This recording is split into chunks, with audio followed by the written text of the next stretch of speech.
Hello everyone, welcome back to another stream. Hopefully all the audio works and stuff. If it doesn't, or if anything's too loud or too quiet, please let me know and I will hopefully fix it. Yeah, it's just me today, and what I'm going to be doing is adding pieces. So just as the thumbnail says, as well as the description, I am going to work on getting us to 10,500 lots. So if we check our lot count right now, let's go to Brick Freedom actually. We are currently sitting at 10,258 lots in our store. I assume that's a current number, but 10,258, so we need to add just about 250 lots. Now, I know it says till we get to 10,500, but I'm gonna add about 250 lots. So if we get like 20 orders or something between now and the end of this stream, I'm probably not gonna make it to 10,500 lots, but I'm gonna do my best to get us there, or as close as we can get. But yeah, 10,258 lots at the moment, 247,079 items. Paul and I were just on our Patreon call with our Collector's Edition patrons, and one of those people in specific, David West, apparently is doing really well with the store, which is awesome, and his lot count is almost 15,000. So we're a little far away from 15,000, but we're gonna keep going and pushing to get as many lots in our store as we can, and I have about 250 lots to add. Now, of course, a lot of what I'm gonna add, and hopefully I have enough to add. I should. Yeah, there should be at least 250 new lots in there, but I should hopefully get to 10,500. But of course, let's say there's 50 lots in this bag. Just because there's 50 lots in here does not mean that's 50 new lots to the store. It might only be 30 or so. So I'm gonna say hello to everyone who's here. We have Fidel who's here, welcome to the stream. From Brick Creations, welcome. Just Bricks, Brick Kiln says, come to say hi, won't be on though. Six Flags, of course, with his cousin, trying to get all the haunted houses tonight. Nice. Lego Military Mox, welcome to the stream. Dunder Mifflin Brick Co, welcome. Brick on the Block, or Brick on Block, not the. Welcome to the stream. Nancy, welcome. How are you? Says hello from, I'm going to say it wrong, Fumarok Bricks. I don't know, that's probably incorrect. Yelmer, welcome to the stream. Howard, welcome to the stream. Lego Military Mox says, what happened to your hand? I hurt my finger, unfortunately, so now it's in this little brace thingy, so I can't move my pinky and my the other one, the ring finger, which makes this a little hard, not gonna lie. So I also can't technically bend my wrist very well, but I can use the trackpad and I should be able to do it. I've still, over the course of the past few days, been adding a lot of parts. So hopefully, and I just turned the music down to Dunder Mifflin, so hopefully that fixes that. But yeah, I've been adding a lot of parts over the past few days. Both Paul and I have lots of parts, lots of lots added. So Paul, actually, if you guys don't know, over the past week or so, has been adding instead of cataloging. Now, part of it was cataloging and adding at the same time, but for the majority of it, he was focusing on adding pieces, as was I, so that we could get over 10,000 lots, which is super exciting. So we are now over 10,000. Okay, so actually our current lot count is 10,318. So we actually need about 182 lots, and then we will be good. And we'll hit our goal. So we'll see how long it takes to get 182 new lots in the store, and we'll see what quantity we can get up to. 247,150. Probably not gonna go crazy high on the quantity today, but the lot count is the goal. So 9, 10, 21, 4. 9, 10, 21, 4. Now, if you guys don't know, and hello to Eli? I don't even know how to say it. And T, welcome back to welcome to another stream. For those of you who don't know, we have a little bit of a sorting method. So this is a file, essentially. I don't think you can read that, but there's a file name written on that sticky note in there. And Vincent, welcome to the stream. That sticky note has been uploaded to, we've just used Google Drive, but it's uploaded on Google Drive, and Paul made this file, put it in this bag, uploaded the file, and then bagged all the pieces, labeled it, and then he throws this in a bin just over there. And then what I will do is, throughout the week or whatever, take out a bag, look for the name, open the file, Brick Stores decide, or yeah, it's uploading the BrickLink database really slowly. Wow, that's terrible. It's currently updating, but anyway, I'll open the file. First thing I do after I download it, I just open it, make sure it looks like the right pieces. Then we put it in Brick Freedom in the BrickStock merge function. I know a lot of people would prefer we just did it in Brick Store, which you can, but we haven't done that yet. Eventually, I'm sure we'll switch over to that. Merton, welcome to the stream. Greetings from London. Cool. Yeah, so put it in Brick Store, or BrickStock merge, sorry. Put it in the BrickStock merge, and then we get a Brick Store file back. We open that up. It tells us where we put the pieces that we already have. So if we already have, let's say, 10 of these lots, it'll tell us all the drawers, and I'll obviously show you this in a second once it's done updating. It is going really, really slow. I wonder if I cannot update. If I click cancel, what happens? Oh, cool, okay. It can't open it. Seems weird.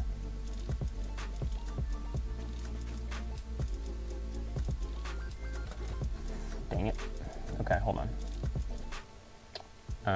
Let me update the database. Hummerock bricks. Hummerock bricks? Okay. Nancy says, I think you got it right. Hopefully I got it right. If I didn't, I apologize. Okay, technical difficulties, of course. Apparently I can't open this file at the moment. Try to, there we go, okay, got it. And it does appear to be this one. It only has 38 lots in it, which is fine. So 38 lots in this file. I'm gonna upload currently to Brick Freedom real quick. We will see how many of these lots we already have. Hopefully not too many of them. It'd be great to continue adding lots. We do have a lot of pieces that are only, we only have one lot, or one, what is it? Quantity one of. There's a lot of pieces for sure. GDog205, welcome to the stream. How are you? Yeah, so we have like 2,000, well, in our patron call today, we learned that that's actually not much compared to other people, but we have 2,000 lots, roughly, currently, that only have a single piece in them. Now, we've started to merge a lot of those together in the drawers, so it's no longer like the whole drawer is only housing two pieces, two different lots. We've started to mix, for used pieces at least. A lot of those have mixed together. Okay, it's updating the BrickLink database again. We're gonna have to wait for this, I guess, I'm sorry. That's very unfortunate because it's so slow, and I canceled it like 25% of the way through. Anyway, so, what was I just saying? Oh yeah, we have 2,000 lots, which apparently is not a ton. Ben, welcome to the stream. How are you? We just chatted with you, so I think I'm assuming nothing crazy has changed in the past 30 minutes or so. I am alone today. Paul decided not to join me. Paul was here half an hour ago or less. But I'm adding pieces today. I'm gonna try to get to 10,500 lots in our store, waiting for the BrickLink database to upload on Brick Store, which is quite sad. So yeah, over the past week, we had 5 bins of stuff to add. We're down to maybe 2/3 of a bin. Like this one won't add a ton of lots. This is all part of our medium plate category, 1x plates. This looks to be 1x10 plates, I believe. So that needs to be added. We also have 1x8 plates that need to be added. Again, probably not gonna add a ton of lots. And then there's 1, 2, 3, 4, 5, 6 other bags. So 6, usually there's 50. Okay, we should be able to hit that 10,500 lot count today, I hope. But I'm not actually entirely sure, to be totally honest, if that's gonna happen. We might not have enough new lots here, which might mean I have to add, we have a big bucket of minifigs over there. I could add minifig parts. That's what I actually did last night. Excuse me. I added almost 100, or over, a little over 100 minifig lots, a lot of torsos and stuff that were printed, so that was good last night. This is taking forever. Why is this taking so long? This happened to Paul the other day too, to update the BrickLink database. It took, I don't know how long he sat here for. Probably close to like 5 minutes for the database to upload. Not entirely sure. See, I feel like this isn't necessary. Hold on. So if I cancel this, can't load the BrickLink database files, the program is not functional without these files. But there's an old database, which is probably current enough. So now if I drag this in, does it open it? Okay, it does open it. Okay, we're gonna go with that, fine. So this specific bag here. I'm gonna get rid of these. This specific bag here will add 22 lots. So we got 22 new lots in this bag out of 38 lots. There's only 159 parts in here, so not a ton, but that should be okay, I guess. And then we're also running low on drawers. If you, can you see that? No, you can't. We have this many drawers currently that are labeled. And then we have these drawers up here. I'm sure you can see these. These are not labeled, so I don't think we'll have to label those today. And then we have a ton of half drawers that have only like 1 or 2 pieces in them or can be consolidated halfway. So we should be good on drawers today, hopefully. Okay, so now I get to do the super duper fun part of beginning to walk back and forth to the aisle. Now usually and it makes more sense obviously to do it on a cart with one pass. So what this would be potentially would be like all these pieces are on a cart, computers on a cart with we know what parts and stuff, and we can go one pass through the aisle instead of me have to go here, walk to the drawer, go back, walk to the drawer, go back, walk to the drawer, all that kind of stuff. But since the camera and everything is set up here, I'm going to leave it here. Unfortunately, haven't had time to really set up the cart with the wireless video like I want to do, where we can move around the store freely and the camera can follow us. So that is, this is what we have. I'm going to go walk back and forth to the drawers, unfortunately. But this shouldn't take too long. So drawer 41, we have a couple lots that go in drawer 41. It looks like this is mostly like windshield pieces, which is pretty nice. But we do have some of these. So drawer 41, so I will head over here. Actually, I think you might be able to see me. Yeah, you can kind of see me. I tried to make the camera as wide as I could. Okay, so these are not gonna fit in here. So this is something that happens often, especially with larger pieces. If we can only fit a couple in the drawer and we only have a couple, perfect. But now that we have more, we can't fit a couple, or we can't fit all of them in the drawer. So I will stack them on the drawer, and then I will now set this drawer aside, and I'll upload the pieces, and they're still assigned to this drawer, but later on what I'll end up doing is actually going and scanning that drawer in the inventory, switching, moving the pieces around and stuff so it all fits, which is a very inconvenient thing to do, but it does work, and it's how we do it. Okay. A few more people that have tuned in. Multigasm Geek, welcome. Yelmer said, I only generate sales at this time if I give a 30% discount over the 30% discount on the 6-month sales average. That's pretty, that's a huge discount. I would say you're probably not making any money if you're offering 30% off all of your parts all the time. How big is your inventory, and how many parts and lot count and stuff? Sales for us have been going up a little bit. I don't know if that's 100% like due to the fact that our lot count is also going up and piece count, or if it's just because we're getting into October and we're getting towards the holiday time when people are going to begin to spend a little bit more money, hopefully. But yeah, what is your what's your store size? Because 30% off to get any sales is pretty crazy, and I don't think you're making money at that point. Even though obviously money's coming in, you've for a lot of it already spent money, or you will need to pay yourself, depending how you treat this, in order to factor in all that labor and stuff. We have another one. Oh, that's good. Is it Kalichi Bricks? Welcome to the stream. Funbrick Creation says, I have 27,000 parts and 2,171 lots. Nice. Tuscan Productions, welcome to the stream. Tuscan Productions says, no raid this time, but what is up? Not much. How are you? We're just, I'm just adding parts. Soulflame, you're not super duper late today. Welcome to the stream. Ben says, I ended up finishing adding all the friends, animals, and some figs. 150 pounds-ish. That's not bad.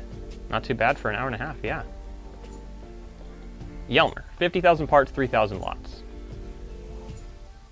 Yeah, so you probably need to be a lot larger before you're going to start getting your daily orders and stuff, and constant orders and consistent stuff. But I would say don't lower 30%. Maybe if you really want to go down 10%. But currently I think it's just partially the fact that you're a smaller store, you're not going to show up on a lot of wanted lists because you just don't have the variety or piece count and kind of stuff like that. But I would say 30%, probably don't do that. That's a third almost of all the money that's coming into your store, or that could be coming into your store. So I would say try not to offer 30% off.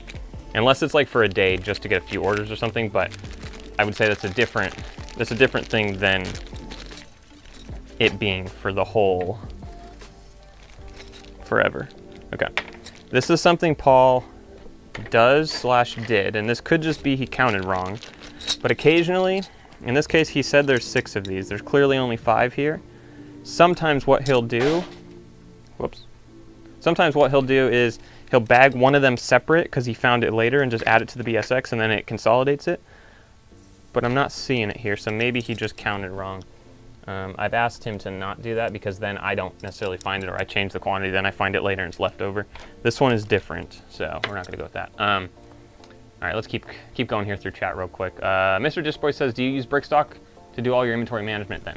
For the most part, yeah. BrickStock, or we use BrickStore, but it's essentially the same as BrickStock, is pretty much what we do all of our inventory management from. We do, if we're gonna change the remark or move a drawer around, I'll go in the BrickLink inventory, scan the drawer, the barcode, it types in the remark, and then I'll switch it there. That's easier than having to then update through BrickStore. But if it's something like this, uploading or cataloging things, we use BrickStore. Jack, welcome to the stream. How are you? I feel like it's been a little while. Maybe it hasn't though, but welcome back. Oh, cool, Fidel. Okay, Kalichi Bricks. That is your store name. I did not know that. That is awesome. Howard, oh no, said my cold ended up being COVID. That is not good, but the store has been closed for the past week, but wow, okay. Yeah, that's unfortunate. I hope you get better, obviously. You should though, but yeah, your store being closed, that's pretty unfortunate for sure. Dunderman from Burko says, how tall is your cart? I'm gonna need a cart soon, but I'm a little taller than the average bear. I have back issues, so I can't be bending over the cart all the time. Our cart, do I have a tape measure in here? I think I do. Let me go put these away real quick. In 1996, and I believe I have a tape measure and I can actually measure that cart for you. But I wanna say it's probably 30 something inches. All right, those all fit, that's nice. Let me just, pretty confident there's a tape measure over here somewhere. Let me see, maybe there is not. Maybe we do not have a tape measure in here at the moment. I do not see one, but I also definitely feel like I just used one the other day in here to measure for drawers or something. Weird, okay. Well, 30, I could look it up. Oh, there's a tape measure, okay. The cart. Now, the edge of the cart versus the platform of the cart is slightly different. The edge of the cart, right here, can you see? Yeah, the top edge of the wall is 36 inches. The platform itself is about 33. So personally, I would say if this was a little higher, it'd be much nicer. But this is what we could get that fit in our aisleway and made sense. But yeah, if it was 36 inches at the platform, which is what this table is, almost exactly actually, that would be fantastic. And then the walls went up a couple inches after that. But 36, I would say if you could find a bigger one, do it, because you do still have to lean over and you feel it after a while for sure. Okay, there's also just some regular slopes in here. So 20, 61. So right now is the not fun part where, I mean, currently very inefficient. I'm just gonna walk back and forth and back and forth and back and forth and add pieces. And were there 8 of those? There are 8 of those, okay. 7 red, 21, 27. And I'll get back to chat in just a moment. 21, 27.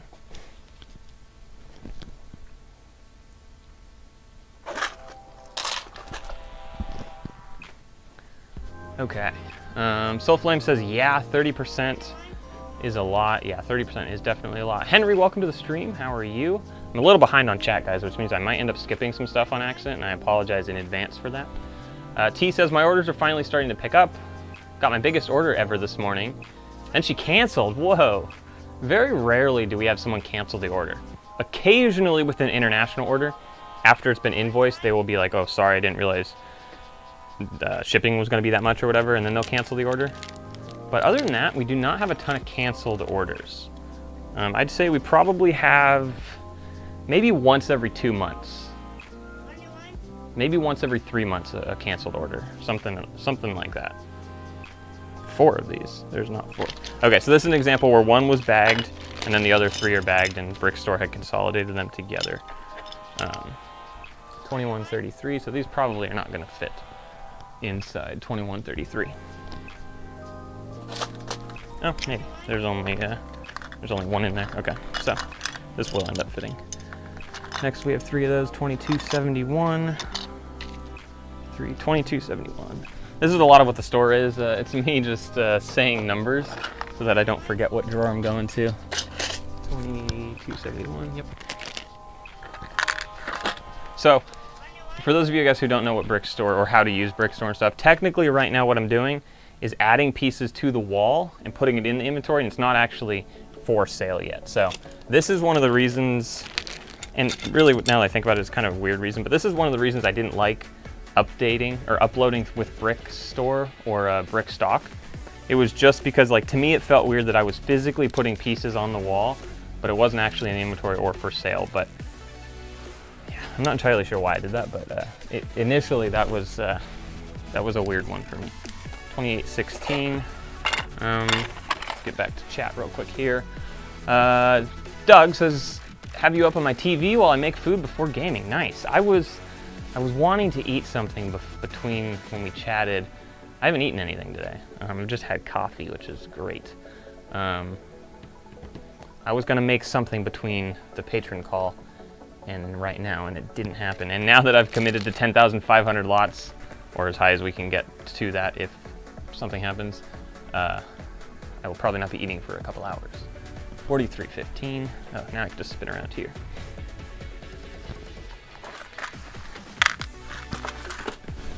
Funbrick Creation says, I think I've asked this before, has anyone parted out video sets and how many parts sold?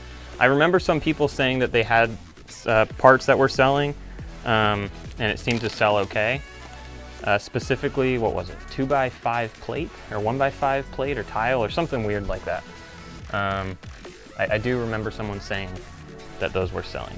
5633. I feel like if I do not say the number out loud, I will not know where I'm going. Nikolai says, I feel like Yelmer September has been the worst month for my, oh wow. You know what? September, excluding January of this year. No. September was the worst month from January to now that we've had. So in the past 10 months or 9 months, September was our worst. And on Tuesday, we'll have a monthly sales recap coming out. It's a little bit late, but yeah. Our September was very sad.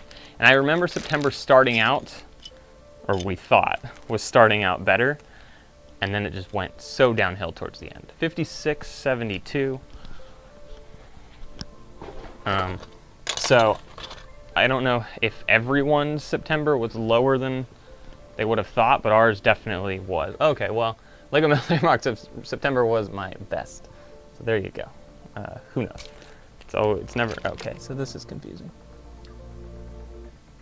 Oh, is that these? That's these, yeah. Okay. Let me scroll up. Your chat's going, it's too much. Funber Creations, I'm thinking of maybe getting some of the sets to get a lot.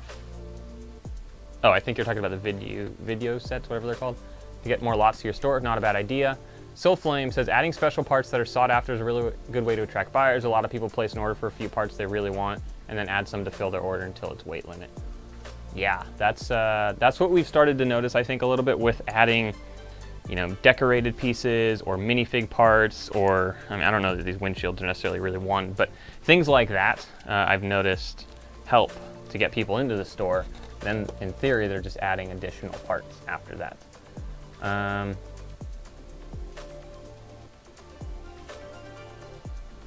Multigasm Geek says, I'm with Henry. I leave it at the 6-month sales average and let it sell on its own. After 6 months, I remove and re-add to the inventory to send notifications.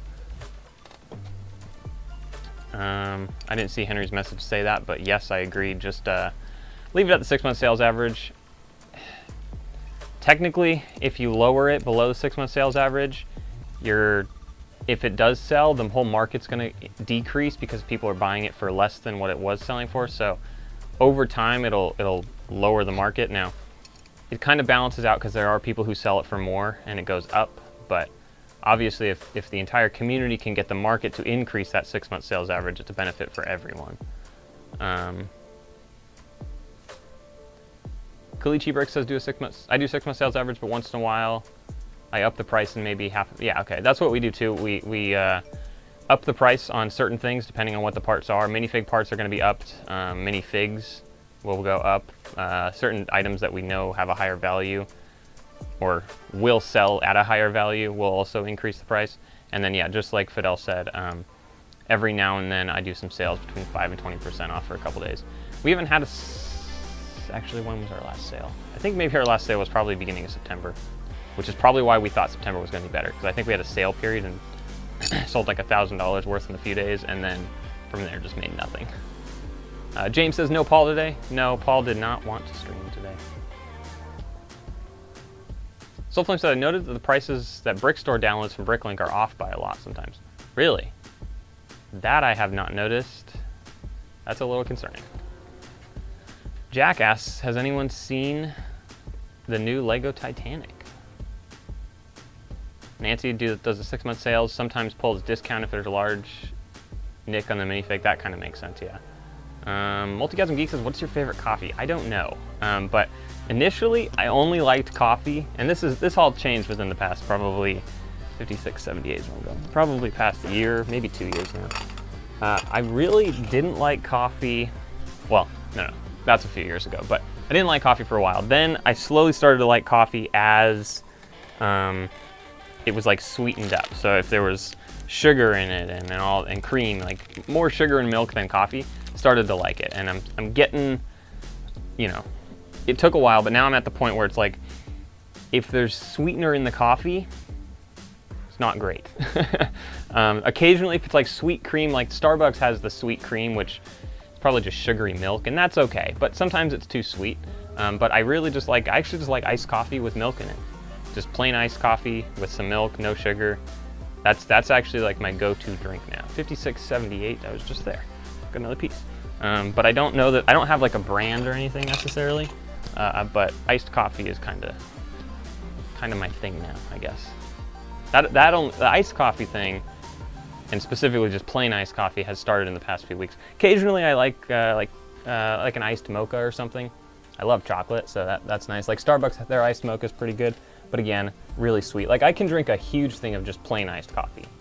Maybe not huge. I don't drink a ton of liquid, period, but I cannot drink like a big thing of like an iced mocha, because it's just way too sweet. I can have like a small or a smaller sized thing of that. Okay.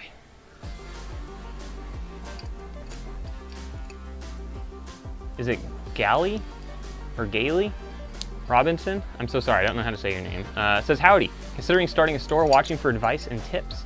Well, I think you might have come to the right place. Raphael, welcome from Brazil. Raphael, welcome. It's been a while. But yeah, Gailey or Gally. Gail? Maybe it's Gail. Gail? I'm gonna go with Gail. Gail Robinson, I think. I'm so sorry. I don't know though. Yeah, considering starting a store, watching for advice and tips, I would say start a store. It's incredibly fun, and depending how you look at it, I guess. But yeah, it's pretty fun, and yeah, I would recommend it. And I think you've come from the right place with tips. There's also a lot of other channels out there that'll also give you some great tips and stuff though. Lego Military Mox says September was my best. This month has been super quiet for Lego Military Mox though. Kalichi says I have 6 sets and an Acro Mill from Amazon coming tomorrow, so finally be parting out some kind of big sets after a while. Nice. We need some more Acro Mills. Mowgli's Bricks, welcome back to this, or welcome back to the channel, I guess, or welcome to a stream. Okay, Lego Military Mox said also started uploading quite a lot of used parts, and that might have a reason for your increased sales. Kalichi says mostly white, tan, and green and black pieces, so I hope they move relatively quick. T says the other half of Beats, Breaks, and Bricks is used vinyl. Oh, interesting.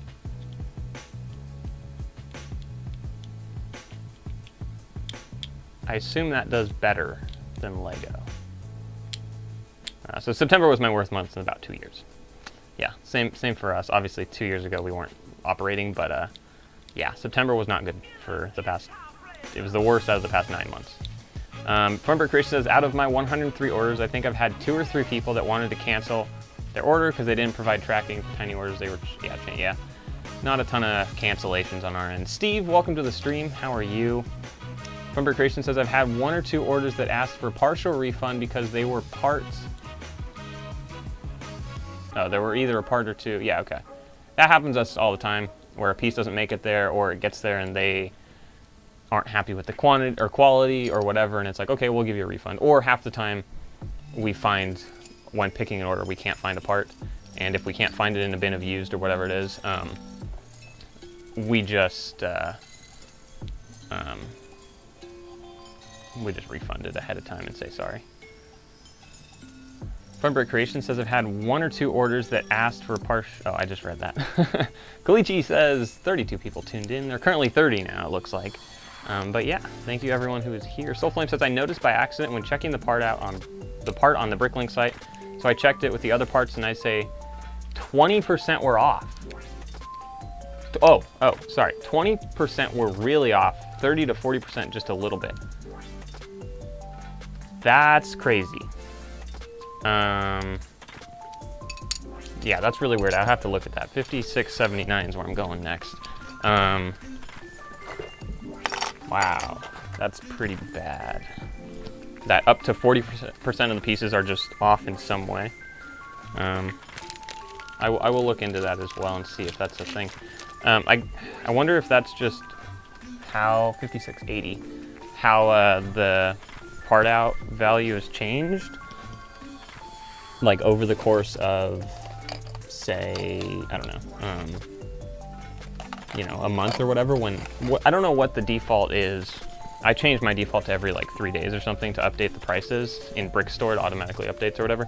I don't know what the default is, but if the default's like a month, I could potentially see it changing. Yeah. Kalichi Brick says, have you seen the Arizona Bricky Bricks June vlog? I think so.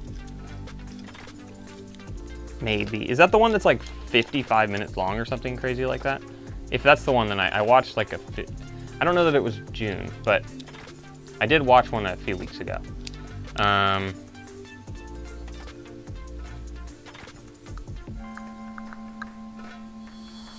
One canceled order. Soulflame, I would agree. It'd be nice if you look into it to see how the piece. Yeah, I'm going to look into it because that's very weird.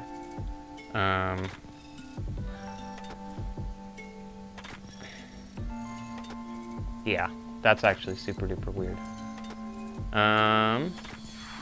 Ben says, hoping to buy 170 pounds for 440 bucks. Is that good? That's pretty good. Yeah, that would be pretty good. Yeah. Yeah, okay, Kalichi says that's the 55-minute one. Yeah, I did watch that one. Soulflame says, no, the quantities sold in the last 6 months are off as well. Oh, interesting. Read in a topic the program that BrickLink or Brickstore has to do with BrickLink's API. That could make sense. BrickLink's API might not actually call those fields like actively to update 5682. Okay, this is the last one that has to go on the wall, and then we can actually add them. Some new lots to the inventory for this one, which will be nice. Because I've been doing a whole lot of nothing, kind of. And that fits in the drawer perfectly. Awesome. Okay, so now we can start scanning some things and put some new lots in the inventory, which will be great. Okay, and we've got our barcode scanner, some drawers.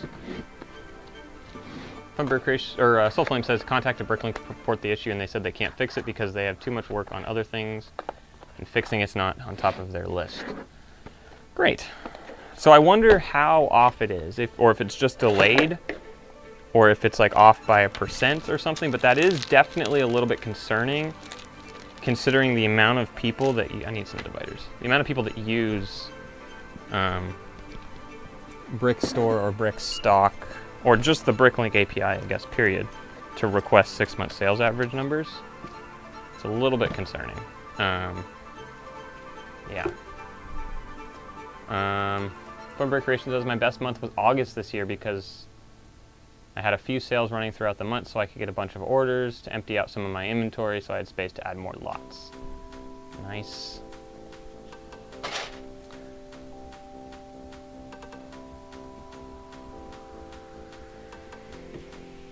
Cool.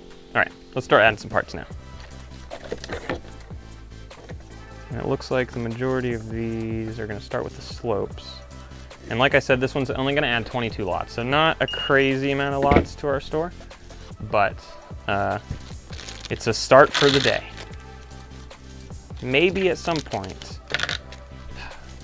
Well, see, here's the thing. I really wasn't even prepared to do this. Like, I didn't actually think this through. Like, we're going to run out of multiple things, either parts to add or drawers or something, before we can actually get to like a crazy high number. I was gonna say it'd be kind of fun if we did a stream or something, or if I just did today, like, because I'm gonna be in here for the most part the rest of the day, like not all night or anything, but for the next few hours. I was thinking if I just stream until I get as high as like 11,000, but then I would need to number drawers and stuff, so I don't know if that'd be good on stream. Plus I'd like to eat at some point. But I thought it'd be kind of fun. Brick Britain says, hello from Scotland. Welcome to the stream. How are you? I don't know that I've seen you here before. You might be new. If so, welcome.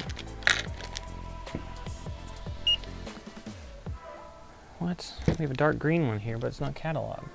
That's interesting.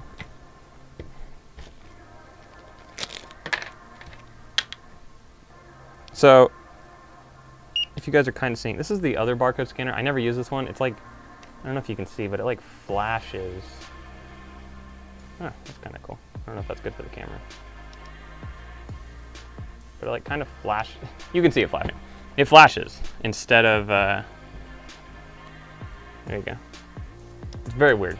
The other one, I'm sure it flashes too, but it looks like a solid line. This one's got like weird things happening to it. I don't even know what I'm saying right now. Okay. So, sorry, what I was trying to say was, if you've noticed, we're beginning to add multiple lots to the same drawer, or the same half of a drawer, as opposed to how we used to do it where even if we had one piece, it was gonna take up a whole half of the drawer. So now, like, that was dark red, brown, not reddish brown, and dark bluish gray in half of a drawer. So, you know, in the future we may have to split that up, but for the most part, we're just trying to do, get more pieces in each drawer. It's still, I don't want to get to the point quite yet where we have to pour out the entire drawer in order to pack, but, that shouldn't go there, whatever. But we're kind of at the point where we need the space, we need the drawer space, so it's worth cramming a few lots in the drawer, but not like 40 or something where you can't dig through the drawer very easily. So that is something that has changed in the past week or so, just because Paul and I realized I don't think the Acro mills are going down in price, unfortunately, which is very sad because Acro mills are crazy expensive right now. And considering they've been that expensive for such a long period of time, at this point we should have just bought them even when they were up months ago so we could continue filling in the wall, but that is not what we've done. We were holding off until the price has gone down. Price has not gone down. So unfortunately we're still stuck with just 3 columns on that external or like separate wall for the time being. Okay, so there's 5 of those.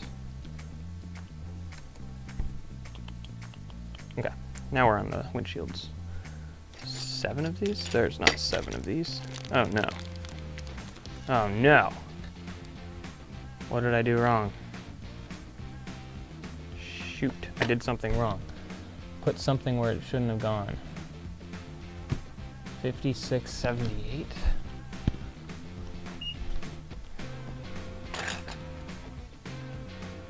No, those are correct. All right, Paul might have cataloged these wrong. 7 of these? That doesn't make any sense. These are different. These are all different. What? Okay. It's weird. Okay, maybe we're not adding 22 lots because there's one of these. There's one of those. All right, so there's one of those. I don't like this barcode scan. It's terrible. Just that specific one though. Okay. There are 3 of these. That's correct. Something we still don't do is mix very similar lots in the same drawer. So like, I'm not going to put these 2 pieces together in the same drawer. Let me see if I can focus this. There we go. I'm not going to put those 2 pieces together. I don't know if that was actually in focus. In the same drawer just because when picking, it could potentially get mixed up. So that is something we're not doing, is totally mixing up the same pieces. They have to be like a different size or something. And yeah, these windscreens, some of these are wrong, so I really hope what I put away was not like totally wrong, but also it could be. Who knows? All right, let's go back to chat here a little bit.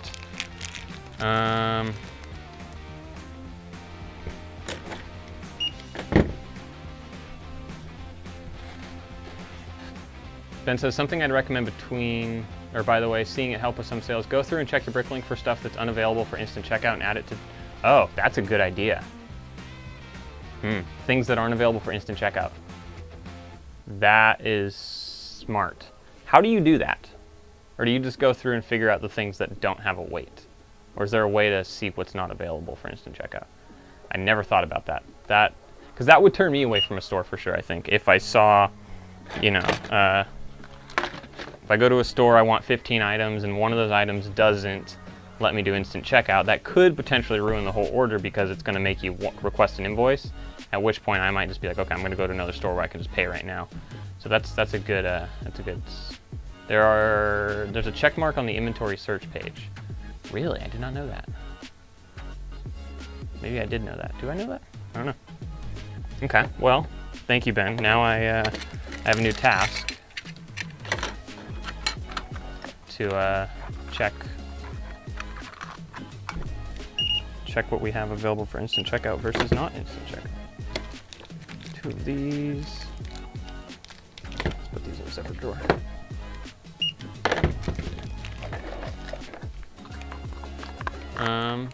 So Brick Britain said, new to the channel and enjoying the content. Well, thank you for tuning in and for following the channel now. We kind of don't post regularly. We try, but it usually doesn't happen. So we post when we can. All right, there's a lot of extra pieces in front of me, I think, right now. Maybe it's just those 5. But that's weird that there's 5 pieces like that that are different. Ben just sent me a message. I bet you, my phone's over there, but I bet you, oh yeah, just sent you with the info. Okay, cool. Thank you.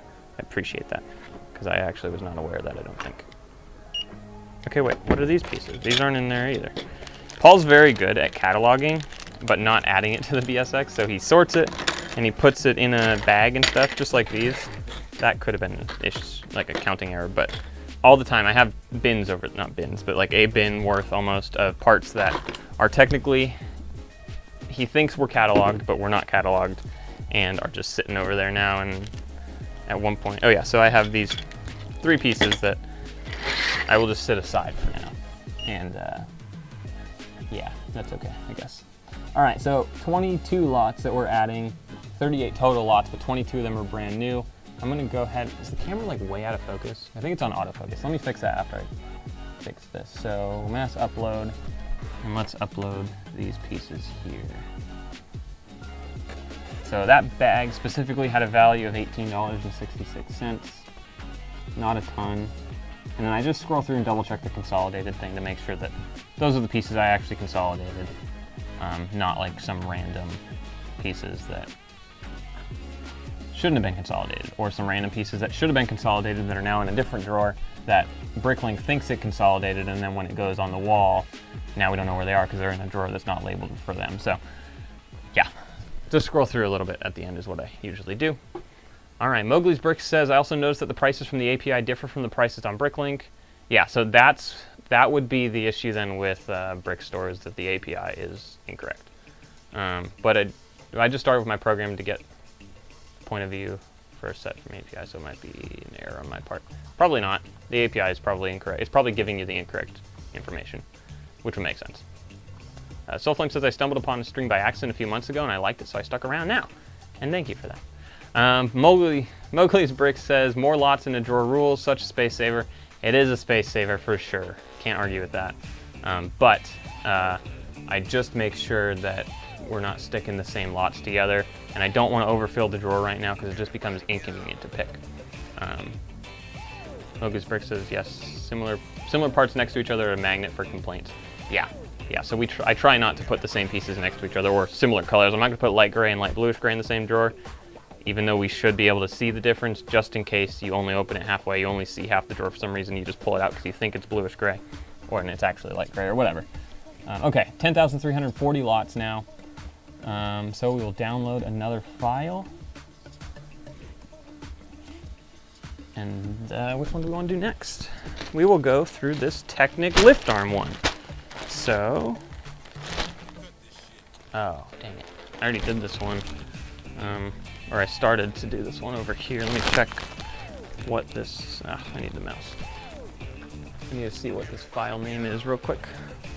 Oh, and then I need to change the camera from autofocus to manual focus so it stays in fixed point. Okay, this is 9/16/21. Okay, 9/16/21. That's good. Okay, let's change the camera to manual focus.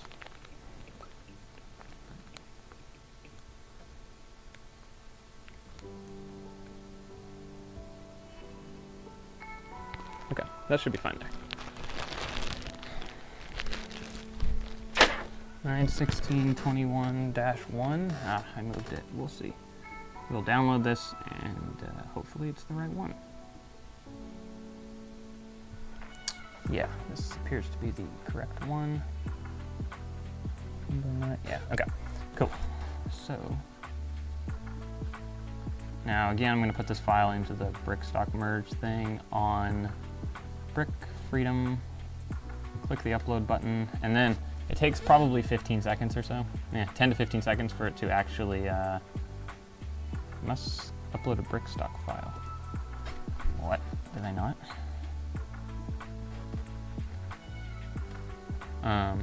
It usually takes like 10 to 15 seconds. It processes it and then it gives you a download, and then we can open up that download in Brickstore. Thunder Bricko says, I saw in the vlog that you guys use Brickstock Merge. I won't judge. Did you ever have problems with it? A few months ago, it had issues for me when consolidating lots that it recently added. Yeah, so Brick Freedom only updates your inventory. I don't remember exactly what the frequency is. It's like once every 24 hours, something. It doesn't sync your inventory every single time there's an order. It just knows what to pull out of your inventory.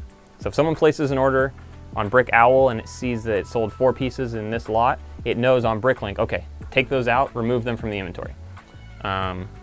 And it does that every 15 minutes, but it does not sync your entire inventory every 15 minutes. So when we upload pieces, Brick Freedom has no clue that we uploaded pieces.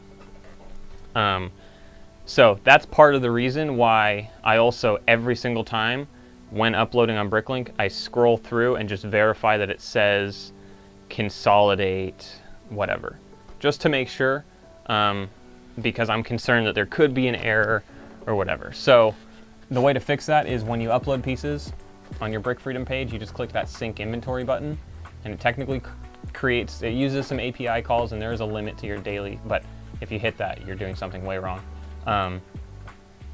But I just sync it. And when you sync it in the inventory, or you sync the inventories, then you use the Brickstock Merge thing again, it doesn't cause a problem because it has actually, oh no, what did I just do? What happened? There we go.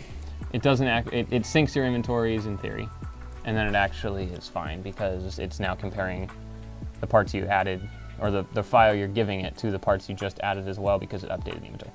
I don't know if that made any sense. I apologize for that disaster of an explanation, but Steve brings up a point, and I know, Steve, you can use the merge feature in Brickstore itself. Yes, you can do that. We just don't do that. But yes, I know we can do that. And Dundermouth and Bricko, that would fix your issue, as long as you update or download your inventory into Brickstore after you've added those parts. Similar concept, you just need to update your inventory so it compares to the current inventory. because the BrickStock merge thing on Brick Freedom does not compare it to your BrickLink inventory. It compares it to the cached inventory that Brick Freedom has. And it doesn't go search for your inventory every 15 minutes. It only replaces the orders. Hope that made sense. Thundermouth and Brickco says that made sense.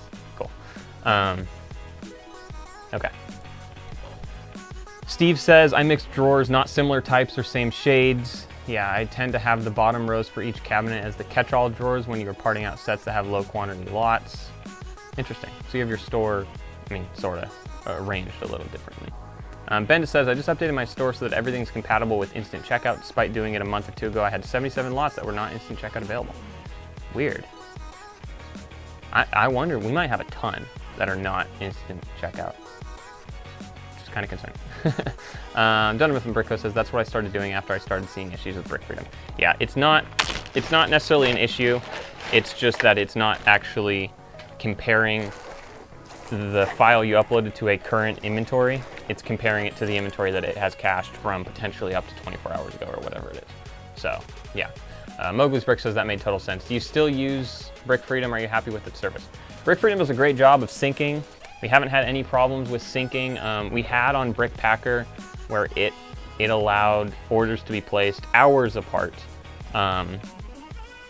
with the same pieces and stuff. But Brick Freedom for the syncing, it seems to do totally great.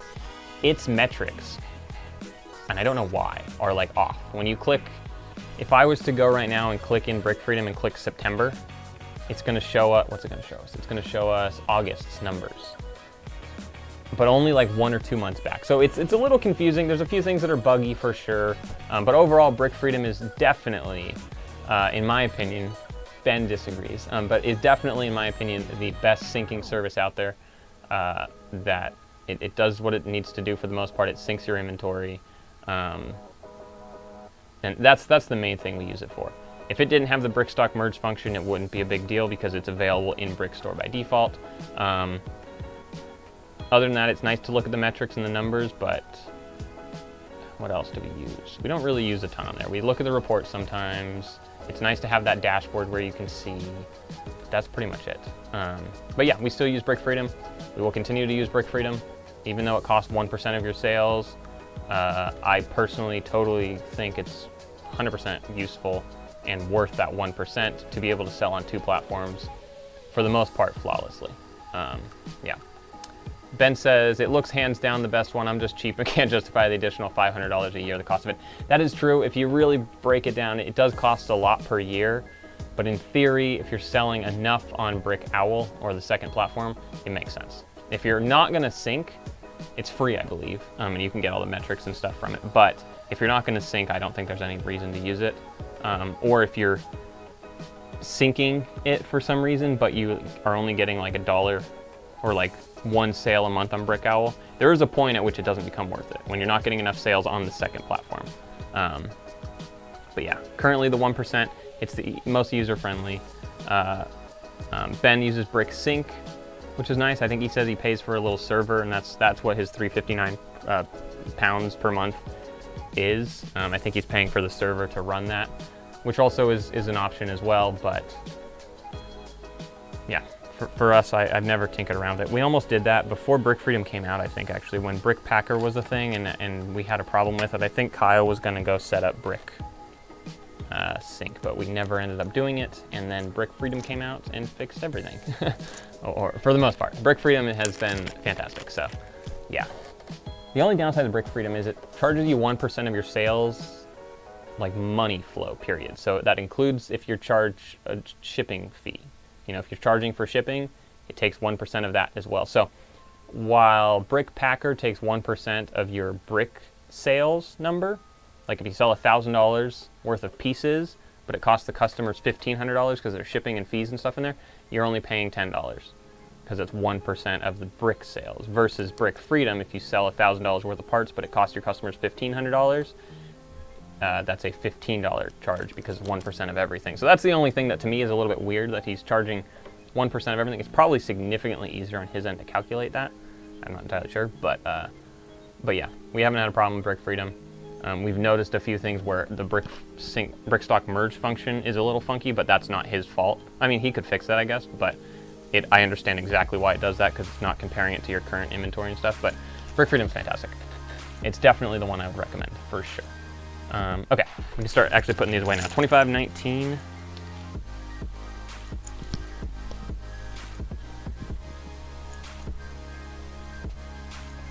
Oh no, 2519 is not on the wall.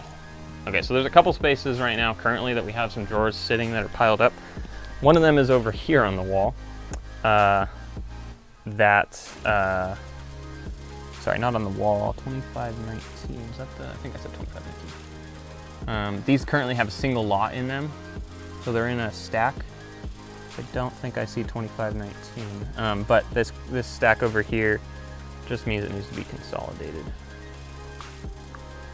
Yeah, I do not see 2519 over there, so we'll head over here to a cart. I know you can't see me, but we have some other drawers over here that just need to be consolidated. They don't have single lots, but we can stick stuff in the other half of the drawer, which actually I should be using these, not the other ones.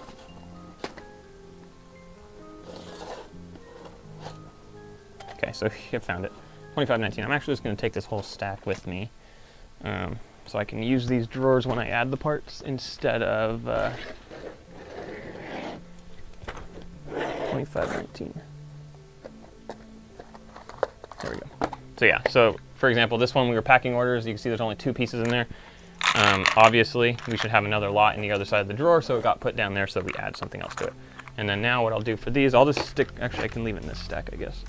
And I'll now add lots to this.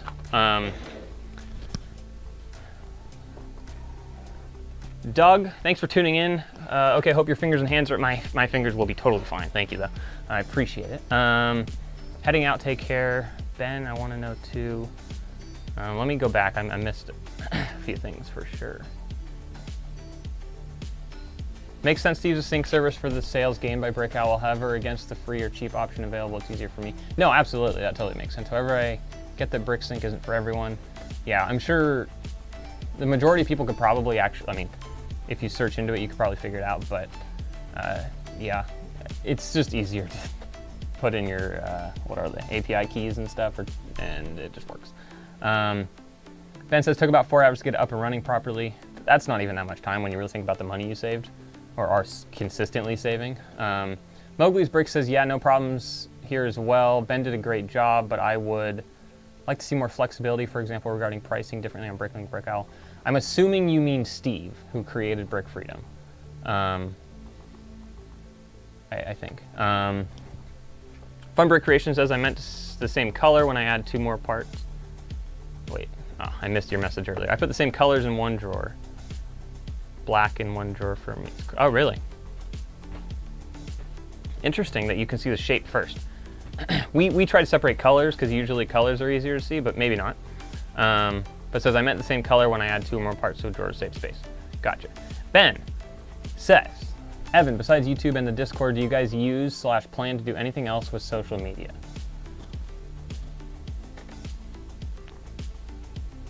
Currently, I'm gonna say no. I know Instagram was a thing, like we've talked about other social media things. The problem is gonna be keeping up with it. And being able to consistently post to, I know, because like YouTube we're delayed on all the time. Discord, you know, we're not even super involved anymore. You know, we pop in and out here and there a lot, but I actually more read stuff through Discord, but it's like hours past. So it's like I can't really be part of the conversation because it's like 2 days old or whatever. So I read it and I see it, but currently I'm gonna go with no. That we are not currently going to add more social media. In the future, that could be a thing. I would say the most likely one would be Instagram that we start with, as if we decide to branch out and add additional social media things. But currently, no, it is not. So, sorry. Coyote Crow, Jared here as well, working on eBay listings at the moment. Then get to sort more Lego, pulled some small sets to sort this time. Nice. How are you doing? Ben says set one up for someone else too for 25 pounds. Nice. Nice, you can make money doing that. Brick Rehab, what happened to the hand? I hurt my finger, unfortunately. So now I have to keep it straight so it doesn't, or just, it's supposed to help it heal or whatever. Michelle, welcome to the stream. Wow, Lego Ninjago sets to build. How much? The Lego bricks. If you're looking to purchase Lego Ninjago sets, we don't sell complete sets, we sell pieces. If you're looking for Ninjago pieces, we have a lot of those. There's a link in the description. You can click to our BrickLink store, and then you can go find all the parts you want. You can add them to the cart, and you can check out. That would be the easiest thing to do, as opposed to me trying to answer your question, because I can't. So I apologize. Ben says, that's fair, definitely commitments. I started doing a few small videos on TikTok. Okay, Ben says, I hate the platform personally, but to me it seems okay for some outreach, hoping to try and produce 5 things a week for it. That was something I had actually mentioned to Paul. Personally, I hate TikTok. Oh no. I just stepped on a bin, it's okay. Yeah, personally I don't like TikTok. It's just weird to me or whatever. Obviously it's very popular and a lot of people use it and stuff, but not for me. But I did mention to Paul, maybe today, maybe yesterday, I don't entirely remember when in the conversation, but I did mention TikTok probably in reality would be a decent marketing tool, because that seems to be the thing that a lot of people are moving to right now. The only thing is with Instagram, I wouldn't say familiar with it, but I do know it. I've never downloaded TikTok. I've never been on TikTok. I haven't, so it's like, it's probably just me saying no because I haven't really used it and it's weird to me. 6, 8, 9. But that is a potential option as well, I guess. Ben says, same, I hate it. Just a trend thing for me, or just a trend thing to me. Yeah, exactly. Wow, so you got 500 views-ish per video. See, that's pretty good. Yeah, maybe that's an option we could go to as well. That is something we had, I think, kind of jokingly said, but we both knew that it was actually a potential option. 3365 is where this one's going. If I'm trying to get to 10,500 lots, it's gonna take me all day. This specific BSX though adds 57 lots, so this one's pretty good. Funberg Creation says, I'm not colorblind, but at a glance I have to use to see. Okay, you got used to seeing different shapes. Yeah, no, whatever works for you. That's totally fine. But for me, I think color is easier, but maybe not. Not entirely sure. I haven't really tested it, I guess. Nancy says, please don't. I don't know if that's in reference to doing TikTok. I assume that's what it is. But currently, again, we're not going to do anything right now. 3478. Just because it's too much of a commitment at the time when we have other commitments that we need to continue trying to follow through with. 4146. So it looks like we just added a ton of Technic pieces like recently-ish. Oh, just kidding. I thought there was a lot more to this list. There actually is not. Because I was going to say most of this is on this back wall here. 4146. Is there another one? 4146. Yeah, dark bluish gray. But yeah, 57 lots won't be bad for this one. Funberg Creation says, I use Instagram to promote my YouTube channel. Coyote Crow says, the TikTok front page is just so chaotic. I tried to check it out once, but it doesn't seem very intuitive. Maybe I gotta go get TikTok and just check it out now. I don't think so though. No, Ben, don't do it. He says, I'll come buy those few thousand single lot items we talked about earlier. No, that'll ruin everything. Nancy says, I watched for the first time last night. Don't like it. Ben says, I wonder what the buyer-seller start is for Lego-related social media. I feel like the most seller videos... That could be true, Steve. Steve says he thinks that more videos that are made by sellers are actually watched by sellers. That is possible. I don't know. I guess the hard thing with that would be figuring out what the conversion rate is to get someone to actually purchase something. I'm not entirely sure that there is like a way to truly measure that. 4147. Like to measure who came from TikTok versus who came from just seeing your store on BrickLink or something. 4147. Soulflame says, I think this setting is just perfect. Yeah, I think YouTube's fine. Ben says, all I've done is a mini tour and a haul video and an order packing process video. It took 2-3 minutes each and got over 1,500 views total across them. Yeah, I'm curious if any of those 1,500 views turned into like like, you know, a customer.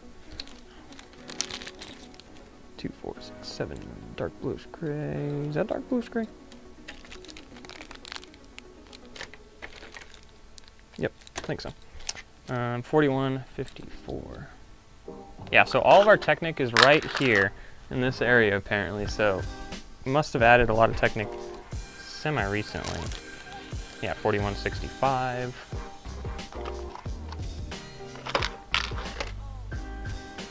4174, yeah, it's all right there. How many of these? We have 5.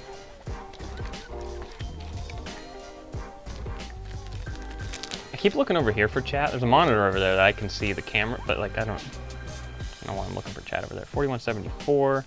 Red is also 4174.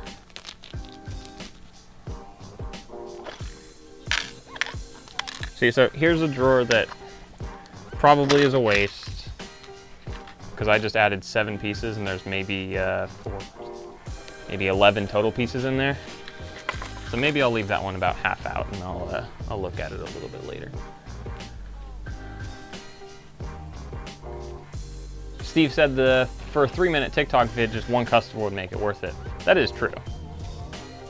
Ben, I assume you have like your store link or something in your bio or profile description?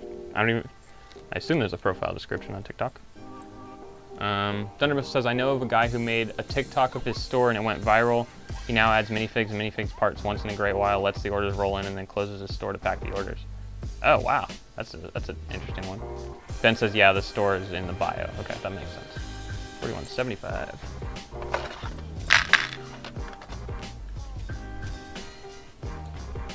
$43.62.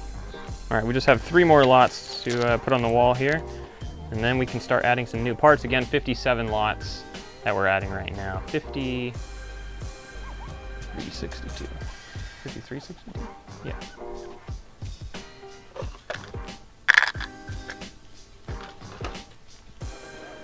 $45.26.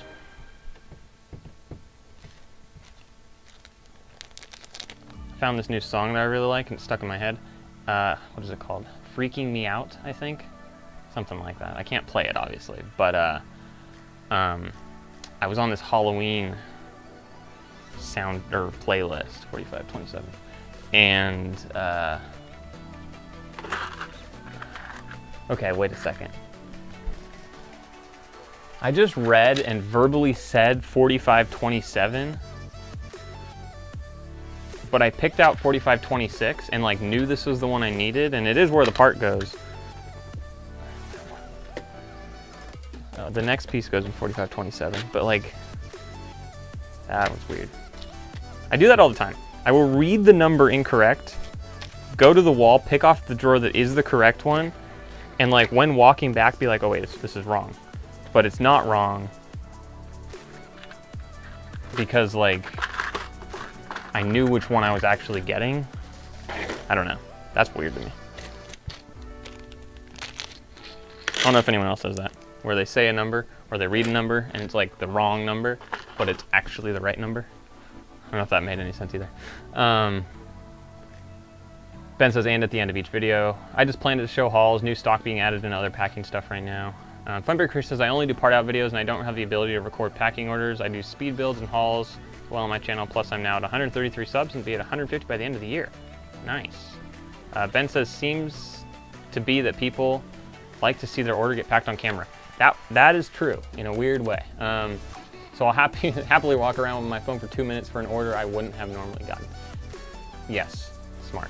Actually, speaking of that, next weekend, next stream, Paul and I will put out some sort of official announcement, I guess, but our plan is going to be to pack orders on camera. So if you'd like to place an order in our store, not today, not yet, you gotta wait a couple hours until we hit 10,500 lots. And this could backfire where our lot count could go crazy down, but the goal currently is next weekend to pack orders on camera live with you guys. The hope is that we have enough orders to pack live on camera. But that is the semi-official announcement, but there will be something else that actually announces it later on. All right, these two, these two. These are not worth it. Let's add some more pieces here. Dark bluish gray, black. Did I miss some bricks? I think you're spending too much time in the store. Is that to me? Oh, that might be in reference to me, my number thing.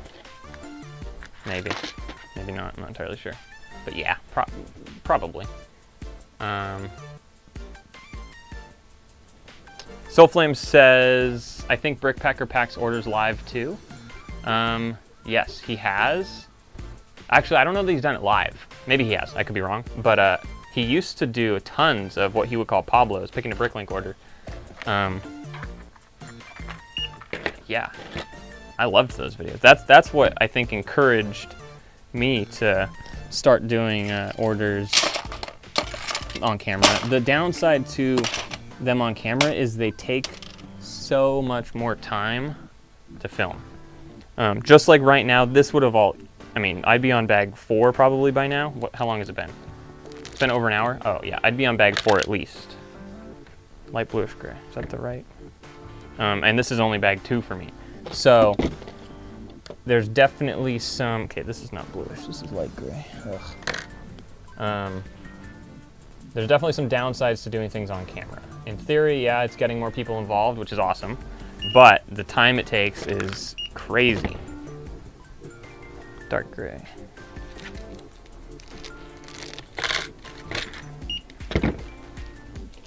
Dark bluish gray.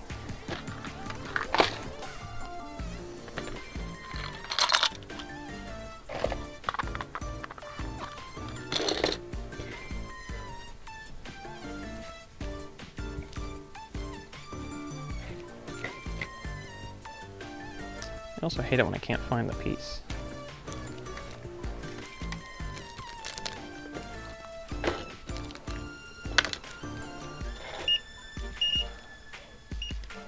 Boop, boop, boop. Lots of beeping.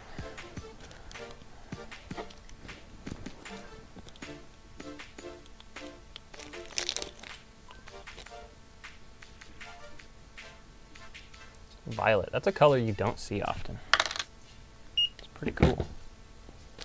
Oh, my barcode scanner's not doing well. Or my computer's not doing well. Something's not doing well. And it's struggle. Oh, my computer is struggling. Awesome.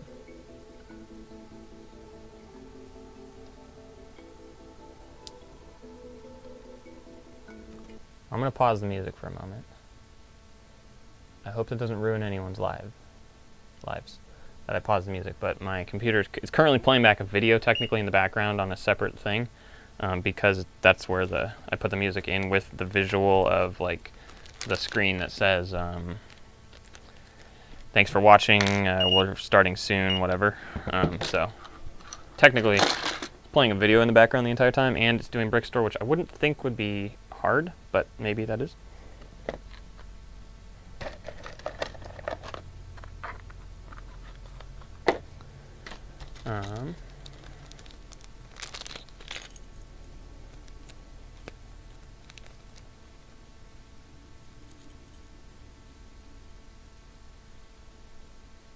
Soulflame says, I like the live builds and part out the most. Live build's something we haven't done in a while. And I was going to do it today. I keep kicking this stupid box. I have a,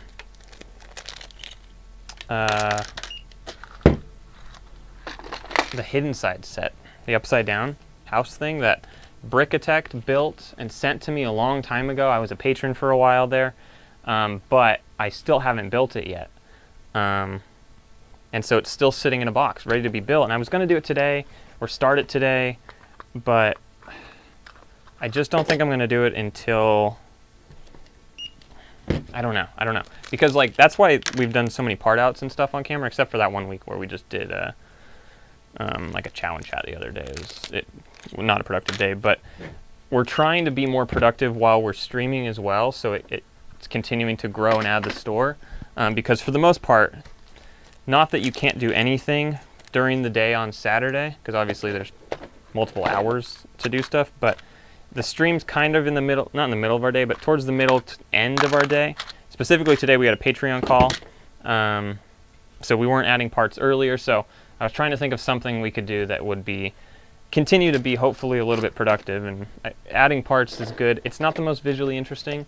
It's also not super efficient when I'm trying to talk and do it, but hopefully, you know, you guys at least appreciate that there's something coming out. And we're also adding parts, so it is 7, 1 by 6. So it is a little bit productive to an extent. 1 by 6 light. 2, 4, 6. There's 4 of these. There's 5 of these. There are 5 of these.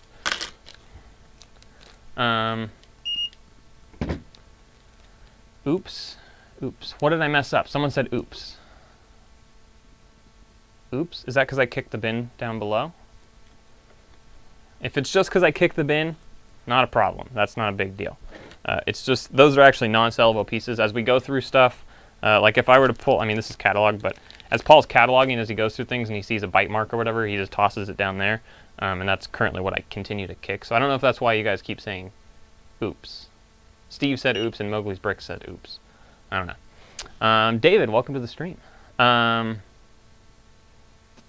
Mifflin Brickco says, has anybody ever won or know anybody who won a LEGO VIP sweepstakes? The one they have right now is really cool, but I don't know if it's even worth the $20 in VIP points to try. Yeah, I don't know. I don't know anyone. I've never entered it.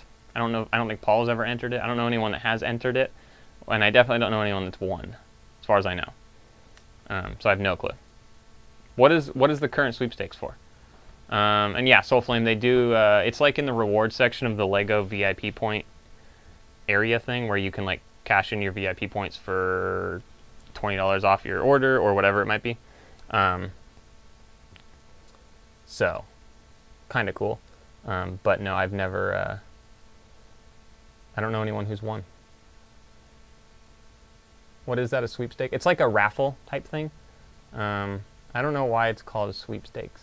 Sweeps? I have no clue why it's called that, actually. Yeah, not entirely sure.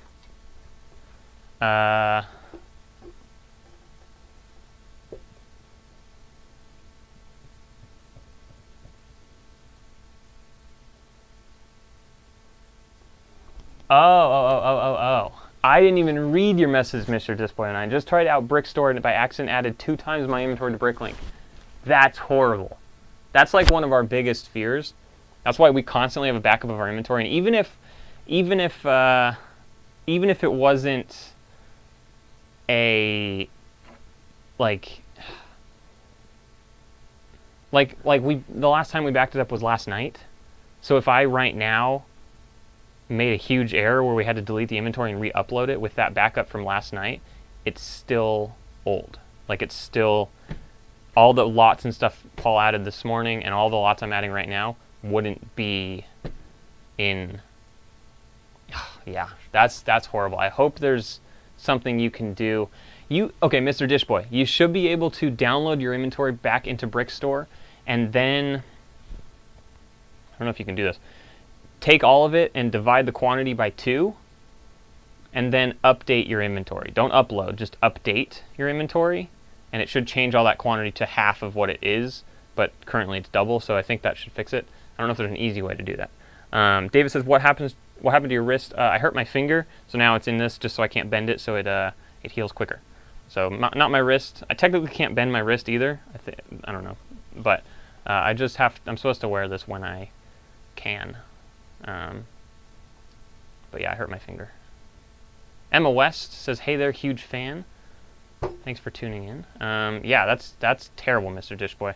But yeah, in theory, you might have to go through manually and do the math in your head and just go each lot, divide it by 2 in your head, which is probably going to take a while, but at least that could do it. And then, like I said, update your inventory. Don't re-upload. That, I assume that's what you did on accident, was you had uploaded when you intended to. Mr. Dishboy, according to the Mowgli's Bricks, you could also upload your inventory again with multiplied by -1.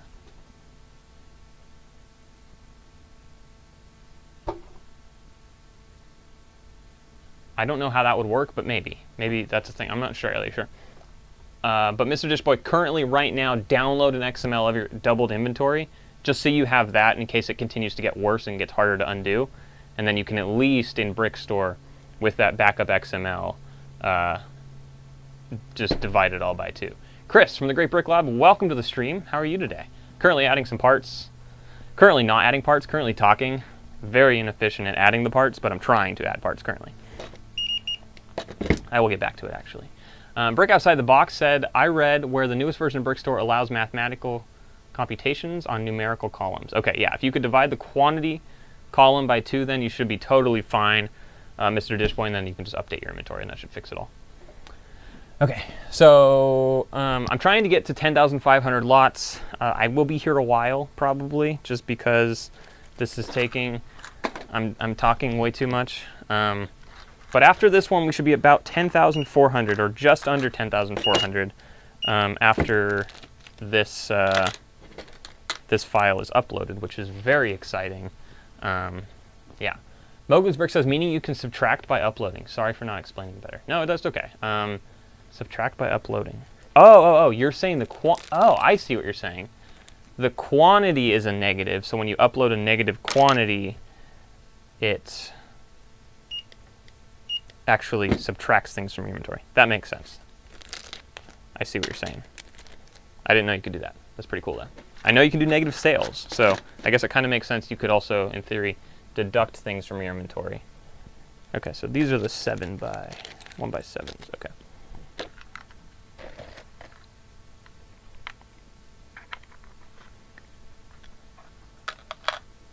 Steve says the best thing to do on Brickstore is always to import your whole inventory, your whole store first every time you use it. That way you have a complete live backup on a file.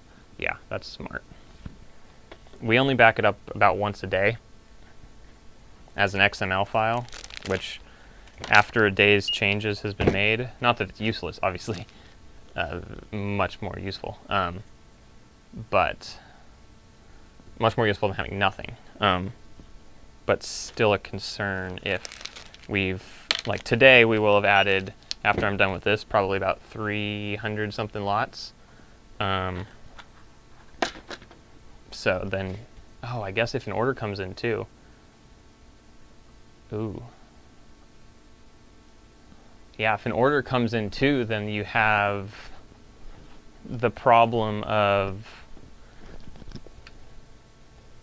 not having, you'd have to manually go through. Ooh. Yeah, that's hard. I would say just like who said it? Mowgli's Bricks. Yeah. Wait. Sorry. Now everyone's chatting so much I missed. I don't remember who said it. Where's the mouse? Steve said the best thing to do is to import your whole store the first time every time you use it. That's smart because then it's constantly updating every time you're opening it. Yeah, that makes sense. Chris says, looks like some broken fingers. Yeah. Exactly. Okay, Fidel says I'm doing homework while listening. I think I'm pretty much all packed up. What do you guys pay to pack orders? I don't know if you're talking to Chris or myself, but it's minimum wage.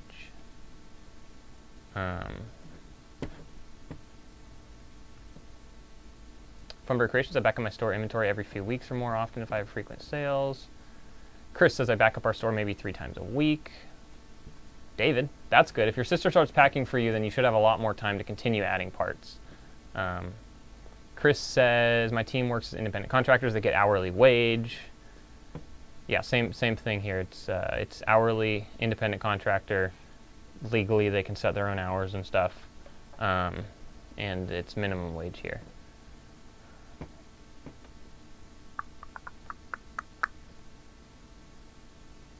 Yeah, Break Outside the Box has a good point. Close the store until your inventory issue is resolved.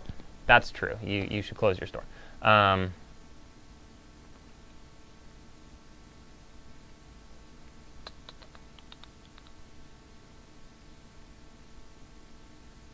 Cinnamon Brickle says, it's why I like using Brickstore to merge the remarks. It makes me download the inventory, then I just save the downloaded file.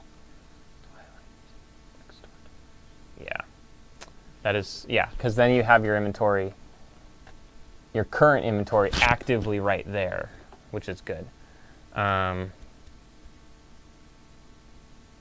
James, it says Chris James, and for some reason I only read James. Chris says, I start low on the wage, but if they produce well, they can get an increase, not required to pay minimum wage. That's true, yeah. But why would they work for anything less? Yeah. Yeah, technically, if you're an independent contractor, the laws are iffy if you're an independent contractor with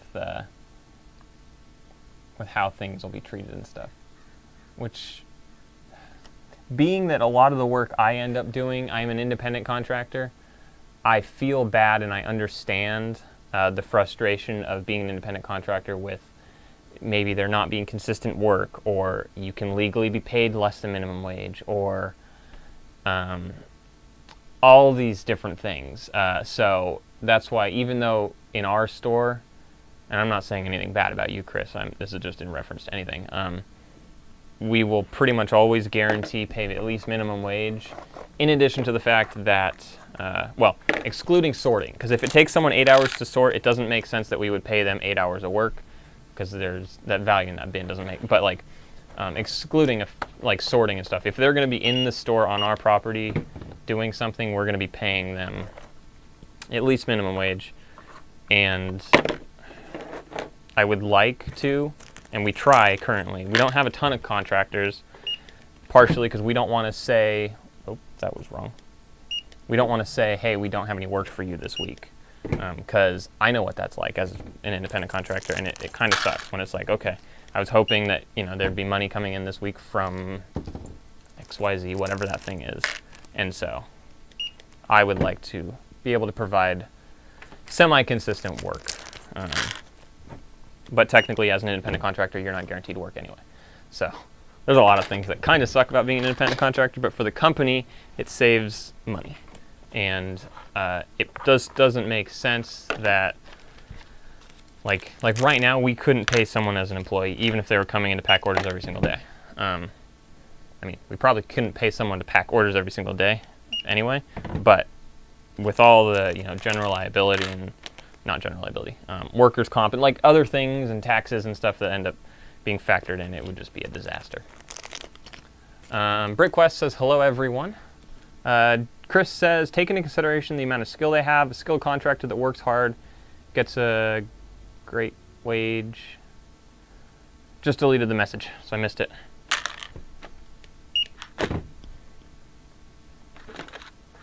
So many factors, yes.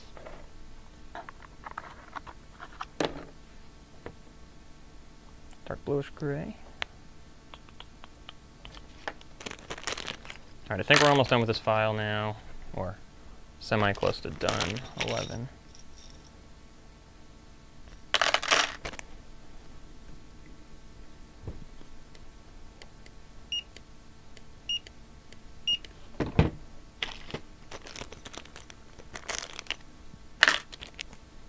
What is everyone else doing while I am adding parts? Is anyone else adding pieces? Or parting out? Or what are you guys all doing? I know Ben earlier was adding some parts during our Patreon call. Doug, I think, is gone now, but he was just making dinner or something before he had to leave while watching or listening. Ben says, adding used minifig parts. Chris says, my focus is to increase productivity. If they bring great productivity, I assume there was more to that. But yeah, I agree. If someone like hold on, let me get one of these stupid drawers over here for this piece. If someone comes like, how am I trying to say this? As a business owner, if someone, and I know that there are people out there where if someone comes to your business and is clearly smarter than you and like thinks about things differently, some people get threatened by that. And they're like, okay, I can't have this person working for me. They're too good, or they're too smart, or they think they know better than me or whatever. But that's, I think, what continues to move things along. And I don't know exactly what Chris was saying with that, but which one is this? Nope, that's not that. Yep. Okay. I think what Chris was saying is, like, if people bring productivity and knowledge and a thought process that someone else didn't have in the store, it's worth paying someone more or keeping them or whatever. I'm not entirely sure where he was going with that, but I assume that's what what he was leaning towards, and I agree 100%. And that's something Paul and I have talked about, is like, how can we get people in here that are going to not just do everything the way Paul and I do it, but are going to try and suggest something else, and not just suggest and say we should do it. Okay, where did I just put that stack of drawers? Not just say we should do it a different way, but, you know, kind of take an active part in potentially shifting the way we're actually doing something, and willing to try something new, because, you know, Paul and I mean, fortunately there's a huge community of you guys. I don't know why I point over there, that's where the screen is, but huge community of you guys out there that are always constantly giving ideas and stuff. And obviously we don't take every idea. But when we see someone doing something that clearly seems to be working for them, we definitely consider it, and we try to weigh the pros and cons and stuff. But that's something I'd like to do too, would be get people who are smarter than us, who are interested in bringing knowledge and a thought process to the store, and see if we can get them involved, and obviously bring them on as employees and stuff. I don't know where I was going with that. I was trying to, like, say something, it just kind of fell apart. I was trying to still scan and add pieces and things, but hopefully you kind of understand where I was trying to go with that.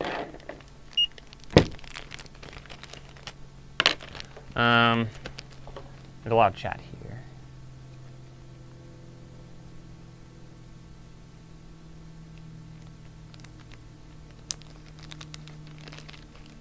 Kalichi Brick says, I'll be preparing some empty drawers and maybe consolidating if necessary just for the new incoming sets. I would consolidate. That's something we have started to do, and it was like such a waste that we weren't doing that. Hogus Brick says 1 a.m. Chilling on the balcony and going to bed soon. Nice. T. Haynes says affixing new acro mills to the wall. That's exciting, actually. That's something we really want to be able to do, but I don't know. I just have a hard time spending that much money on acro mills. 11, 1x9.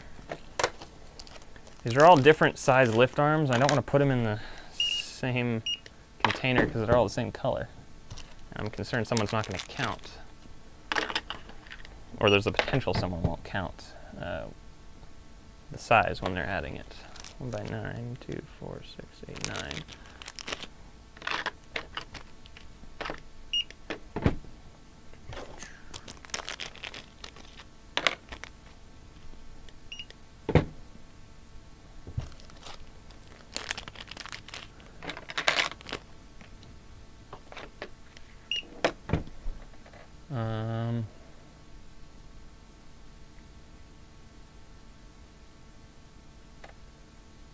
Elmer says parting out set 4311-1. I don't know which set that is, sorry.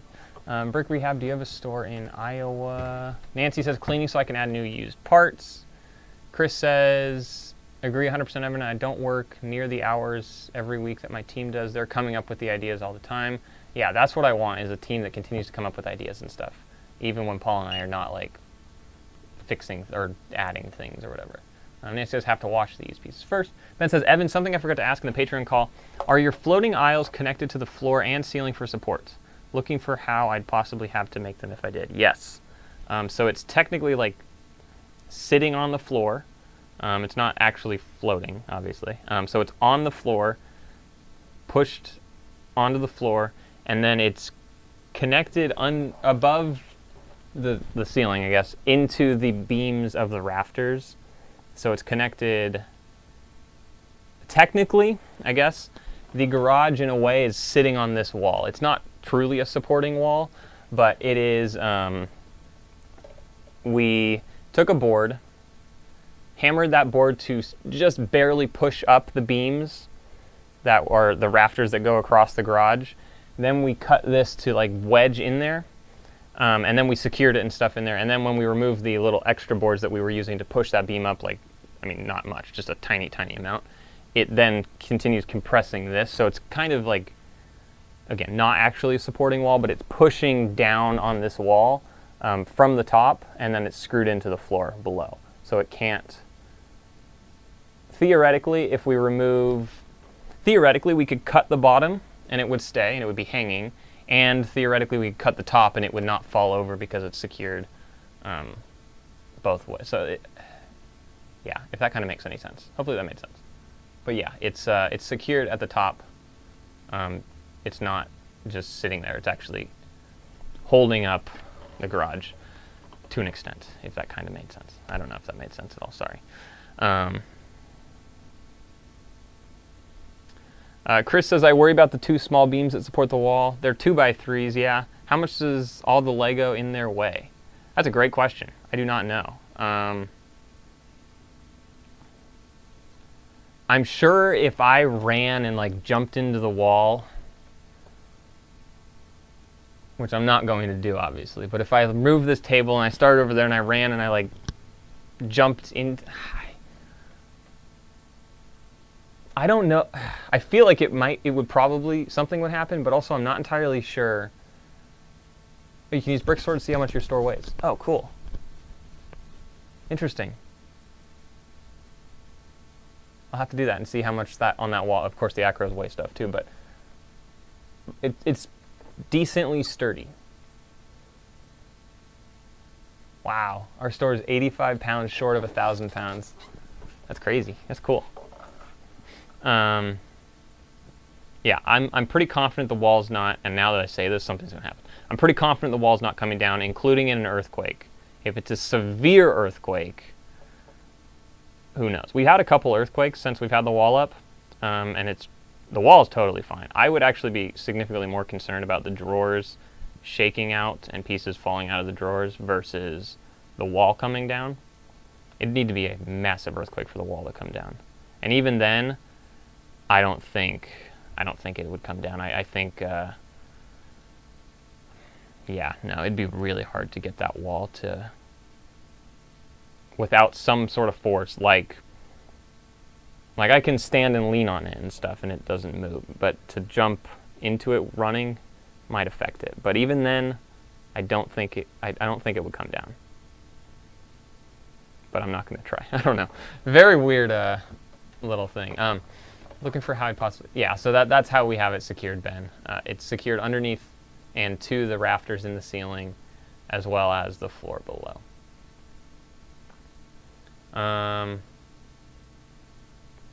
Chris says, when are you going to start consolidating drawers? You should.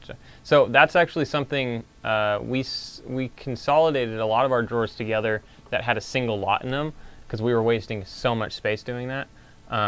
So we've done the majority of the store. That's actually why I went over there. We have some more drawers that will be consolidated together, but like, I mean, this had a single piece in it, so I'm now mixing and adding some more. Sorry, it's out of focus.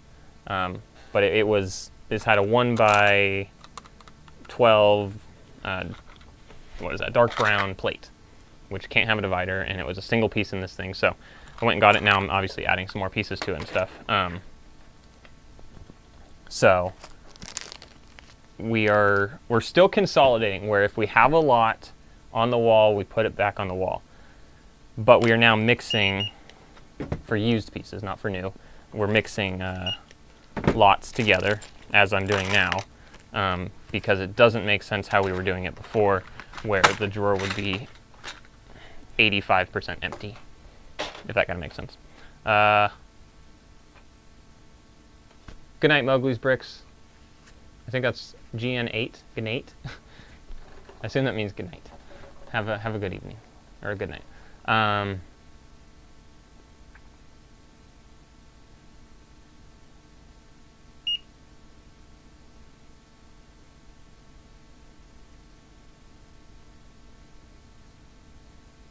Okay, yeah, Steve brings up a great point. A beam of wood is longer diagonal than it is vertical. Yeah, I've definitely learned that. Because, yeah, what was I doing? I was trying to force a beam somewhere. Oh, my dad and I at his house were putting in, my mom wanted like the laundry room redone and stuff, so he bought a butcher block countertop thing, and we had to cut it, and we cut it perfectly. What the size, a little smaller, but relatively close to perfectly, but we had to get it in there at an angle because there were door frames and or molding and stuff in the way. So yeah, yes, a piece of wood is definitely longer on its diagonal than it is vertical, but not by much, but enough where it matters. Kalichi says don't invoke nature's forces.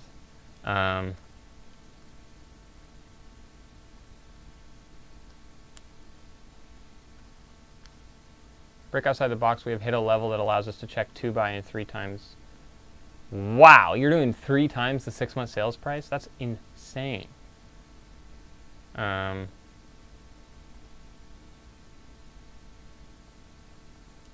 so Ben, I would tie into the rafters. Initially, and I don't know why I thought this might be okay, because it was totally stupid. My plan was just to build like a base thing that wouldn't allow the wall to tip over. That would have been the stupidest thing we could have done. It would stand without anything pushing on it, but even if I just pushed a little bit, like,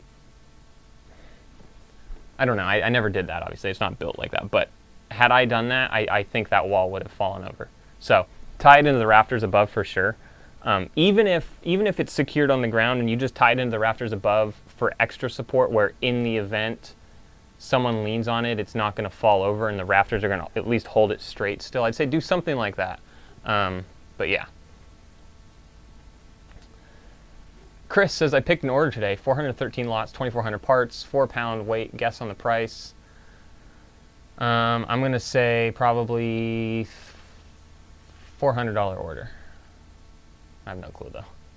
But based on that many lots, that many parts, 4-pound weight. It probably depends if there's minifigs and stuff in there too. But I would say maybe $400 order or so.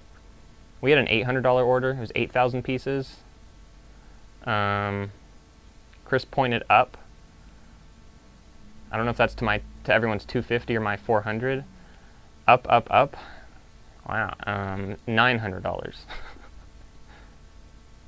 I don't know. Yeah, I don't know. That's a decent order. That's a great order.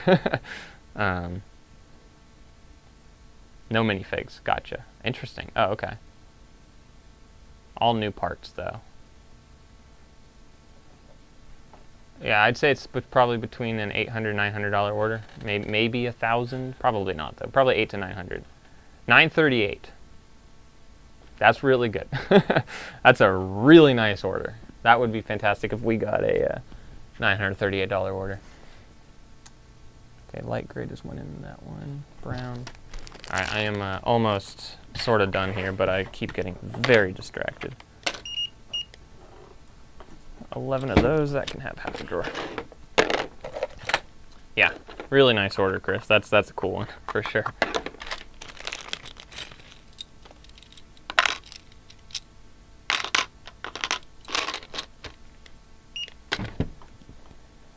Okay, we're almost at 57 more lots added to the store. And it's all because we don't consolidate. Yeah, I know. Whatever. We will maybe at some point move in that direction of not consolidating, but for the time being, currently, we're going to continue consolidating. Give it a week and come back, that answer could change. Who knows? We've already begun to shift into, we will start to mix lots in the same drawer. For a very long time, we weren't doing that. But obviously it's much better to just mix the lots in the drawer. You save a lot of drawer space. So even though it's a little more inconvenient to pick. Light bluish gray 6.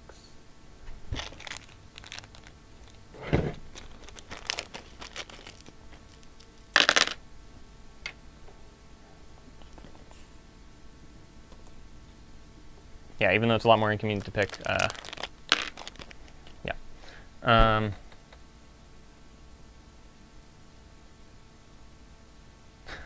Lego Military Mock says, if I got a $100 order, I'd shut up for days. I wouldn't say we get a $100 order often, but probably once a week or so, at least. Probably more than that, actually. Yeah, I'd say we get at least a $100 plus order a week. Maybe not. Somewhere around there. Not entirely sure. All right, let's see what this value is. So in this case, this value is only $50.19.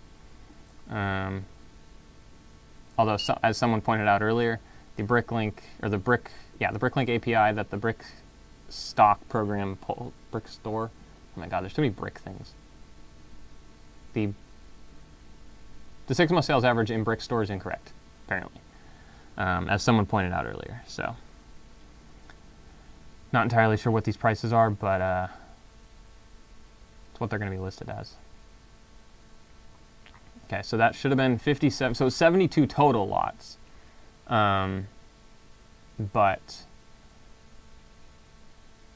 281 items, 72 total lots, 59 of them, or 57 of them were brand new. So we're close now to 10,400 lots. I think we're like 3 lots away or something. Let me check. Let me save this file real quick first. And let me actually just download and get started on the next one. Well, I guess I'll check our lot count, because I am curious.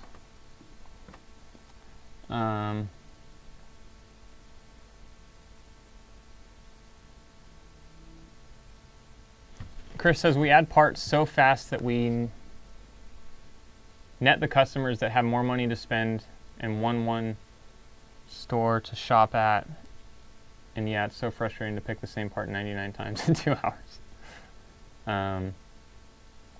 Funberg Chris says, I wonder if you'll get up to 10,500 lots by the end of the day. Yes, we will, unless someone ruins it. But, okay, so currently, oh, what? Did we get an order? Oh, we got an order. 23 lots in this order.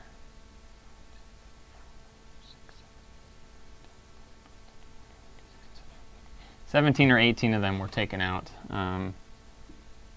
were removed from, so we got an order. Cool, great, we got an order. But now I have a few more lots that I need to add in order to reach 10,500. But I'm hoping. We are at 10,381 lots, so 119 lots more to add, and we'll be at 10,500 lots. So, Funberg Creations, I will be there by the end of the day, unless someone buys all of our lots that we only have like 1 of or something, which would be terrible. Chris says, 1x4 tan tile hinge is expensive. Steve says, that's what I like about uploading on Brickstore. You don't realize the value until you add the pieces in and boom.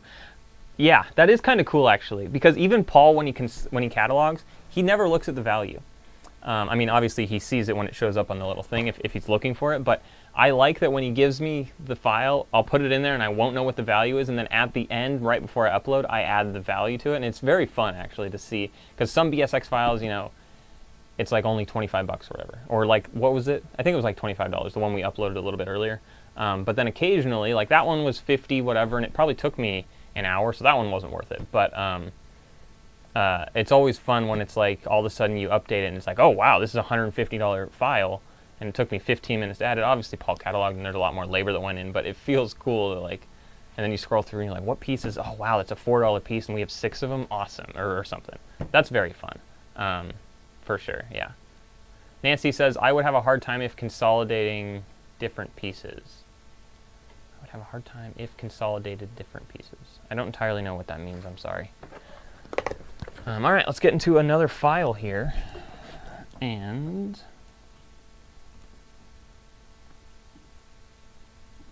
this one is done. There's a lot of files in the folder, but there's not a lot of bags in here, so something happened somewhere where I did something wrong. Okay, we should we do this one? We'll do this one. Do we have any more Technic? Because it seems Technic was a good one to add. I guess we'll go with this one. -1. Okay. And I don't want Brickstore to update the database because it's going so slow.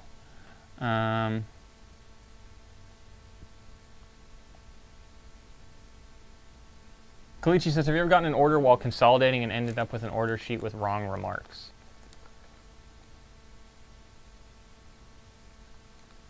No. I don't think so. Ben, or it's not Ben. Ben says yep to that. Have you ever gotten an order while consolidating and ended up with the order sheet with wrong remarks? Occasionally we have something with the wrong remark, but it's not that we got an order while consolidating, it's that we got an order, didn't pack that order, and then at some point after that added parts that were from that order or moved parts around. And then when you go to that order sheet, it tells you where that order should be, or where that piece should be. But we're like, okay, I just moved this today, I got to figure it out. And then if you go into the inventory and you look, it'll give you the current remark. That's something I don't like, is that the BrickLink, and this is fixed on BrickFreedom. So the BrickFreedom multi-order packing page is nice because it updates the remark based on where that piece currently is in your inventory, versus BrickLink, which just whenever that order was placed, wherever that part was, that's what it sticks on that sheet, even if you've moved the part since. So I'm sure at some point that is potentially useful, but yeah, we don't, I don't think that happens very often to us. And yeah, Chris says, add all your parts at the 6 months max for a month and wait to see what happens. We almost started doing that. We almost talked about in October upping all the prices on everything, but we want to continue to be able to pay with the current cash flow the contractors that are currently working for us. We don't want to tell them, hey, for a month we're probably not going to make enough money to be able to pay you, so we're just not going to have you do stuff, or something like that. We don't want to get into a position where we can't continue to support them, but we might. It's for sure on the table of something we're thinking of trying, is upping the prices, potentially instead of a gradual increase. Just like you said, up it a lot, and then the orders will slow down. I think you just said that. Yeah, for a while sales will slow down, just keep adding. That's what we thought about. And it is something we've thought about. Prices, for the most part, have been up 5%, kind of consistently. Depending on a few things that I change here and there, if a piece is like a Star Wars minifig is going to be more than 5% up. But for the most part, we upload at 6 month sales, sometimes 5% above, unless it's like, I don't know. It just depends what the parts are. But we no longer ever go down unless it's a sale. But I don't even think you have sales, Chris, do you? You just go with whatever's happening and it works. All right, let me, this has a total of 50 lots in it, so hopefully, hoping 40 of them or so, maybe, are new lots. That would be great, but we will see. Yeah, so we've been streaming for almost 2 hours now. I'm gonna keep going because we have to get to 10,500 lots today. I hope. What am I doing? I need to switch this. That's exactly what we're doing, Chris. We're gonna think about saving so we can know what we need to pay them for a month, and then that's our plan. The only thing we're slightly concerned about is moving into November, December. It might not be a great time to test that out or to try that. So it might not end up being until January where we, not shut down, but in January raise all our prices 25% or whatever, and then continue to add in January. Because I don't want to lose the sales or lose a few potential sales during November, December time, when in theory sales should be higher. So like, in all honesty, October should have been the month to do it, but we didn't come up with, we came up with it towards the end of September, but we just wanted to know, we still had a couple grand or whatever it is sitting aside that we can tell everyone, hey, keep sorting, keep doing whatever. We just didn't want to shut them out, because that's one of the things for me where being that contractor, or having been a contractor before, I'm not a fan of when there's just inconsistent and unknown work.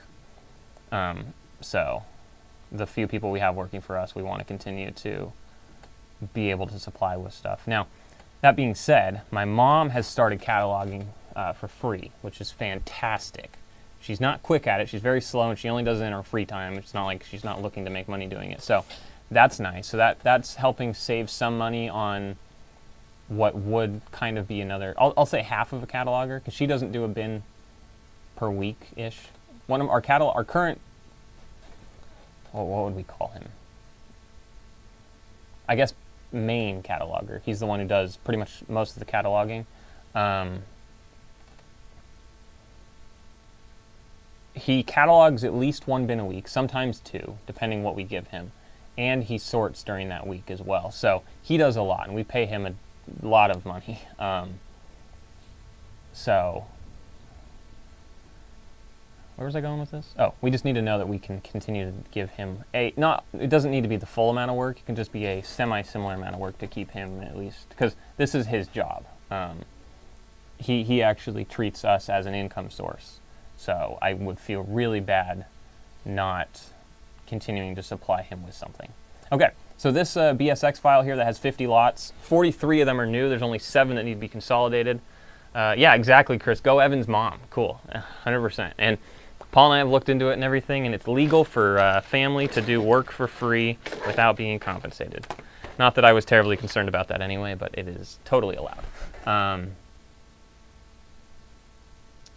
Nice, Ben. Ben said added 100 lots since the call earlier. That'll do it for the night. 100 new lots. That is really good. Nice job. Yeah. In all honesty, even after I get to 10,500 today, what is today, Saturday?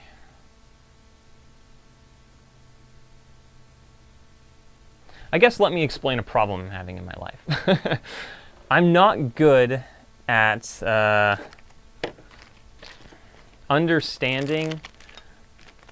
Okay, how do I say this? What I was going to say is I'm not good at having fun, but that's inaccurate to what I was trying to say. But I was trying to say 1492. I was trying to say I'm not good at having or understanding what am I trying to say? Like, this is fun to me, to be in here and to see the store grow. Even though technically it's work, it's very fun. So I don't mind spending a lot more hours in here when realistically I shouldn't be working, I should take a break, whatever. Which is why what I was trying to say is even after I'm hit 10,500 lots tonight and I can be done with the stream and stuff, I'll probably go make dinner, have dinner or whatever, and then I'll probably end up coming back in here and working on maybe minifig parts or continuing to add or whatever, even though in theory I really should be done. So I wouldn't be surprised if we get to like maybe 10,600 lots tonight, even though you guys won't see it get to that point unless you're watching the store and refreshing every 5 minutes or something. Again, unless of course we have a catastrophic order that comes in, and for some reason we, I don't know, make money or something. So that's a thing. Yeah, Ben just said, yeah, I'm the same. I'd rather be doing this than sitting wasting time watching TV. Yeah, that's like, I know it sounds so stupid, especially to a lot of people, but it's just like this to me is it's fun to think about making money. I guess I don't even know. Brick Outside the Box says my mom sorts for me for free, but she will not catalog. My mom is the opposite way. She tried to sort, finished half a bin, and said, no, I don't like this. But she still wanted to help, so I was like, okay, we could try something else. And she tried cataloging, 4552, is that over here? Tried cataloging, and she ended up liking cataloging because it was less pieces to deal with, and it's more, I guess, detail-oriented, and she enjoyed that more. So that was a good, actually a great thing, because it's harder for us to find reliable catalogers than it is, well, I don't know, sorters aren't easy to find either, I guess. Oh, maybe I just added this. 4522. Yeah, this is something that happens occasionally as well. Like I just added that piece and now it's telling me to consolidate, and that's something I'm trying to get Paul to make sure he's doing a little more carefully, so I'm not trying to consolidate. I gotta break this bag. This is another thing I'm trying to tell Paul to do. Don't cram it in a bag. It doesn't make sense for him to waste the time to cram it in the bag and then me to take the time to get it out of the bag. 5560.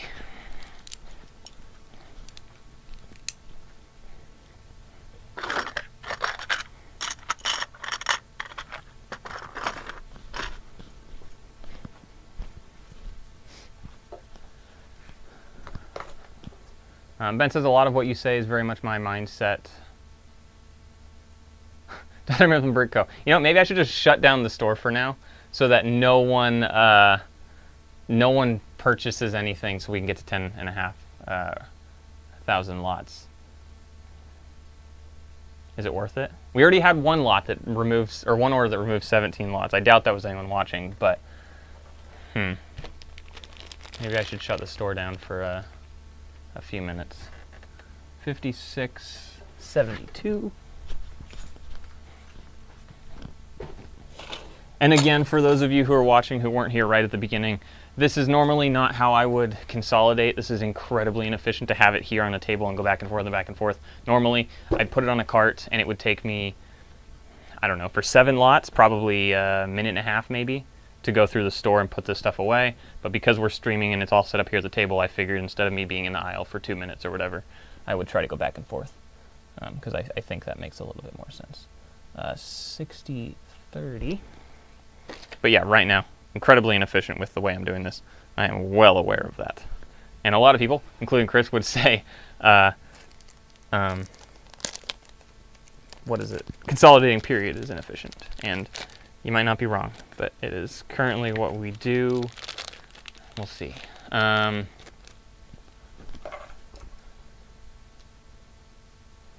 Brick Rehab says, you're talking about this being fun to a group of people that are watching you sort Lego, and most of us are also sorting Lego. Safe statement with this group. Yeah. Yeah. Chris says, we have 8 tons of Lego. Does that show in the store tour update? No. I would not have assumed you had 8 tons. That's a lot of Lego. Your store update was very cool, though. I loved, it was really fun to watch and see kind of the whole area for once, and like get to see you like skating around and stuff was pretty fun. Yeah, that was pretty cool. 8 tons is a lot. Lots of Lego. Steve says, Evan's subtle sales tactic, he's subliminally getting us to buy up his stock. Yep, exactly. No, I'm actually hoping you don't.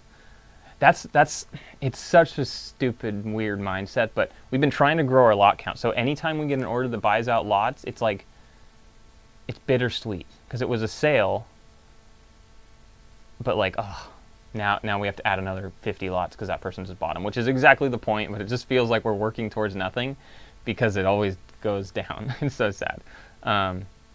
Yeah, Chris says I burned 2,200 calories on those skates. So the only thing Paul and I had said when we were watching it and we're like, oh, huge liability. For you as the business owner, not necessarily. If you get hurt, in theory, you're not going to sue the company. I hope. But we were like, oh, no way could we have an employee on roller skates in a thing without like proper insurance for it. It's like, it just scared me. But obviously, if you're doing it, you're not going to attack your company. We have more Lego coming. Why? I mean, I know why, but like, that's insane. Is that so? Chris, was that 8 tons of sorted? Or sorry. Was that 8 tons of unsorted, or is that 8 tons including what's in the inventory and what's being processed by contractors and all that stuff? Or is that just 8 tons sitting, waiting to be sorted? Because that's insane, like absolutely insane. Ben says, got my parents to be able to part out new sets and put them away, which helps. Just have to fill in the remarks on Brick Store and put the new lots away as well to change the drawer numbers that overflowed. Oh yeah, that's not fun. I guess that's another thing Chris is able to get rid of.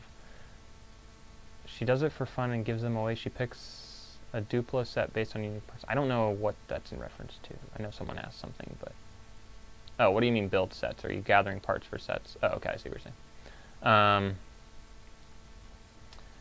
Kalichi Brick says, I bought some 15 CMF Harry Potter Series 2 figs to give them away in big orders as a Halloween promo, hoping to draw some more clients, or at least repeat clients. Got them at $250 US. That's pretty cool. Yeah, okay, Chris, just the raw material. That's insane. 8 tons of raw, because you probably have what? I don't know, I actually have no clue. It's just a number I'm pulling out of nowhere, but probably like a ton or more being processed with people / sitting waiting to be processed, in terms of like it's already been sorted, now you're just waiting for it to be cataloged or something. Probably at least a ton, I would assume, maybe more than that. and then you said almost 1,000 pounds that's for sale. I would assume you probably have 10 tons of Lego, maybe? Like in the whole facility, maybe more? That's crazy. Funbercrew says, I'll be intrigued to see how many lots I have after I build the next advent calendars, trying to decide, do I add the used Lego as new extra lots or consolidate them with the current used lots? I mean, add the used parts and new lots to add more lots, not actually as new parts. Oh, if you've built them, I would say add them as used. I don't think you should add them as new if you build them and then have to take them apart. But yeah, I would say if they didn't come out of a bag and instantly into a drawer, it's my opinion that it should be marked as used, and you can do whatever you want, I guess, but I mean, add the used parts as new lots to add more lots, not actually. I mean, add the used parts as new lots. Technically, you will have more lots in your store. Where does this go? I need to put this away. 60-30. Technically, you'll have a higher lot count, but not actually more lots. So I would say don't do that. I would just consolidate. But of course, we choose to consolidate. But like Chris, I don't know what number he's at right now. We'll say 50,000. On his store page, it shows he has 50,000 lots. But in reality, he actually only has 39,000 unique lots. So it'd be a similar situation to you where you might have now 5,000 lots, but in reality, you only have 4,500 lots, and 500 of them are doubles. So it would, I guess, falsely increase your lot count. But like I said, up to you. Okay, 5685, one of those, and then we're done. Okay, the amount of time that just took to consolidate was like ridiculous. If this is 7 lots I had to put on the wall. 5685. So stupid. All right, okay, now we can actually add 43 new lots, which also took me forever. Fumber Creation says, yeah, I think I will consolidate. I seem to not type properly this morning. That's okay. I don't talk properly all the time, so. Soulflame says, wow, that's a lot.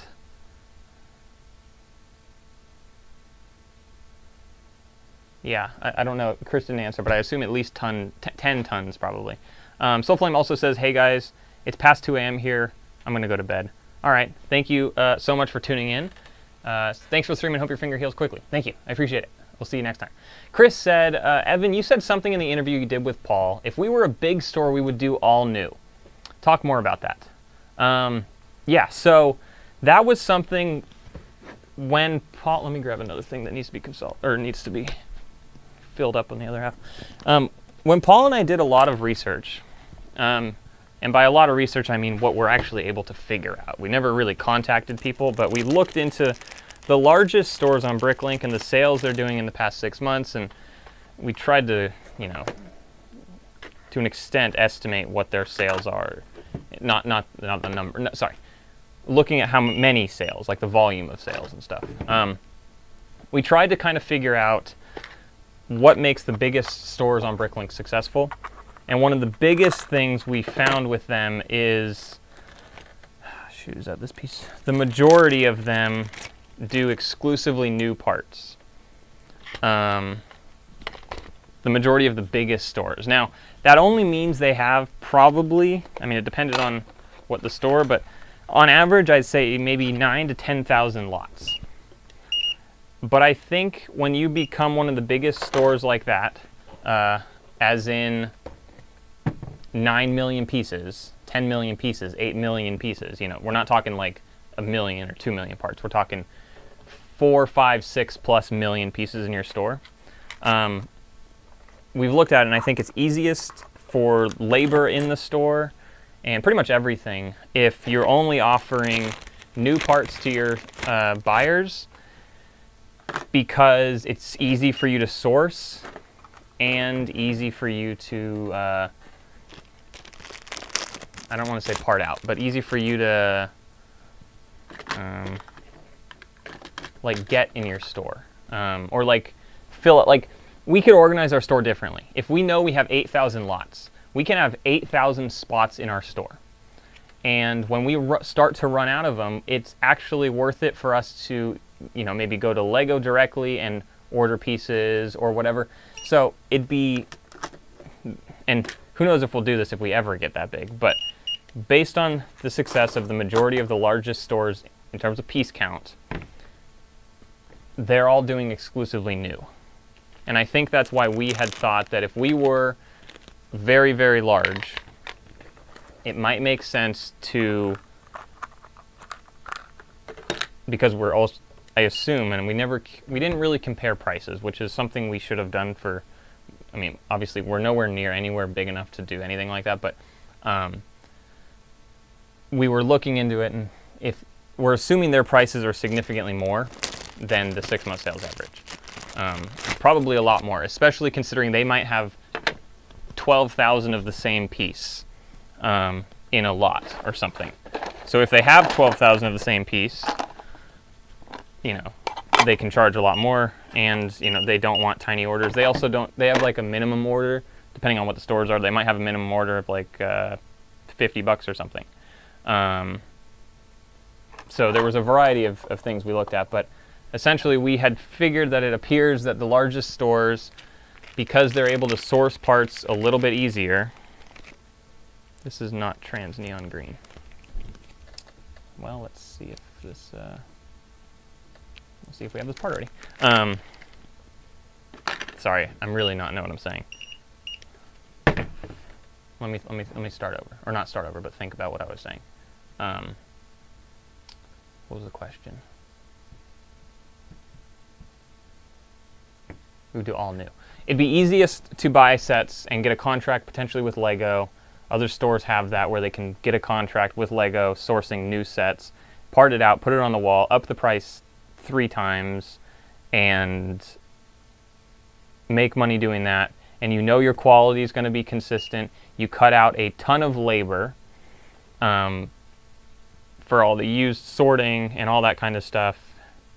And in theory, your facility is easier to maintain because you're not switching lots drawer in and drawer out. It's just, I mean, I don't know that this is 100% how everyone sorts, like all the big stores, but this drawer, or this container, because it's probably not a small Acro Mills drawer, this container is 1x2 red bricks, you know, and it's a massive, I don't know, 55-gallon drum, and that's the red 1x2 bricks. That's where they go. And as they start to run out, they know we need to get more red 1x2 bricks. It almost works more as a standard retail type thing where you, as you see your inventory is getting low, you can just restock your inventory. So I think that would be why a lot of the largest stores are only doing new, because once you get to that size, if people need quantity, they're going to come to you. You're probably going to get sales just because you have so many million pieces, and especially when they're looking to make a mock that needs like 100 red 1x2 bricks, or probably more than 100, but whatever. We also, Paul and I did a little survey for some of our past buyers, and we found that the majority of people, now this is of course only from a pool from people that purchased from us, so I don't know exactly because there's other people that don't purchase from us, but people that purchase from us, the majority of them preferred new pieces over used. Now obviously you can't always get every single piece new, or you could maybe spend a ton of money, but for the most part our buyers said they preferred to buy new if it was an option, which actually we found very interesting, because we figured since new costs more, we would expect to see that people answer that question. They'd prefer to buy used unless we had new, but it was not the case. So very interesting. So I think if we were to, and the process of getting there is definitely different. So like Chris, I'd say for you, if you were to change direction, it obviously would be incredibly difficult. I think we are at a point now as well where we've gone so much leaning towards the used idea and the used concept and the whole workflow of adding used parts and all that stuff, that if we were to all of a sudden switch and say, oh, we're only doing new, that'd be another massive shock and very weird thing to just do randomly. So I don't think we'll ever actually do that. But I'd say if we were a larger store and we had started, and because that's how we started. We started with pretty much all new because it was easier, and it's definitely easier, and there's less errors and stuff. But if we were able to grow to become really big, I would say we would still be doing new, probably. The reason we did used is because, well, not the only reason, there were a few reasons, of course, but we had such a hard time sourcing new parts. We were having, not that it was impossible, but it was becoming increasingly difficult to get new parts, partially I think due to COVID and Walmart was not having sales and all these kind of things. But I think a portion of that reason we weren't able to get new, or a portion of the reason we were doing used, is because we were having a hard time getting new, and we couldn't just say, oh, we'll just not add stuff for a while. We had to kind of figure out another solution. And then we, of course, saw, a lot of other people doing used that was also working and stuff, so that encouraged us to, okay, maybe we can make a switch to start to add some more variety and stuff, and obviously it's currently working out. So, but now I think we're deep enough in it where we probably would not, or it'd be weird if we just decided to switch back to just doing all new. Yeah.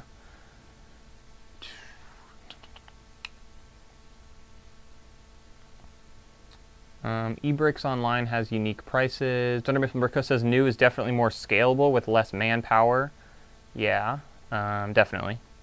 Steve says, I don't think you can compare new with used. Used is normally 3 times the profit of a new piece. Example, you get 3 times value on a part out. You get 9 times on used. Yes, Steve, but with the way, in order to, I mean, yes, you're right on that. Sorry, camera's over there. But in order to do in order to do used at a scalable size, I think you need to bring in other people. And when you bring in other people, your labor increases a lot, and that's where your margin starts to go down. So while we've realized, with used, it looks like it's a 12 times part out value for the value of that set or whatever. It is, except for the fact that it costs so much more to get those pieces on the wall. So it's actually not, in theory, the 3 times part out value for sets, 1/3 of that pays for the set, 1/3 of that pays for the labor, and 1/3 of it is profit. That's not the case. It's definitely not. But it's actually not the same with new or with used, because you have, at least in our case, with trying to do more of a more volume, we have 2 other people involved, and then we, of course, we're buying the pieces as well, plus all the labor. So it's like it ends up being relatively similar-ish to new, we believe, like within a couple percent or a few percent in terms of profit that you could make off new versus used. Of course, with used, you're going to get lot count up. That's why we also went with used, because in theory, if you have more lot count, you have more variety in your store, you have more of an ability to get people to want to come to your store because you offer something someone else doesn't. So there's, of course, all that, and that was another factor why we also went and decided we should also do some new or some used. But ideally, we'd like to keep a balance of both at the moment. Yeah. Kalichi Brick says, I plan to stick to new, but might consider creating another store in the future for used parts if my current store is doing well. You need to check the BrickLink terms. I know, at least in the US, we can only have 1 store associated per person, so I don't know that you'd be able to do that, but you can look at it or look into it. Funbreaker says, with the amount of drawers I currently have and used parts, my aim is to get my store to about 35,000 parts. I know that the Advent calendar will add about 1,500 to 2,000 parts, and so that will put me around 30,000 parts. Nice. Mitchell Smith says, hi, first time watching your stream. Chris/Evan, have you ever seen the Instabrick brick scanner? Have you considered using it to cut down time identifying parts? Yes, looked at it, saw it when it was actually called Pick a Brick, way back when it was still on Kickstarter. At the time, I was not doing BrickLink, so I didn't donate. Had we been doing BrickLink, I might have donated to it on Kickstarter to get it funded. But after watching videos on it and stuff, Not 100% that it's super duper incredible. Not to say though that it would be interesting to play with, but definitely it's too expensive in my opinion. It's essentially about $200 US, and it's probably just not worth it. But who knows? Yeah, sorry.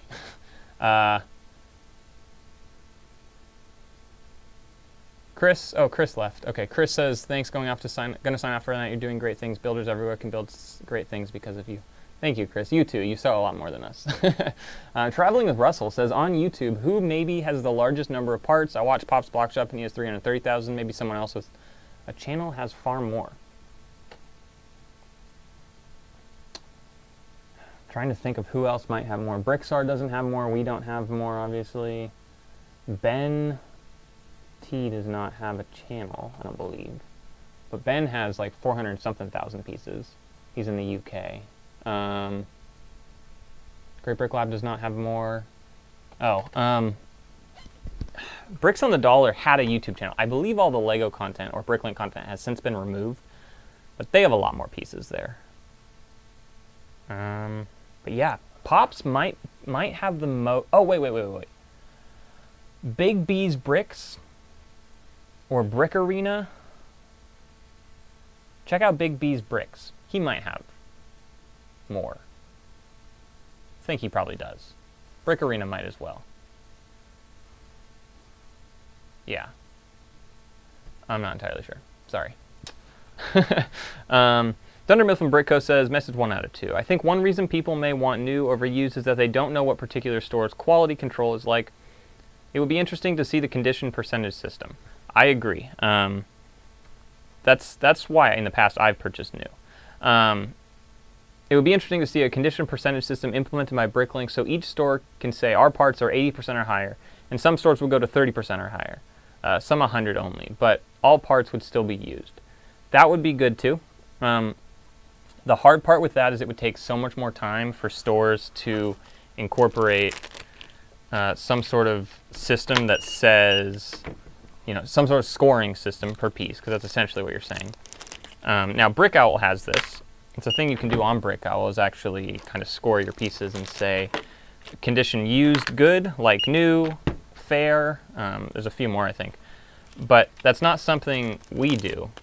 Technically, I think all of them are considered used good or something. I think good is the standard when it's synced with BrickLink parts. But I know I don't think we would actually do that just because it takes so much time. So I don't know that we'd want to spend, wow, voice crack. I don't know that we'd want to spend that time typing in or selecting an option. But maybe.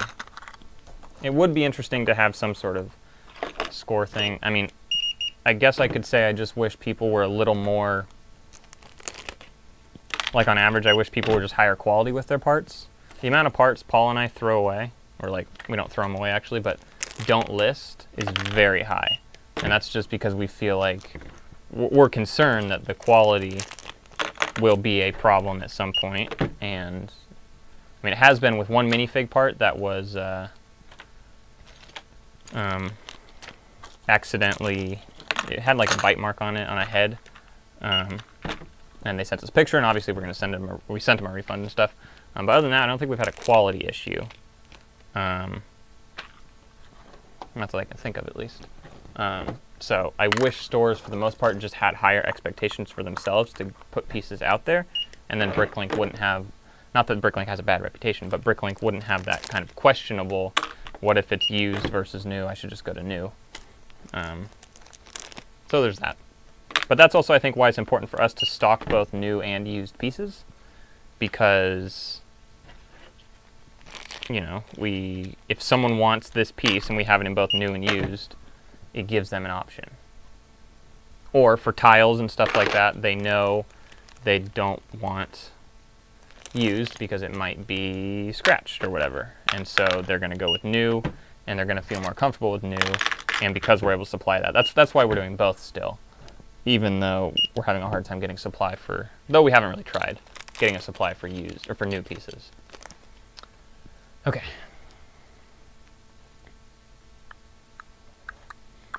Lots of chat that I missed. I gotta go back a little bit. T says no channel yet, but I'm doing reps in front of the camera to get practice. Nice. Steve says my store runs roughly 50-50 split on new and used. I have 70-30 split on used sales over new. I find used minifigs and accessories trump everything. Ben says I have a channel, no videos yet. Gotcha. Yeah, Ben says I think for used, my feedback normally speaks volumes. Nice. Coyote Crow says all new, but store started because I have tons of used. However, I really enjoy sorting new. Yeah, same with me actually. Well, no, not because I had tons of used, but when I started the store, I started with all used, and then I added, or actually, probably wasn't. Yeah, it was a couple years in for sure before I had actually started adding some used parts. Sorry. Started with used. It was a couple years in before I started adding any new parts to the store. And that was when I probably found Bricksar and stuff. Maybe. Was once when I saw, or when I decided that, oh, I'm going to start doing new, was when I saw other people doing new, and I realized how cool it was and how fun it was. But before that, it was just used. Bought a used lot on eBay, and that was that. Okay, these are now all scanned into the drawers, and we can update the prices and stuff. I don't think this is going to have a high value at all. Okay, I think we still have more stuff here. Dunnermouth and Brickco says my baseline for the percentage would be set by BrickLink, so each store would be roughly the same. Oh, gotcha. Okay. So the baseline is just standard used, and then if they wanted to change it up and down, it would fluctuate, I guess. That makes sense. Mike says, my son wants to start a BrickLink store. How much would you say he should have for an initial investment? Should he start with parting out new sets or buying used Lego? People ask us all the time what an initial investment should be. I think that's so hard to give an answer on because obviously it depends on the financial ability of what people are able to put into it, and obviously, maybe not obviously, but the more money you put in initially, in theory, will have a bigger return sooner. Not to say that with $500 right now, you couldn't have a big return over the course of the next 2 years, but if you put in $5,000 right now, you're able to get a kickstart, and see growth much quicker. But I would say that's a really hard answer to give. I would say, yeah. I can answer your second question, but I think it also partially has to do with how much you're willing to put in as an initial investment. I would say you should feel relatively safe, and it's a lot of money, but I would say like $1,000. If I were to restart a BrickLink store, I could restart it and grow it relatively quickly, I think starting with $1,000. Now technically I started my store years ago with probably 40 bucks. Now probably like 60, maybe $80. I got a couple Acromills units and I bought $40 worth of used Lego on eBay. And I sorted out all those used Lego pieces and I listed them one by one using BrickLink, and listed them one by one, and I sold them at the cheapest price. Now that cheapest price got me sales, but I wasn't making money. So don't do that. Definitely don't do that. I would say if you put in $1,000-ish, and the majority of that you spend on inventory, don't waste money on a barcode, don't waste money on a barcode scanner yet. Don't waste money on a label printer. Don't spend money on a counting scale that counts for you. Take that first $1,000, spend $800 of it on product or inventory, maybe a little bit more, probably about $800. Spend $150 of it on drawer units / some sort of storage system, and spend $50 of it, maybe a little less, on packing materials, some boxes, tape, things like that. But the majority of that needs to be spent on inventory, and I would say, I'm not going to give you a number now, but I can say to get our store to any point, it's been about 1.5 years since we restarted the store. those first few months there were thousands of dollars invested. Over time, well over $10,000, well over $15,000 invested over the course of probably, we'll just say within the first year there was about $20,000 put into the store before we really saw a return and started to get paid back. And that's to get to the size we are now. Now, I would say we could have done so many things differently that would have, in the long term, made us more money, helped grow the store, but we didn't do it correctly from the beginning. So, if you have the budget of $1,000, I'd say spend that $800, if possible, on inventory and try to do new. It'll be easier. It'll get more people to your store initially, but don't spend $600 on one set and $200 on another set. You need to diversify. So definitely diversify, get a few different sets and stuff out there, so you have some variety, but also you have all new parts. It's easier then at that point to learn the elements, to learn the colors, to learn how you want to set up your storage system. Maybe you don't want to use drawers. Maybe from the beginning you just want to do, I know a lot of people do the shoe boxes, and they put pieces in bags, like maybe not this, but like a Ziploc bag or something, and they label those. That works for some people. Other people use like those clamshell cases that have the little dividers in them. You can fit maybe like, I don't know, 24 little different things in there. Some people do that. That seems to work well.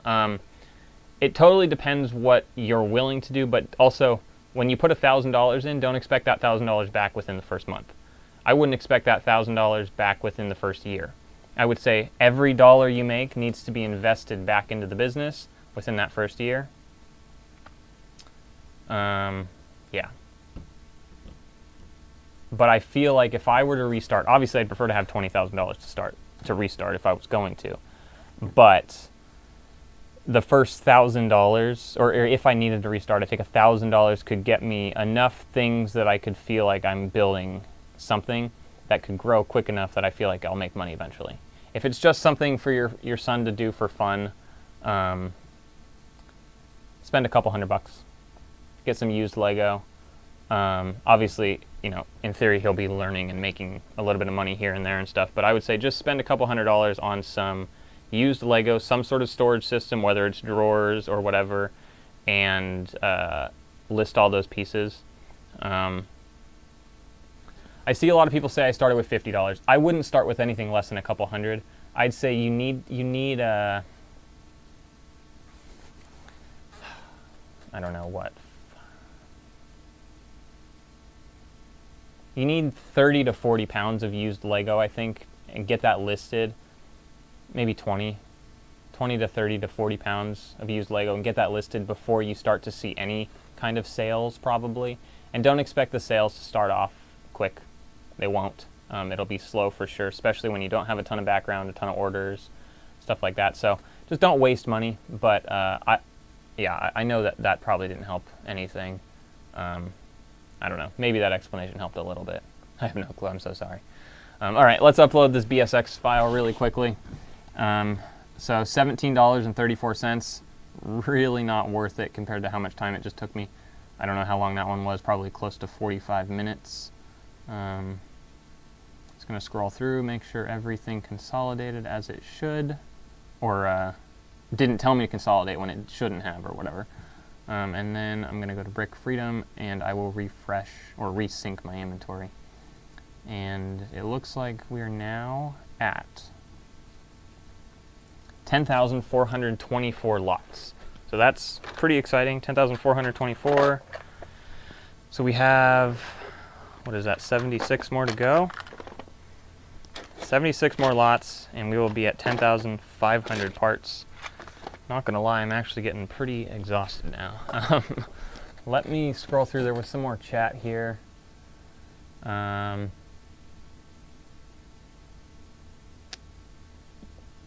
Brick Creations, have a good evening, or good morning, sorry, or good day, because it is day. Yeah, Ben says ending totals for today: 422,000 parts, 11,457 lots. That is very nice. That's a lot.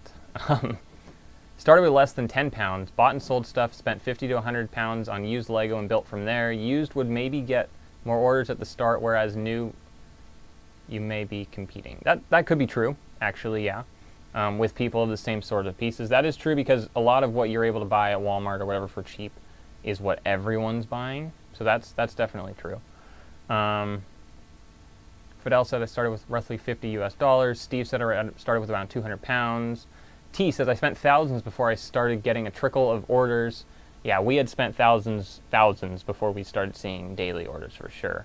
And we are just now coming up, I mean, a few months ago, but at a point where we're making money and we're putting money back into the business, but we've been paid back or are almost all the way paid back from any initial investments, which is very exciting because now we can actually start taking profit.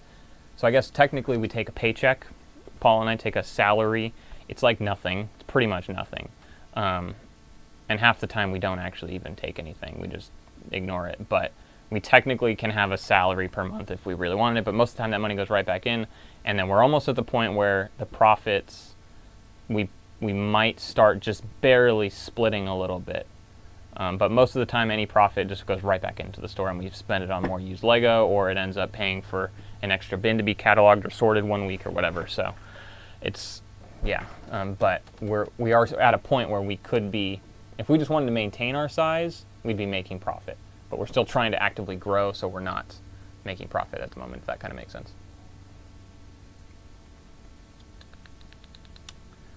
Ben said, I think you could start it with $200 US, 2 Acros, $60 each, and 140 worth of 20 to 35 pounds. Exactly. I think that's kind of what I said towards the end there. Get a way to store it, and then get 20, yeah, I think I said 30 to 40 pounds, but something like that of Lego. Okay, yeah, that's smart, actually. Listed the 6-month sales average with 25% deduction on that price, and then you'll get some orders. That is true. That's how I did it initially. I didn't list it at the average, but I listed it at the minimum. I got orders, and it gives you a lot of learning to realize how to get the orders ready and pack them and all that stuff, so that is part of it. But yeah, give it a little bit of a discount so you get some orders and then you have some feedback and stuff, and use that money to continue growing is what I would say. Brick Rehab says you could even start with sandwich bags, number them, buy a plastic shoebox from the dollar store. Yep, that's the storage option as opposed to the Acros, which are expensive for sure. Fun Brick Creation says, in my opinion, I haven't got a big enough store yet for a barcode reader, as I'm the only person in the store and I'm fairly quick with manually adding remarks. Gotta go now. Great stream. See you next week. I'll let you know how my channel is going. Awesome. Thanks for tuning in, Fun Brick Creations. Donovan Burko says, there's no right or wrong way to start or run a store. So true. It's all up to the individual. There are things that are considered standards, but nothing inherently wrong or right other than the social rules. Exactly. As long as your customer gets the pieces they ordered and you didn't scam them or anything, there's no wrong or right way to do anything. Coyote Crow says 315,000 parts, 4,770 lots. Spent quite a bit to get started. Orders aren't quite regular, but are increasing. Nice. I would say, based on your lot count and your piece count, you probably have a ton. You probably buy, like, we'll say 10 plus of a set, and then you part it out. I would say lower that number, whatever that number is. Actually, what is that number? When you buy a set and you go to Walmart or whatever, how many do you buy before you part them out?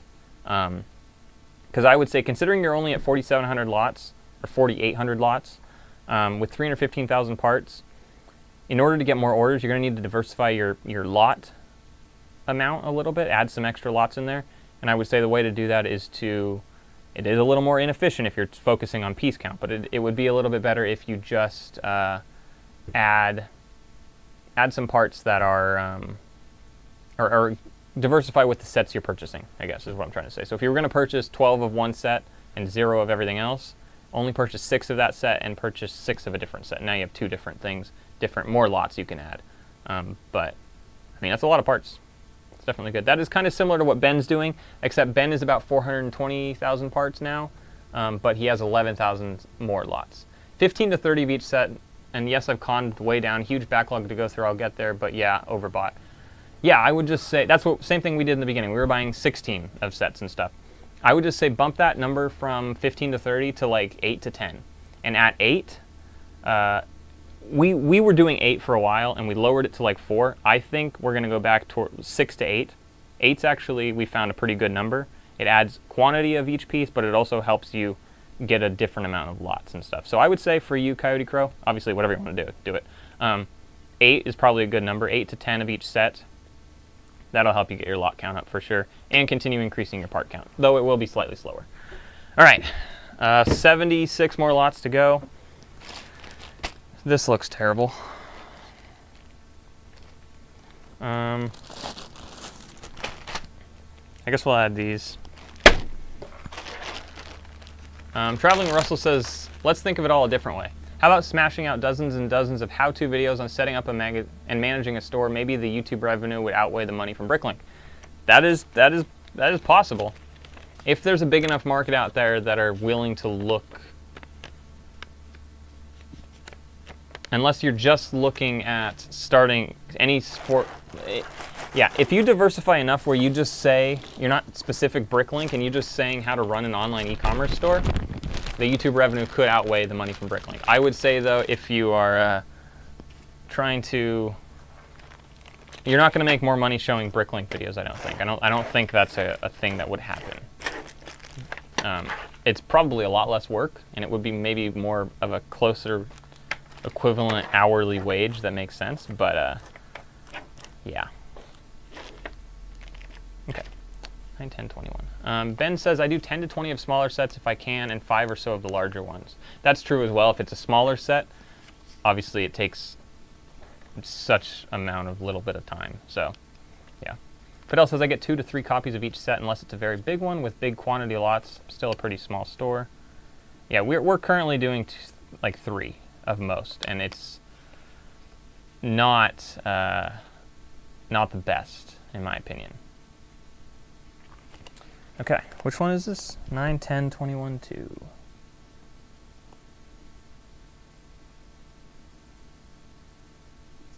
Nine, 10, 21, 2 is not in this folder. What? Let me text Paul real quick.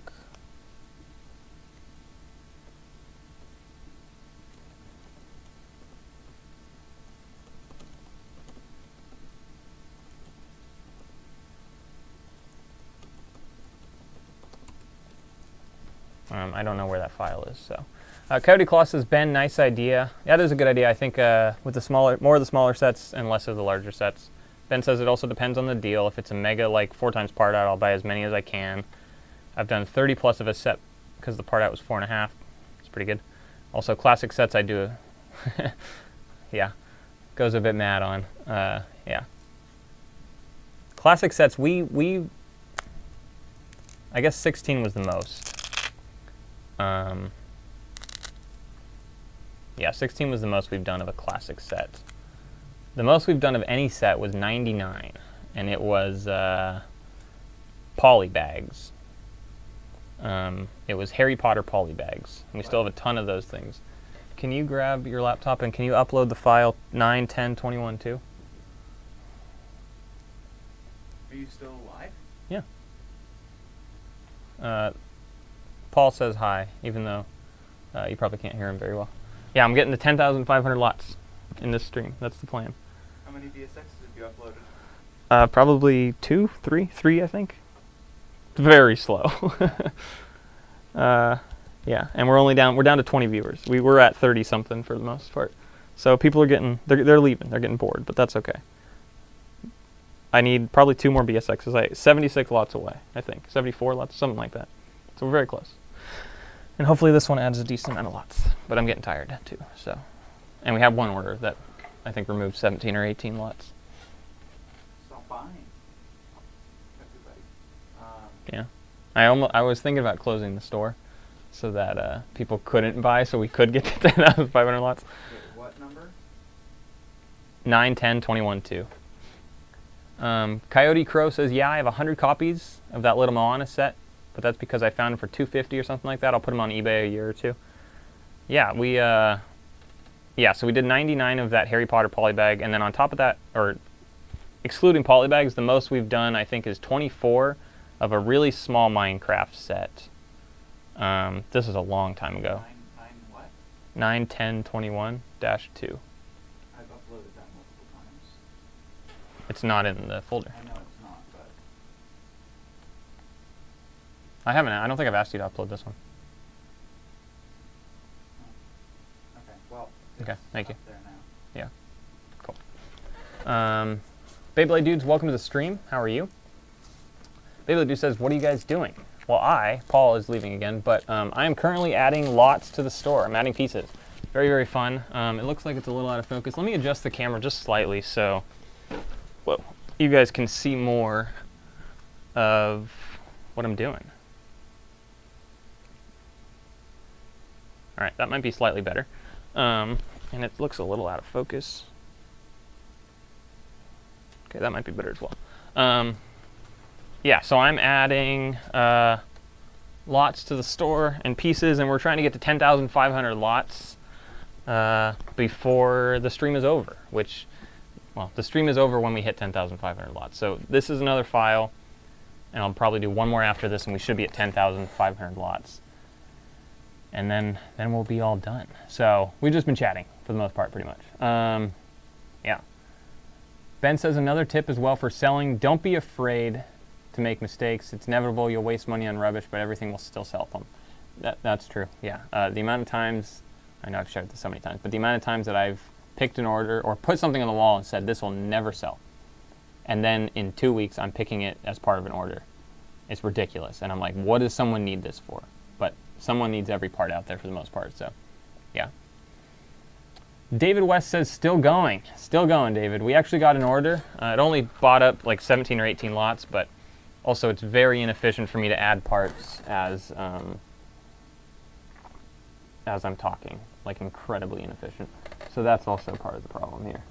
I would totally have been done if I was not trying to chat with everyone. Yeah. Fidel says, do you give special coupons or something like that to reoccurring customers with a lot of orders in your store?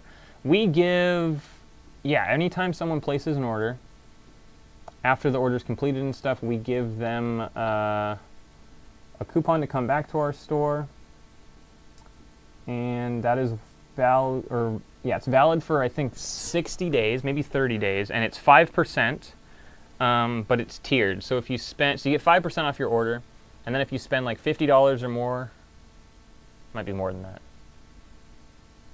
something like that. If you spend like $50 or something, you get 10%, and if you spend 150, you get 15%, and if you spend 300, you get 20%. I don't know exactly what it is, but yes, we do offer a thing. Not a ton of people use it, but it does bring people back. Actually, I don't know that it brings people back, but it does. People use it when they come back. Sometimes, not always though. Some people do not. Yeah. David says good stuff. Yep. Ben says I spent over 300 pounds on Lego key rings and 400 to 500 pounds on dots. Still have 170 plus packs of those sealed. Sold 2 key rings in 3 to 4 months, and dots sell okay, just slower than anticipated. Yeah, there's going to be those mistakes that are made for sure. Ben says I do 5% coupons for all orders. Steve says I had a load of Scala doll clothes for nearly 18 months before most sold in a single order. Yep, that's how it. Yep, Ben just said that's how it goes. Yep, exactly. Mike says thanks everyone for the advice and information. Of course, and yeah, we are not the only people to get information from. Please don't just listen to us. Listen to everyone. David said keep her rolling. Some of the records I grade and upload I think will never sell. Yeah, exactly. Then it flies off the shelf. Can't judge a record by its cover. Exactly. What time is it? It's almost 6 o'clock. Wow. Beyblade Dude says, where did you get the parts? Did you part out a set or something else? No, these are used pieces. So these first we bought from someone who we purchased all the used parts from. We have like a supplier. He essentially gives them to us. Then they get like initially sorted, or they get put into bins, and then they're sorted into 20 different categories. Those then 20 different categories get put into one bin or one category per bin. Then a cataloger goes, and in this case, Paul was the cataloger. This is the slopes category, or part of it, just a small portion of it. These parts came back from Paul. He cataloged them. They're now here on the table, and I'm going to add them into the wall. So these are actually all used pieces. What parts do you have a really hard time differentiating?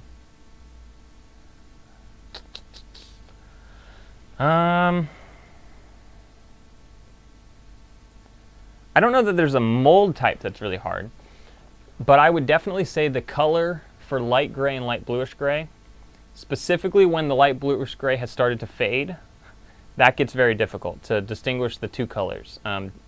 Dark bluish gray and dark gray are, in my opinion, very easy to figure out. We also have these like daylight balance, like 5,000 balanced lights in here, which appear to our eyes very white, as opposed to like kind of orangish yellow. But we've learned that our catalogers, the majority of people at least, have an orangish yellow light in their house. And when they catalog under that light, it's harder for them to distinguish between colors, which is very interesting. So, yeah, I would say element type, we don't have a super hard time trying to differentiate. Occasionally the brick store, or the BrickLink pictures are terrible, and it's like, I don't know what this is. And that's just the picture, because the description are confusing or whatever. So sometimes that's a thing, but I would say the colors, specifically light gray, light bluish gray, once they've started to age and fade, those are hard for sure. Ben says, how many pounds of backlog do you guys try to keep? Currently, we probably have sorted. We have about 260 to 300 pounds of backlog that's sorted that should be being cataloged. Yeah, Ben said a good LED lamp helps for that. That's our solution now. But we have about up to maybe 300 pounds that is sorted. Or not yet sorted, we probably have 60, probably another 250 pounds. Maybe more than that, actually. We'll say 250 pounds. So currently, not touched, 250 pounds, sorted, not yet cataloged, almost 300 pounds. So I guess we have about 600, give or take 50 pounds, that is not yet in the inventory, that is kind of just in the backlog. And I think we need some sort of backlog, but I think it's better to have a backlog of not sorted than it is to have a backlog of sorted, because sorted we've spent more money on already and it's not making money. Now if we ever have a backlog and we have a few bags, but that's currently what I'm adding now, if we ever have a big backlog of added or like cataloged parts, that is literally, we've spent, I don't know how much per piece off the top of my head, but we've spent hundreds of dollars for those pieces, maybe thousands depending how much of a backlog we have, and it's not in our inventory making money. So if we ever have a backlog of pieces that need to be added, that's like what Paul and I did this past week. We have to add them, and we'll shift a few of our operational things to make sure those get added in a timely manner. Okay. So Paul can't count.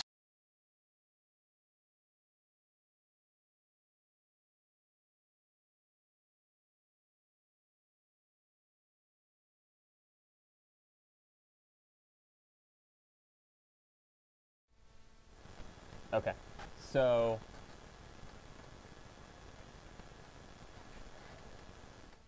I don't know what just happened, but everything plugged into this outlet just turned off briefly, like flickered. If you guys can hear me, let me know. If you can't hear me, let me know. Everything should be fine now, hopefully. Yeah, David said lost audio for a bit, but you're still live. Yeah, okay. It wasn't live. I actually had to click, I had to make it live again, but everything should be okay now. I think we're all back. Sorry about that. I was just mentioning how Paul can't count because this is actually 5, and he said that there were 6. Okay. Yeah, I don't know exactly what happened there. Sorry about that. Yeah, Steve said, who turned the kettle on? I have no clue. I don't even, like, this garage is on its own circuit. And the fridge didn't turn on, the fan up top that like blows air didn't turn on, so I don't know what actually happened there. But everything plugged into this like surge protector. But like the TV didn't flicker, that computer I don't know, that was weird. Slightly concerning too, not gonna lie, but we'll just call it an accident. All right, 209. Oh, there's more that goes in 209. Have you guys ever made a Lego mock? Says Beyblade Dudes. Not really.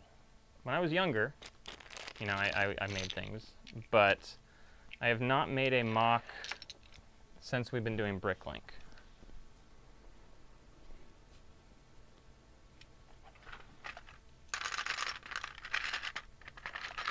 And then if your next follow-up question is, will you make a mock? Probably not, to be totally honest with you. But you never know. That could be potentially a thing at some point. But currently it's going to be a no. Okay, 2073. Need 23 of those.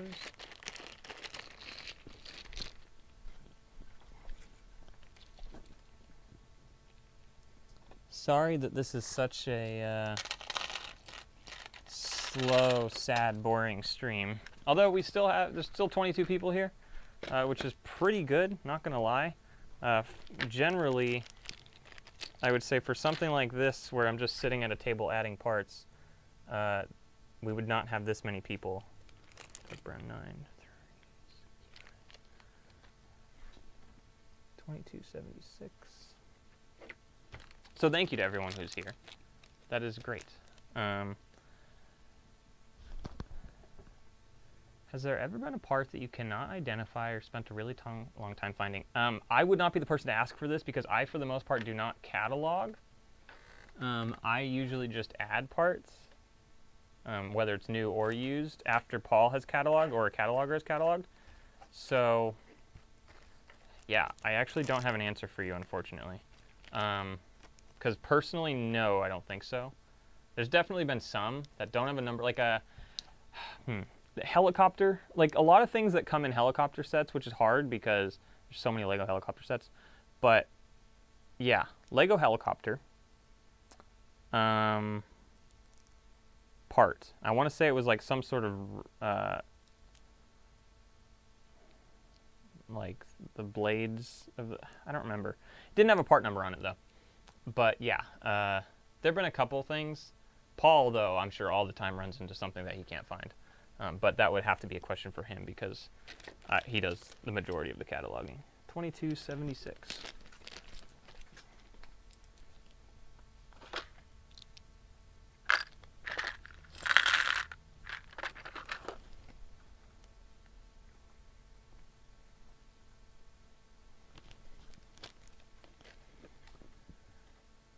$27.86.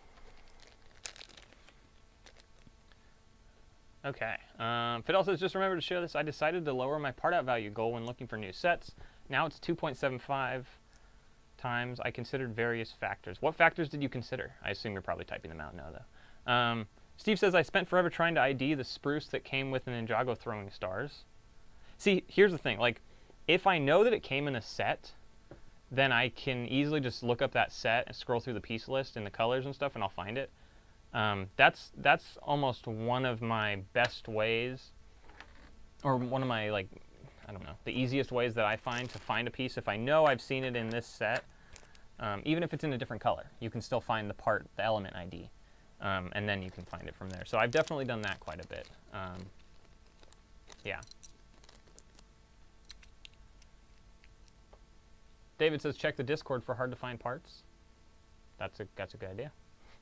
It's a brilliant idea, actually. T says, this is the perfect background while working in my store. Beats, I can't say your store name, I'm sorry. I need to change my username for marketing purposes, though. Yeah, you should. 1x15 lift arm with 1x2 studs at one end. Yeah, I would, if you're not part of the Discord, I would join the Discord. There's a link in the description below.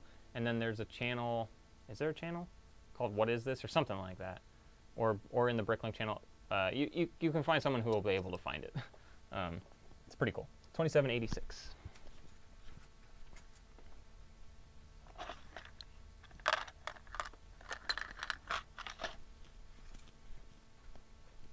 One by 15 lift arm with studs at the end, with 1x2 studs at the end. Is it like part of a crane set or something? I could kind of maybe see that.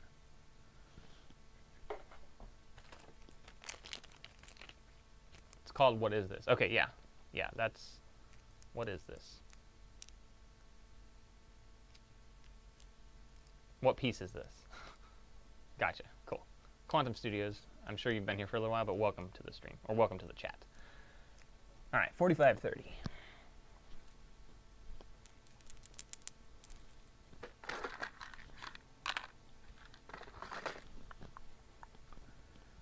55, 52. So we're almost done consolidating these. David West is probably already typing the part number for the lift arm. True. 55, 52. Yeah, David is good at it. I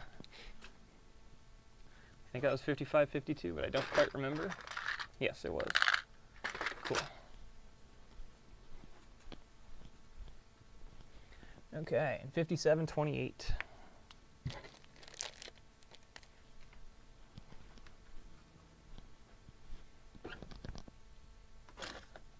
Okay, awesome. So now those are all consolidated and we can continue to add more new lots into the store.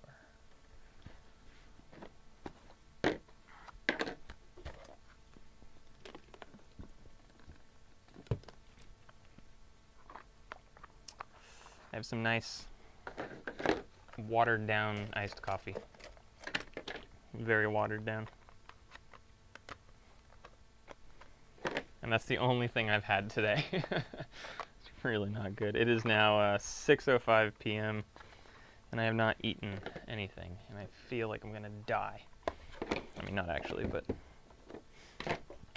I'm not good at eating when I'm busy. It's just, apparently it's not a priority to me. What have you guys eaten today? I know that's such a weird question, but what have you guys eaten today? Ben, you've had a full day ahead of you. You should have eaten at least 2 meals. I mean, I've had most of a day ahead of me, and I still didn't. All right, Steve says, I found a 2x2 tile the other day with a round holographic sticker on it. Nearly binned it as a kid's effort to decorate, but it was actually a real Lego part. Oh, I see. Oh, wow. It just looked like someone scribbled on it or something?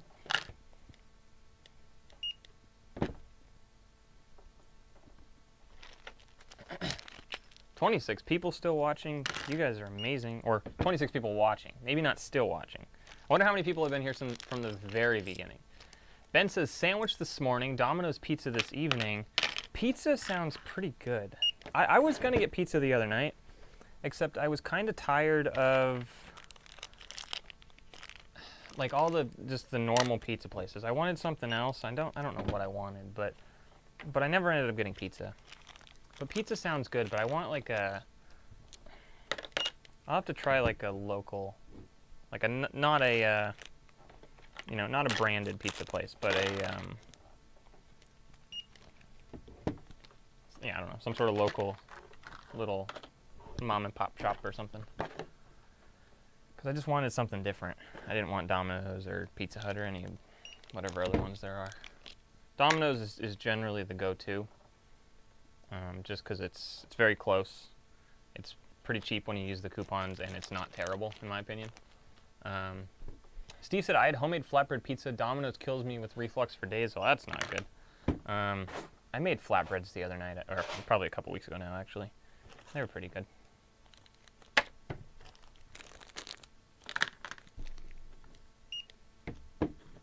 Okay, this one probably shouldn't go in here. Yeah, I made it was like bell pepper, and onions, and tomato, and then sauce, of course, and it's pretty good. It's pretty good.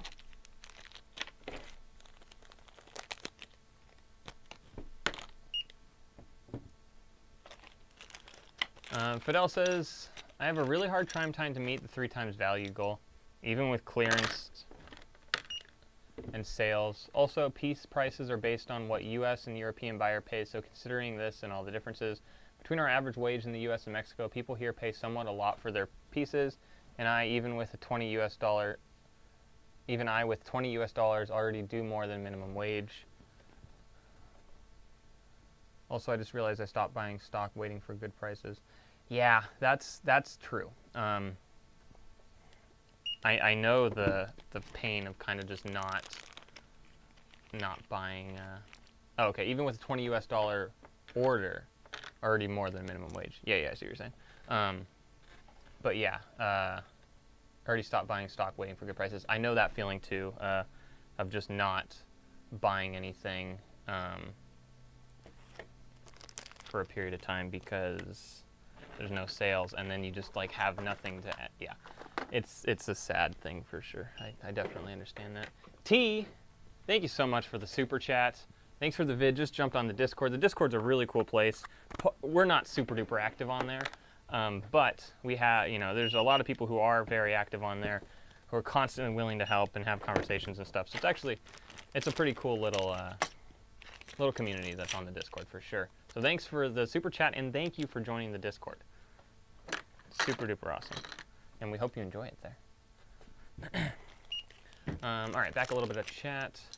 Quantum Studios, just pancakes and pork roast from a barbecue. That sounds pretty good. I'm trying to think of what I want for dinner after this. Not entirely sure. Trying to, probably should just make something though instead of spend money out there, but yeah. Steve says, okay, boys and girls, just 2 a.m. Wow, okay. Yeah, no, absolutely. Have a good evening. Thanks for tuning in. I don't know if you're still here. But yeah, thanks for tuning in. Mike says, when you buy used Lego and there are small amount of other brand bricks in them, what do you do with the non-Lego? Great question. Currently, we have it boxed up. Well, I mean, there's this box down here that we're currently filling up, but we have, that'll be the 4th box we have full. It's not, they're not huge boxes, but it goes in there. And we haven't 100% decided what we're gonna do with it long term.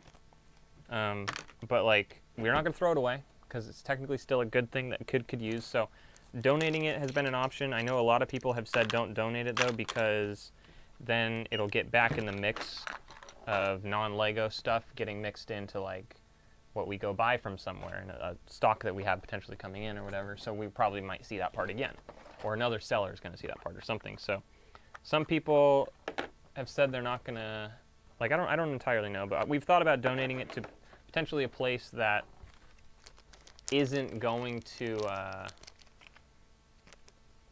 resell it. So like some sort of place where donate it to a shelter or something where the kids are in theory going to play with it there and it's not going to be redonated. Or if it is, it's going to be a very long time before it is or something like that. So that's been a thought. We've also thought about reselling it as, like, specifically saying it's non-Lego. At which point it shouldn't be really mixed in with other Lego unless someone's trying to, like, straight up just, what's it called when you, like, lace their Lego supply with something?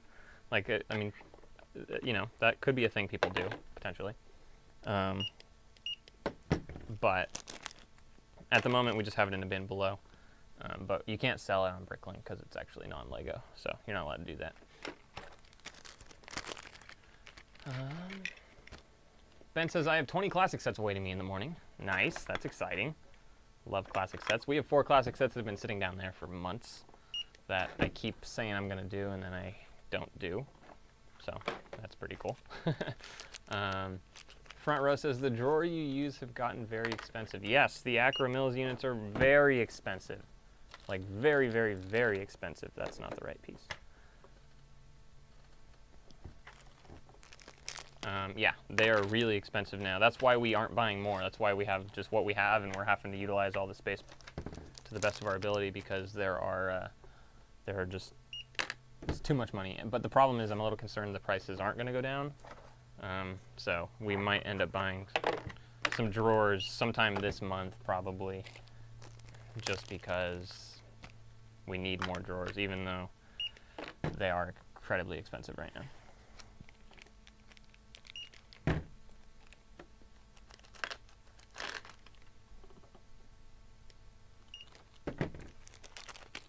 All right, almost done with this file here. Very close, just a few more pieces.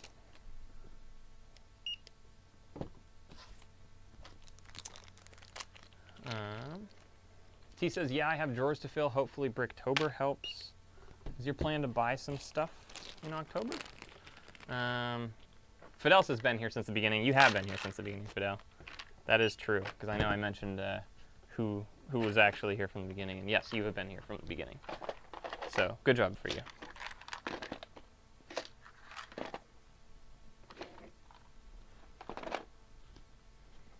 Oh, running out of drawers here. Oh, you know what? I should probably use those half drawers. That would make sense. Okay, well, actually, yeah, I'm going to save these until, in case I need big drawers. Yeah, T, cutting it. That's, you're right. That's what I meant. Yeah, they're going to cut their supply with non-Lego. Thank you. Ben says, I did 3 of the colored bags today. Plan to do more in the morning.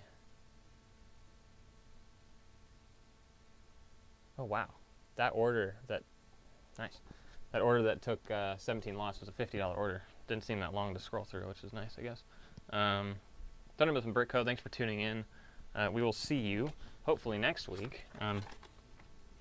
Have a good evening, though. Sorry, I'm trying to get more drawers that are half empty.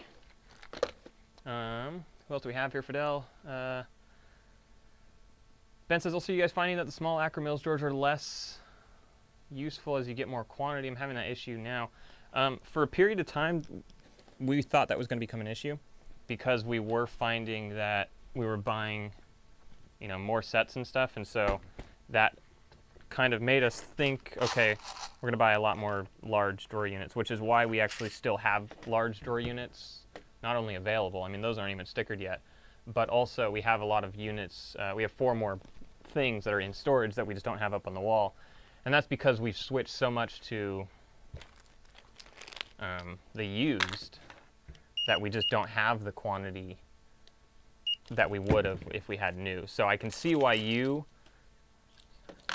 would be running into that issue, and I think had we stuck with new, would also be running into that issue. So yes, I could see us, wow, what a waste of a drawer.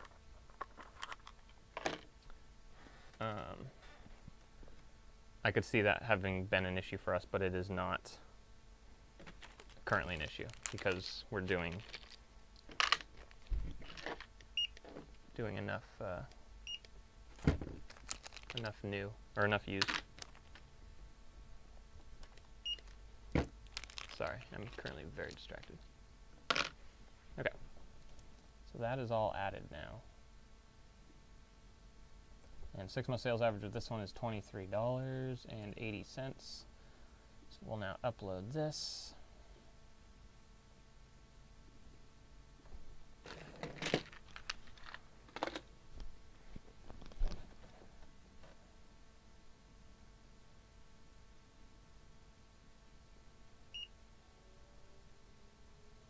I was a little late to the stream by 10 minutes or so, but relatively near the beginning. Yeah. Does the Acromills make the cheapest version of those kind of drawer units? I'm looking to organize my personal collection. There are probably cheaper options out there now. For a while, yes, they were, but now that they're $40-something, I'm sure that there are other options out there that are probably cheaper and that I would probably recommend. I think the Acromills quality is relatively good. It should last long term, and you know, for the most part, relatively available. But now that the price is so high, I think that they probably just had a shortage, and it was harder for them to continue with the supply, and that's probably why the prices went up, which is also, you know, it's disappointing, but clearly that means that they're popular products. So I expect, unless something crazy happens, I expect that Acromills will continue to produce them into the future. So that's like us hoping, you know, our whole store, except for those 4 gray ones way over there on the end, our whole store is Acromill units. So hopefully in the future we continue to be able to purchase Acromills so that we can have a consistent thing where all the drawers can stack. We don't have any drawers stacked, but just like this, all the drawers stack neatly and stuff. They're all the same size, and so hopefully that stays consistent like that. All right, 9/17/21. All right, so let's check real quick. Lot count is at 10,470 lots. So that means we are only 30 lots away, and hopefully when I download this file, 10, 17, 21, 2.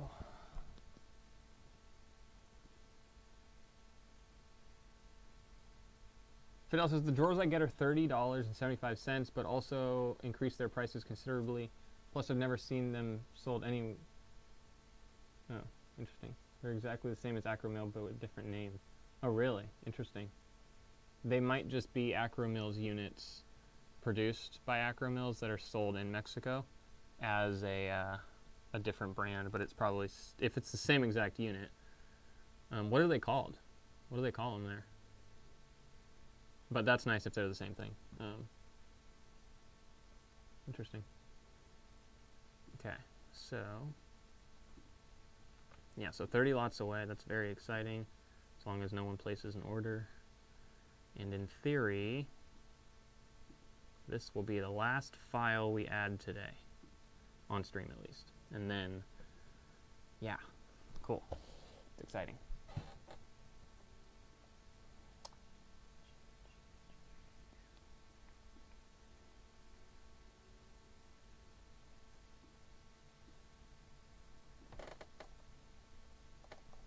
Although, by adding to 10,500 tonight, and I said I would earlier, but I don't think I'm going to anymore. Oh no, this file only adds 28 new lots. Oh, that's so disappointing. I can add a couple more lots to get to 10,500. Oh, that's so disappointing.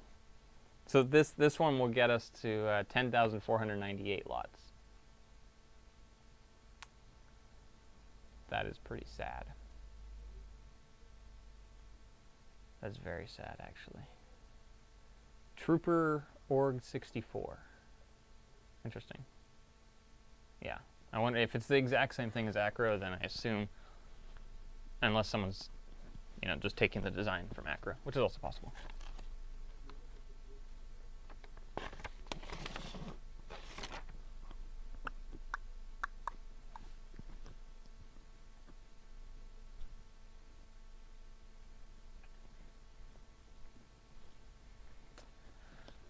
Okay, let's keep going now.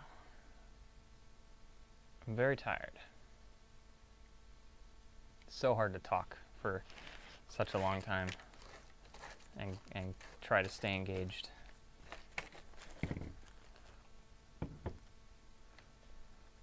Fidel says maybe part out of small. We don't have any small sets. We do have 2 small sets, but that'll take longer, I think, than adding this. And I know this is not as visually interesting, but these also, we've already paid to get them all sorted and stuff, so it does make sense to get these into the inventory. 704. But yeah, I am sorry that this is going so long. Although maybe I'm not. Maybe it's not. Sorry, not that I'm not sorry, but maybe it's enjoyable that there's still 22 people who are here watching me continue to add parts, and they want to see us get to that point of 10,500 lots. It's so sad that this literally needs 2 lots. That is very disappointing. 1064.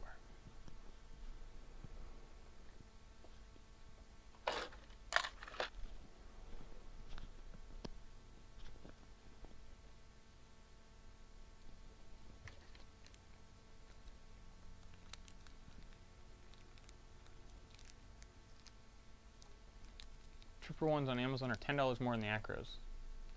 Interesting.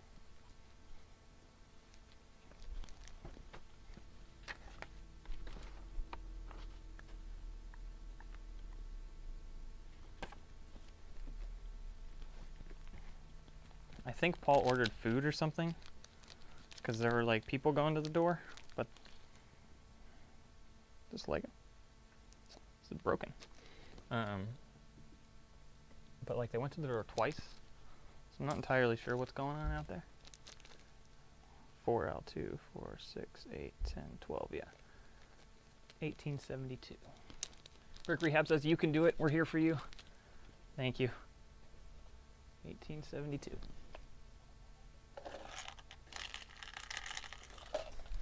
Yep, slowly but surely, I'm gonna get there.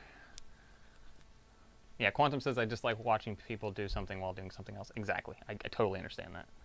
Like 100%. 5 in 1959. And 1990. Oh no, we got a brick owl order.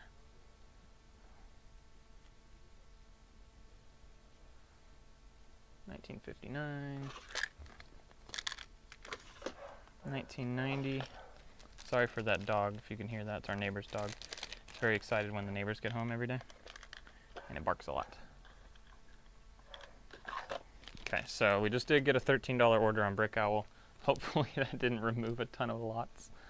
I don't know if it'll check really quick. Or if it's, I don't know if it's worth checking really quick. Okay, we'll keep adding for now. 21.75. 21.75. Maybe I should have just put the camera on a cart or something, because then I probably could be pretty close to where we would want it to be, because I wouldn't have to walk back and forth and back and forth and back and forth.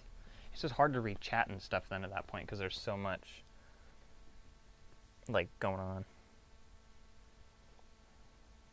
like on the screen in front of me and stuff. Sorry, I never finished my sentence there. Metallic silver, one of them. I do not see metallic silver here. Sure, I'm just missing it.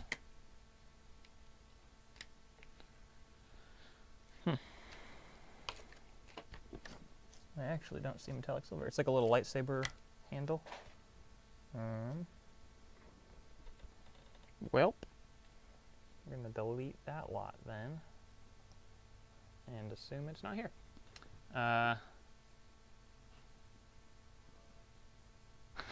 T says, yeah, if you finish, I'll have to find something else. I just poured myself a cocktail. Pick the order. You know, I'm not going to pick the order tonight, no way. But let me see. Oh, they removed 4 lots. Okay, so now we are 8 lots away after this one, too. So there will be at least one more bag after this. So I guess you have more to watch, T. Yeah. Okay, slowly but surely. 24.37. 24.37. I also, you would have figured by now I have, but considering we still moved everything around, I'm still not 100% where all the drawers are yet.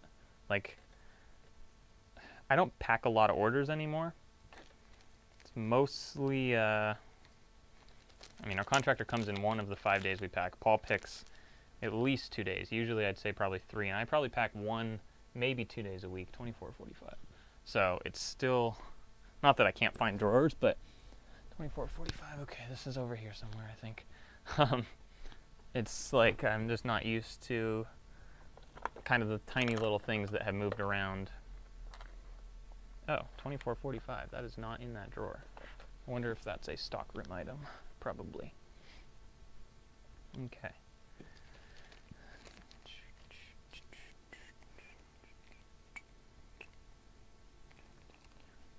Trans neon green, this is yellow. Ugh. Okay, so that'll go over here because I don't have a trans neon green. Nope. All right, 31.38 dark bluish gray binoculars.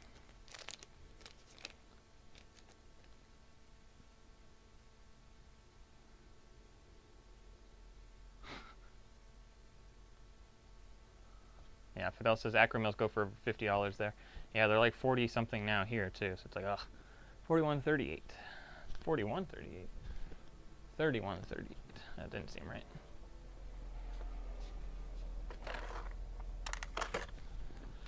All right.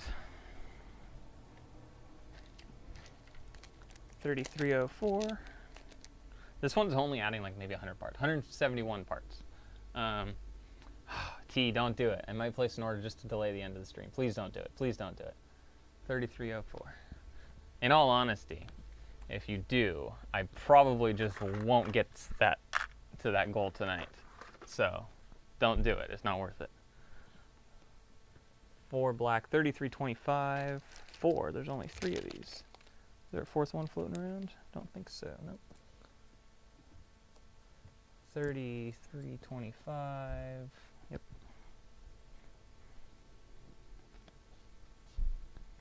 I can assure you I am quite hungry. I would like to eat. And what I was saying towards the beginning of this stream, it's now gone on for 3.5 hours. Crazy. But I was saying towards the beginning of this stream that 2, 4, 6, 35, 78. I was saying at the beginning that after this, I would stop streaming, go make dinner, eat dinner, and then come back in and add some more parts, probably minifig parts or something else. I don't think that's going to happen anymore, just because this has taken such a ridiculous amount of time. 36.51. But I really want to get to, although almost guaranteed, if we get to 10,520 lots today, not a guarantee, but so likely, by tomorrow morning it'll be sold out. Not sold out, but we won't be at 10,500 anymore. Jay Royal, how did you break your fingers? I bent it back wrong. It's very sad. Brick Rehab, yeah, I was thinking maybe buy 10 lots. Don't do it, you guys. Don't do it. 37.83.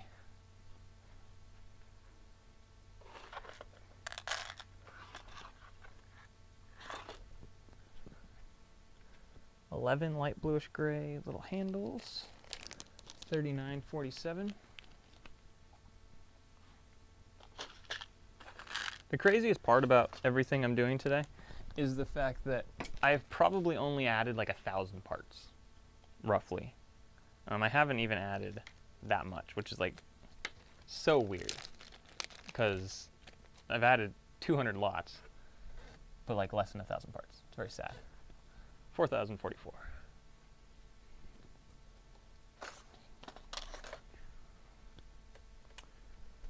$40.98.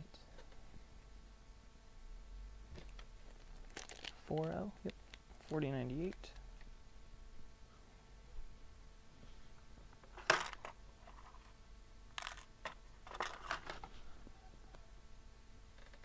think our neighbors are going to have a party or something. There's like a lot of people happening. 41.32. Our neighbors have parties a lot. 42.39. Still 21 people here. I don't get it. 42.39. I can probably pretty confidently say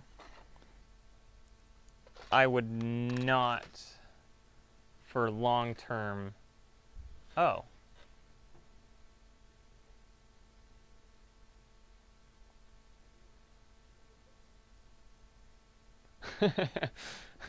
Ben, why would you give everyone that idea? But that is kind of smart. Yeah, just if needed, if anyone places an order, I will just shut the store down for a few minutes until I can get up. Until I can get up over that 10,500. But I'm not afraid to shut the store. So please don't. 46.53. So yeah, please don't place a ton of orders. I mean, place orders, but just wait till I get to 10,500. Then get us down to 10,000 by tomorrow. That's fine. That's totally fine. Come on, Evan, you can do it. I am doing it. I'm very slowly ticking along.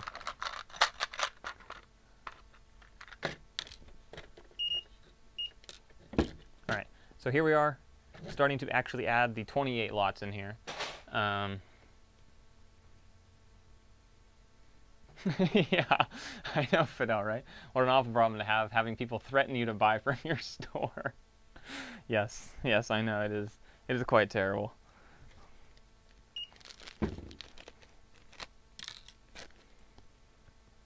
$11 of those, that's a pretty good amount.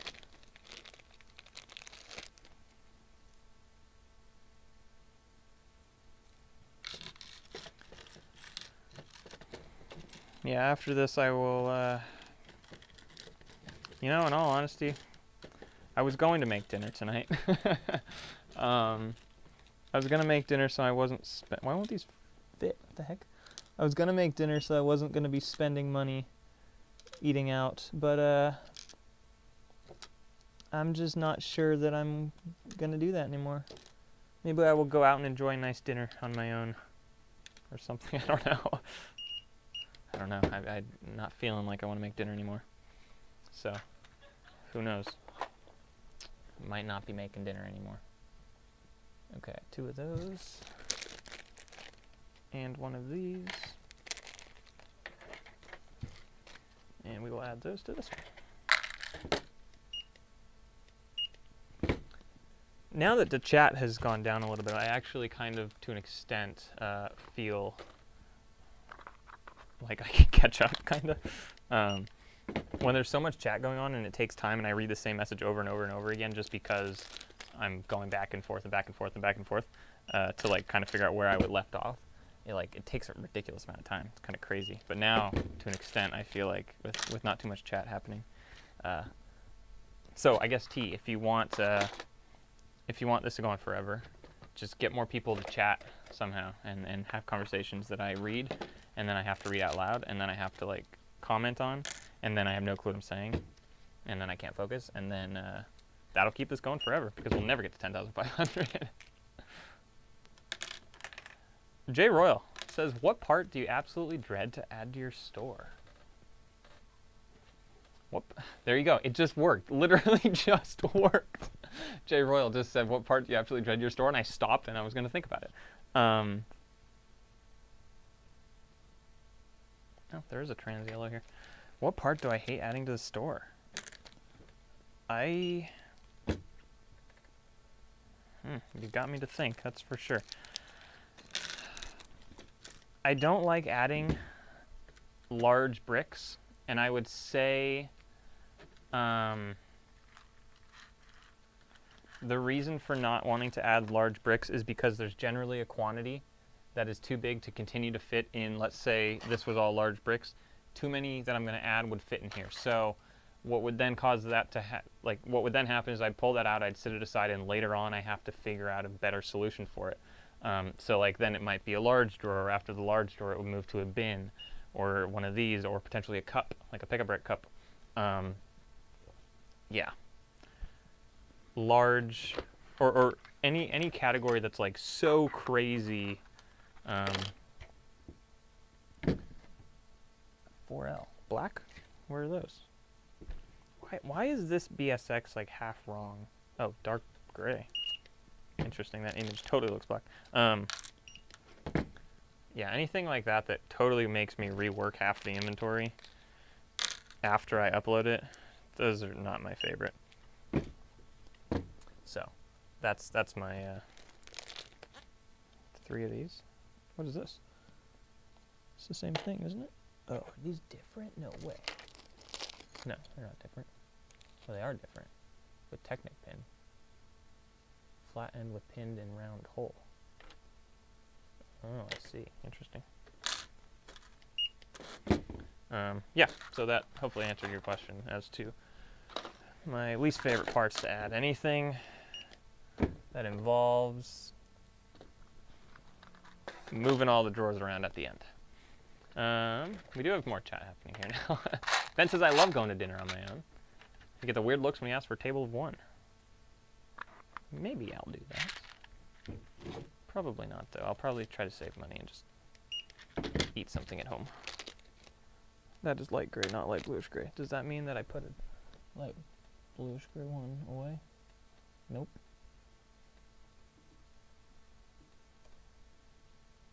Okay.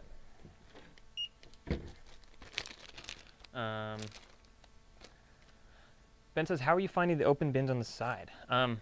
I think they're, personally, I think they're great. I know Nicholas, our order picker, loves them because they're significantly easier to get into. It's much quicker to, for him to pack orders when they involve binned items because he doesn't have to dig the bins out. He doesn't have to open the bins up, all that kind of stuff. So Nicholas loves them. I personally like them. I think they look cool too, which is like kind of a bonus. And I know Paul likes them when he picks up things. I have one of those Fidel says I have one of those dots trays for excess parts that don't fit in their drawer. That's smart. That's actually, yeah, that's a good idea. Daddy O's Bricks says, hi all, way late to the party, but I see the part is still going. How close to 10,500 are you? We are now we are 36 lots away. We've had 2 orders. Those 2 orders have purchased over 36. Oh wait, no, 20-something lots. Those 2 orders have purchased out 20-something lots. So we would have been there with this BSX. We are no longer going to be there with this BSX. We should be there with the next one unless we get more orders. Yeah, we're pretty close though. David says 34 lots away. Yeah, this one is going to add 28 lots. And then from there, David, welcome back, by the way.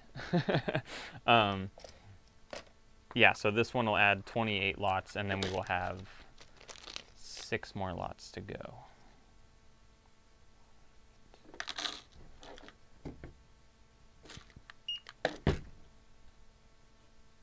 Unfortunately, though, I'm not just going to randomly pick out 6 lots that I think I'm going to add a whole category. I think that makes more sense to do that than to, you know, just say screw it and only pick out 6 lots just to get to exactly. But yeah, we're pretty close. But mostly due to the fact that we've gotten some orders, we are not quite there yet.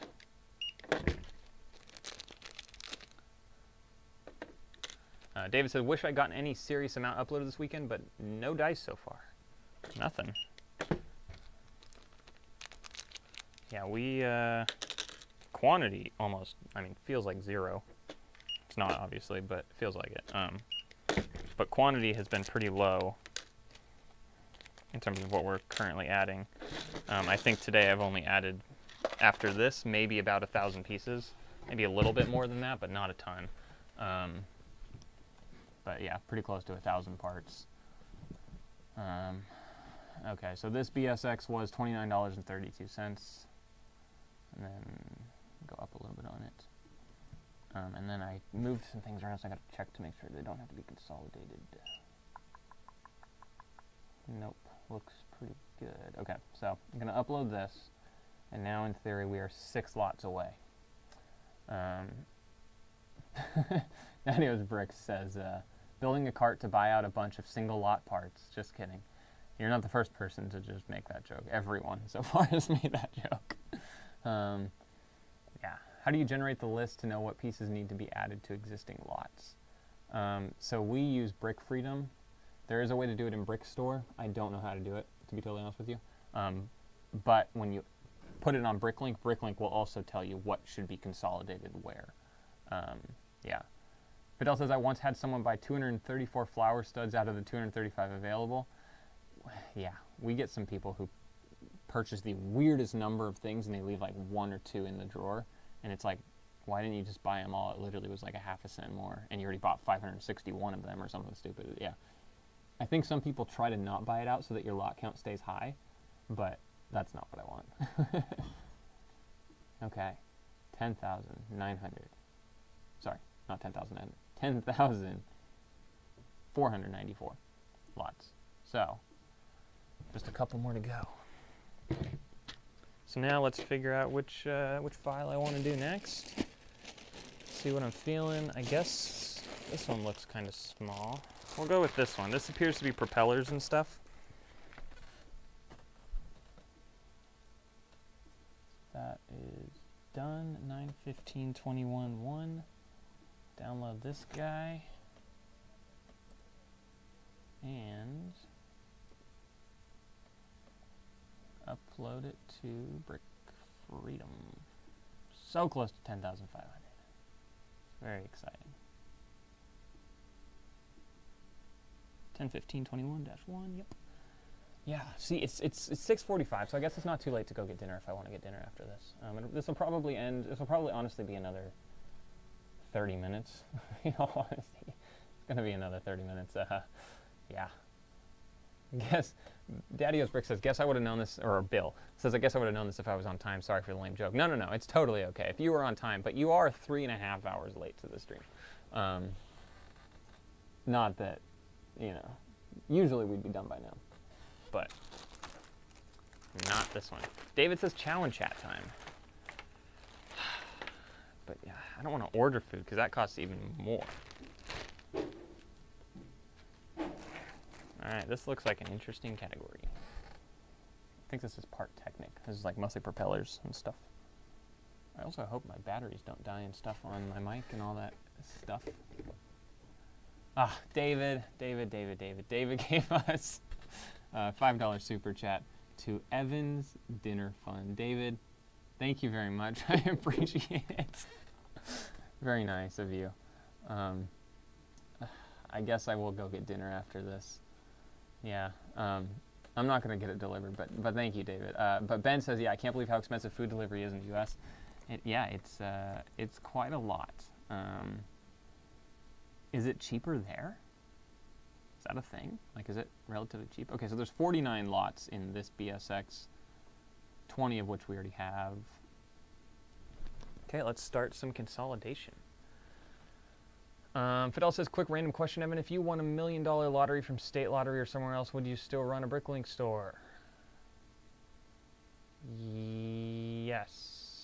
If I only won $1 million, absolutely. If I won way more than $1 million, that's a different question, I think. But if it was only $1 million, only, I know it's a lot of money, but yeah, if I won $1 million, I would probably continue to run a BrickLink store, but I'm sure I would take some of that million, not a large portion, but a decent amount, or a portion of it, very small portion of it, and make it so the store can move, buy a ton of stock, and pay people to do all the work, and then I don't have to do it, in theory.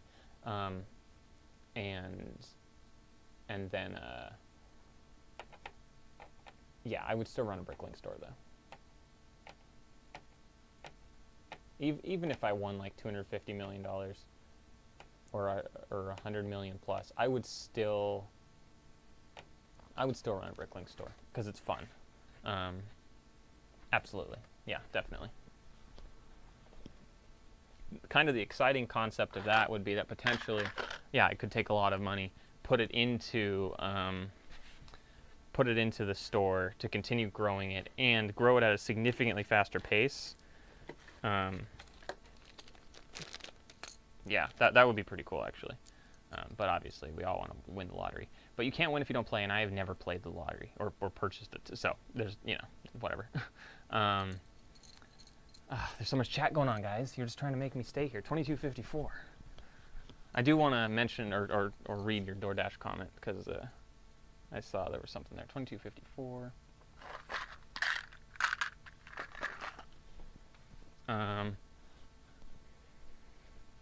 David says, yeah, man, DoorDash is rip-off, but also the drivers barely see any of the money. Yep, I know. In addition to that, DoorDash actually makes the majority of its money by charging the stores, like, up to 15% or something of their sales for they must be making good money. And it can't cost that, it's a lot of money, but it's not that much to continue running DoorDash, I would imagine. Ben says, I ordered my friend some food for her birthday, and it was like $15 for the meal, another $12 for delivery and tips. Yeah, it's the tips. It's because you have to tip in the U.S., essentially. You don't have to, but you are frowned upon if you don't. So yeah, that's definitely a thing. It's the tips and the delivery fee that ends up costing a lot. Ben says, cost me like 1 to 3 pounds here for delivery. That's amazing. David said, also hate that DoorDash is allowed to have pickup, but the prices are higher than just ordering from the store over the phone. Such a scam. Yeah, so the stores are able to set their own prices, and most of them set their prices higher because DoorDash takes that percentage of what they make from that sale. So if someone places an order on DoorDash and picks it up, even though you don't pay the pickup fee, the store still gets charged, I don't know exactly what it is, but up to 15% of the income from that order. So that's why the prices are more expensive. That's not necessarily DoorDash, not to defend DoorDash, but that is because the stores are upping the price because DoorDash makes money on that.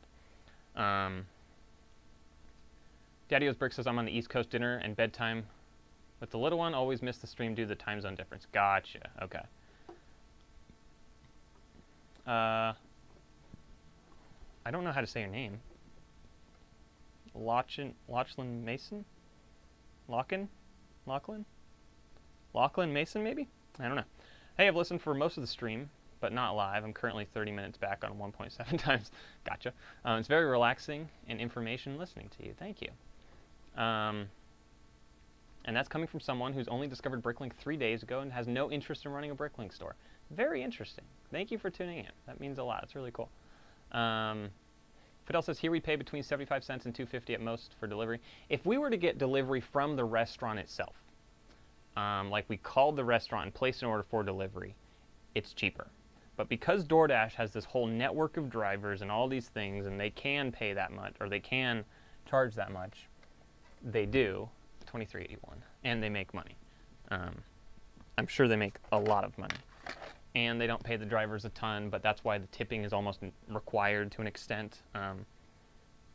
DoorDash, as far as I know, is not a public company, but it'd be very interesting to see their earnings. Like, very, very interesting. $24.55.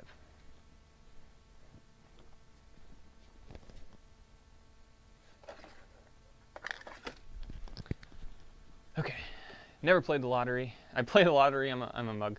If I won $1 million, I'd buy a house with a huge space for BrickLink and get moving to pass Chris's lot count. Yeah. David says, have recently gotten to peer-to-peer lending, though. Interesting. That's very cool. Feel like a Scrooge. Yeah. Yeah, the one I did was $250, returned $310 in 8 days. So it can be quite profitable, but feels a little immoral to profit out of others people's hard times. Yeah, I do see what you're saying there. 2, 4, that's not 8 of those. 2, 4, 6. Are there 2 more hiding somewhere? No. Oh, there's 1 more hiding somewhere. 2, 4, 6, 7. No, that's light gray. Paul really can't count. Oh, that does say 6. Just kidding. I just can't read. 2805.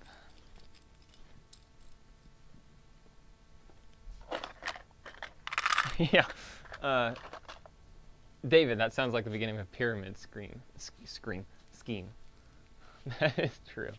Yeah, that's fair. 3125. Which propeller is it? It is this one, but that could be confusing. 3125.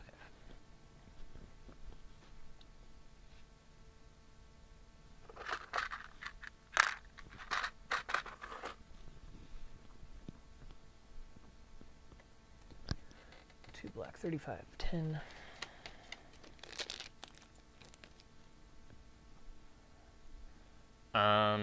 Yeah, Jay Royal, I don't know, that's a hard question. In all honesty, for a long time I thought one of the weirdest ones was all the brick separators, because for a while we just had brick separators piling up, and then someone bought all of them. But now that seems to be relatively common, so I don't know if I'd say that that's weird anymore. I'm not sure, but yeah, 569 carat and stems. That's a lot of carats. I don't know what they're making. But we get a wide variety of orders that I honestly kind of don't even question it anymore. 3519. So yeah, I don't know that there's a weird one. I also have a terrible memory, so if we did have a weird one, I don't currently remember it. So I apologize for that. 35. So in this BSX, there are only 109 parts. Feels like such a waste of time.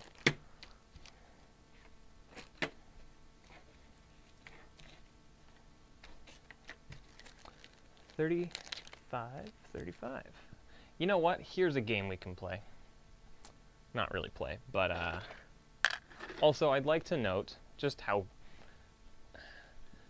it's $35.41. It is a weird feeling to essentially kind of feel like you're talking to yourself in an enclosed space for 4 hours.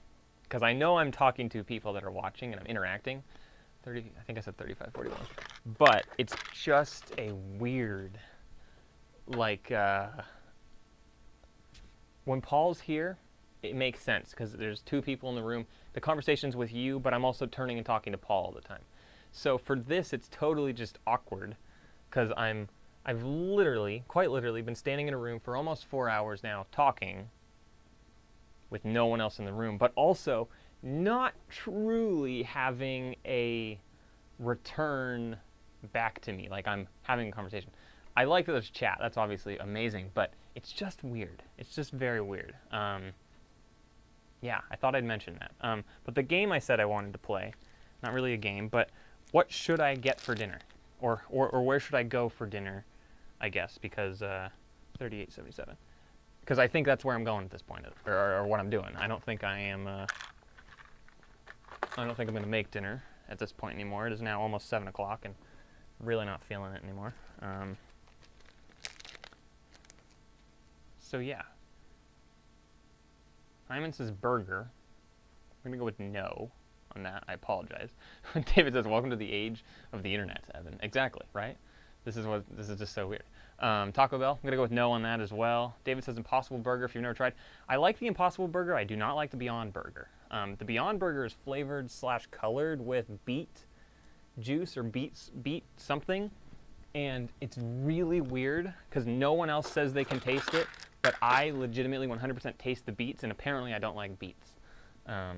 So I don't like Beyond Meat, but I like the Impossible Meat. It's not great for you, but it is good. First time I tried that, Kaylee and I were at Disneyland. This was a few years ago, and it was during the Food and Wine or the Holiday Festival, or maybe it was the Food and Wine Festival in California Adventure, and we tried it, and it was this little slider, and it was so amazing, and it blew my mind that it looked like and tasted like a real burger. I would have never known had you given. Had you just given it to me and not told me it wasn't real, I wouldn't have known, actually. It was amazing. It was incredible. Yeah, very interesting. Fidel says a BJ's Pizookie, not for dinner, but maybe for dessert. Brick Room says Taco Bell, of course. Oh, pizza, that's not a bad idea. I said the same about Beyond, but they changed the recipe a few months ago. Oh, okay, interesting. I did not know that. Yeah, better for the environment, but they don't need to raise cows and emissions, etc., and no dead animals. That is true, yeah. I remember the first time I ate it, I was so scared I broke. Wow, yeah, it is crazy how it is 39.26. It is, like, legitimately scary, and science is crazy. I'll just say that. Tastes so real. That is very true. All right, keep giving me ideas of what I should get for dinner. 39.42.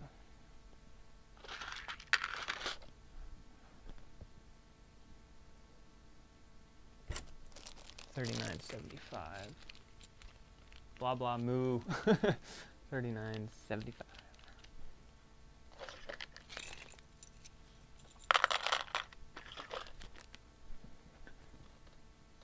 $40.12. Pasta. Okay, now we're talking. Where should I go get pasta? There was this really nice pasta place. Unfortunately, it closed down, I think, due to COVID. But it was really good, and it was 20 minutes away. It wasn't like really close or anything, but it was amazing, and it wasn't cheap either. But yeah, it closed, I think. Fidel said when I went to Huntington Beach, it was because of Pizookie Tuesday. The wait was at least an hour. Were you downtown Huntington at BJ's? I assume you were, yeah. That would make sense. Easy to please, just get Olive Garden. I'm Italian, so I can't have Olive Garden is fake. I'm sorry. But yeah, it was this little Italian restaurant. It was so good. Yeah, no, like every Christmas we make homemade raviolis and stuff, not on Christmas, but we make them a couple days before, and then you let them sit out and they kind of begin to dry out and stuff. And yeah, so I can't really do Olive Garden. 4106.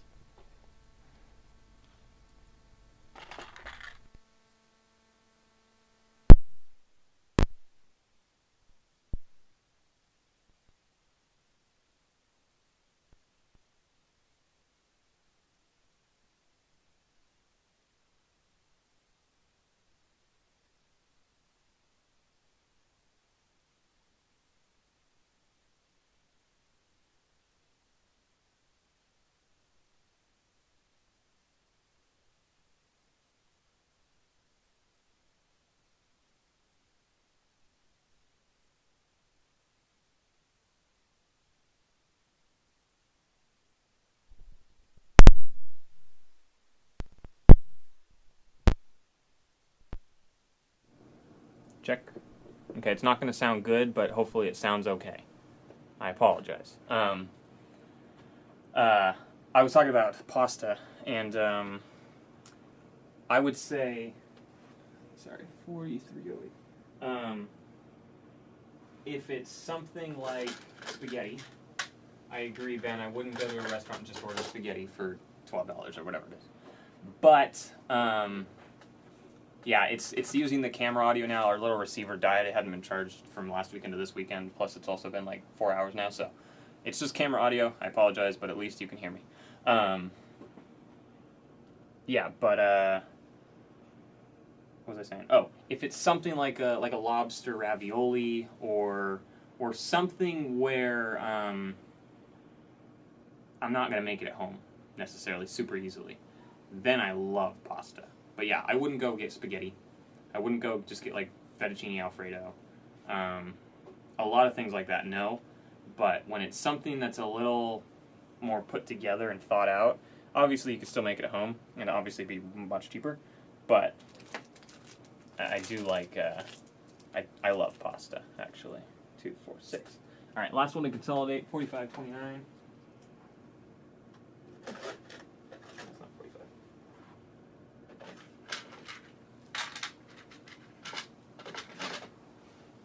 Okay, now we can add the remainder of these 29 lots into a container or a drawer.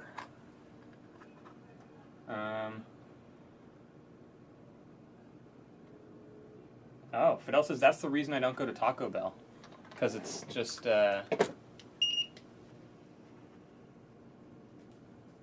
profiting off laziness. Yeah, that's true. But did try Del Taco, and I truly liked it. Yeah, Del Taco's okay. I would prefer Del Taco over Taco Bell, I think.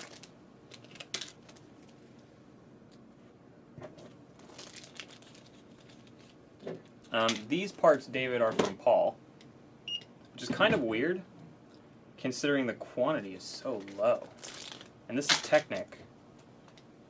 I don't know. I don't know why this one, like, it's very weird that I'm adding 49 lots, but 109 parts. That's not much at all. It's very weird. Yeah,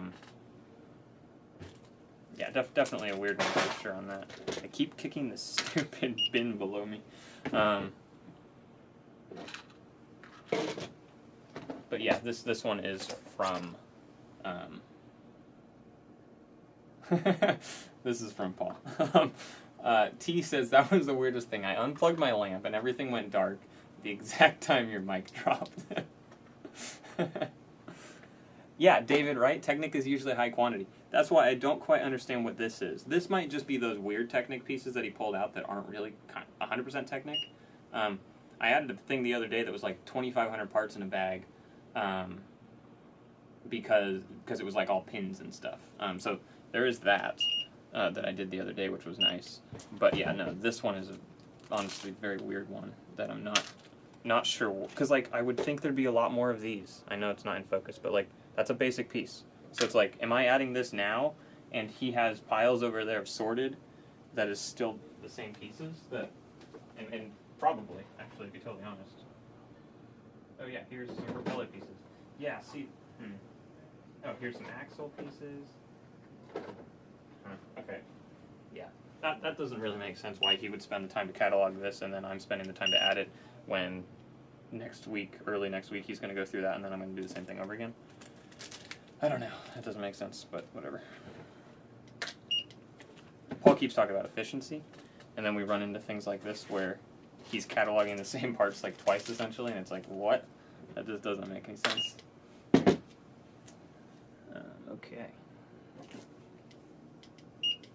Feeling good. Like once I click upload on this, I can go get dinner. I think, I'm not 100% sure. Bill says maybe that was the leftover stuff from what was wrong in the category before. I would say no, just because it's like specific enough stuff that it all matches. Yeah, I don't think so. Even though we want to win for Paul, I don't think it is actually. But yeah, I'm not sure. He might have just picked these out, thinking these weren't gonna really happen in the rest of the category, and then ended up there being some other stuff that is in a different little category thing that he subsorted. So I'm not entirely sure, but it's not a big deal. It's not the end of the world. David says, I thought Evan's hoodie was the Syncopy logo for a minute. I don't actually know what Syncopy is. Syncopy? Syncopy? Yeah, I don't know what that is. I'm sorry. I am uneducated. Or not in... I don't even know. I don't know what that is. I'm sorry. Pins? Nope, that ain't it. This is it. 5 of these. Yep. No, this is Adobe Max jacket. It actually says, what does it say? Max 2017 Creative Conference, I think. I don't know. It's in a really weird font, but yeah. So, Max, M-A-X, 2017, and then it says Creative Conference. It's pretty cool, actually. I really love this hoodie. It was free, which is amazing. There's not many free things that are good. But that's not the reason I love it. I love it because it's an amazing hoodie. And again, it was free. Even better.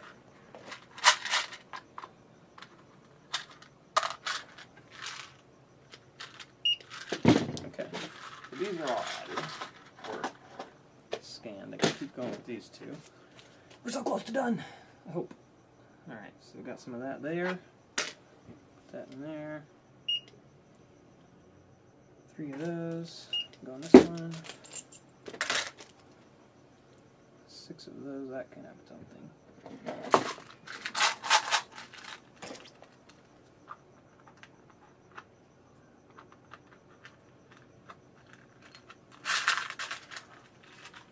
Christopher Nolan's production company. Oh.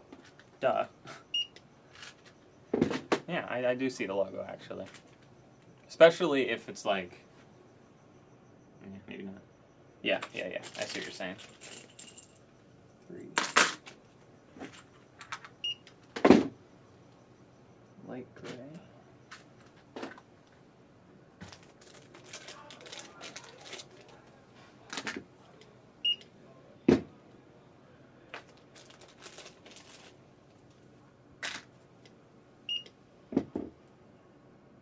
Okay, we're down to like 6 more lots that need to be scanned in, and then we're done.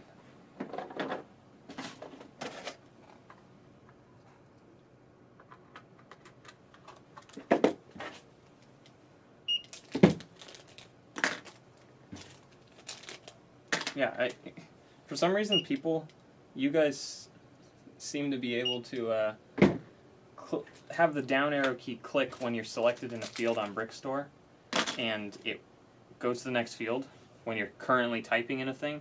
For me, it doesn't do it on here, doesn't do it on there, doesn't do it on Paul's laptop. We've updated all the way. We tested it like 2 streams ago or last time. I don't know why, but that would be so much more convenient because then I can scan, and at the end of this scan, it could be down arrow key instead of enter. And then right now I have to still click the down arrow key, which is like, I mean, it's not the end of the world, obviously, but like, still an inconvenience compared to, wow, that's an interesting piece. Still an inconvenience compared to what apparently people are able to do, which is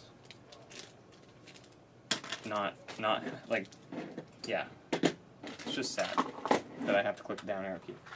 Because occasionally when I don't, I just scan over the same remark field a few times, and when that happens, then I override that one, and then I have to go backtrack and stuff. Okay, so we're going to upload this now.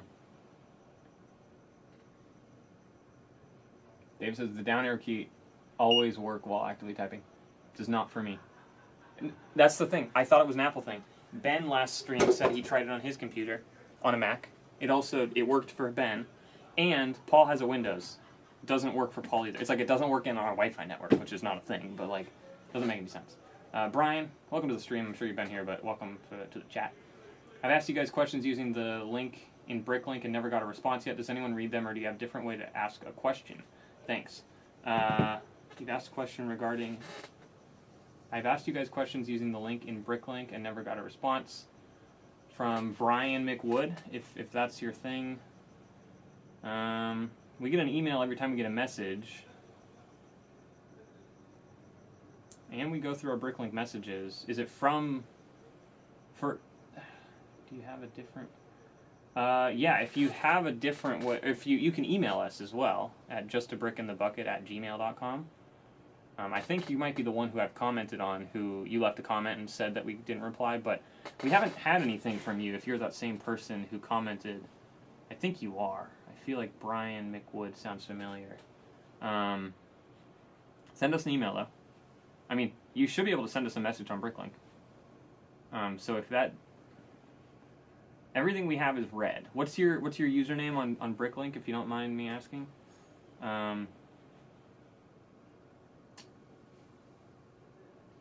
Is it regarding an order? Or is it... Yeah, David, Brickstore's updated. And that's why it really doesn't make sense, actually. Brian says, this was a couple months ago, let me look. Yeah, no, Brian, I remember reading your comment then a couple months ago, and we did not have a message from you on BrickLink, which is not the first time that has happened. There have been times where it's like the first message doesn't go through, and it's actually very frustrating when someone sends a message and it's regarding an order. Asked you guys questions. I assume it's not regarding an order, but we've had people send a message on BrickLink regarding an order. The message doesn't show up in our message section, nor does it send us an email, but if we click on our order, I don't know if anyone else has had this, if you click on the order, it shows the attached message, but it never popped up in our little message section on BrickLink, nor does it send us an email. I'm not saying that's necessarily what happened with you, but yeah, that has happened to us a couple times on BrickLink it's been a year and a half since we started again, a little over that, so it's twice probably in the past, year and a half or so. But yeah, yeah, you can email us, Brian, at justabrickinthebucket@gmail.com, and we check that every single morning. Though we also check the BrickLink message section, because that also pops up in our email, and we reply to everything if you were to ask any questions or anything, especially if it's regarding an order. That'll get sorted within a 24-hour period for sure. But even if it's not regarding an order, we will still reply to you. But let me see if I can search for Brian. I don't know if that's what your thing is under. Or I'll search for McWood. Lachlan? Yeah, pronounced Lachlan. Loch, as in the Loch Ness Monster. Very common name in Australia. Very cool. Lachlan. I like it. Very interesting seeing how the organization works. McWood. The only thing we have for McWood... Yeah, we have comments from you.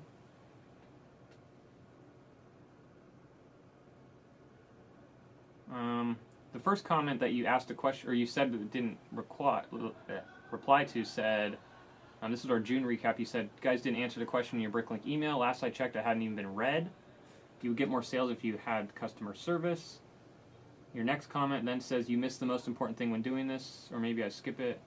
That's just in relation to that video, I think.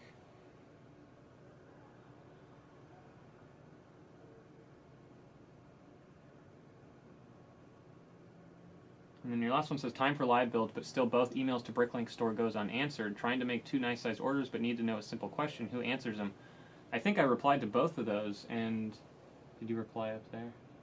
No. Yeah, when you get a chance, Brian, let me know, or send an email to justabrickinthebucket@gmail.com, because we have not... I don't have anything from you in our email whatsoever, unless it's under a different name, but at which point it should have been replied to. And actually, it's very weird that you say we didn't reply. So I don't think I actually uploaded these parts. Let me just double check on that before I re-upload. Yeah, 10,494 lots. Ben, have a good evening. Thank you so much for tuning in. I think you just missed the exciting part if you're leaving right now. But we're going to export this file worth $13.50. So stupid.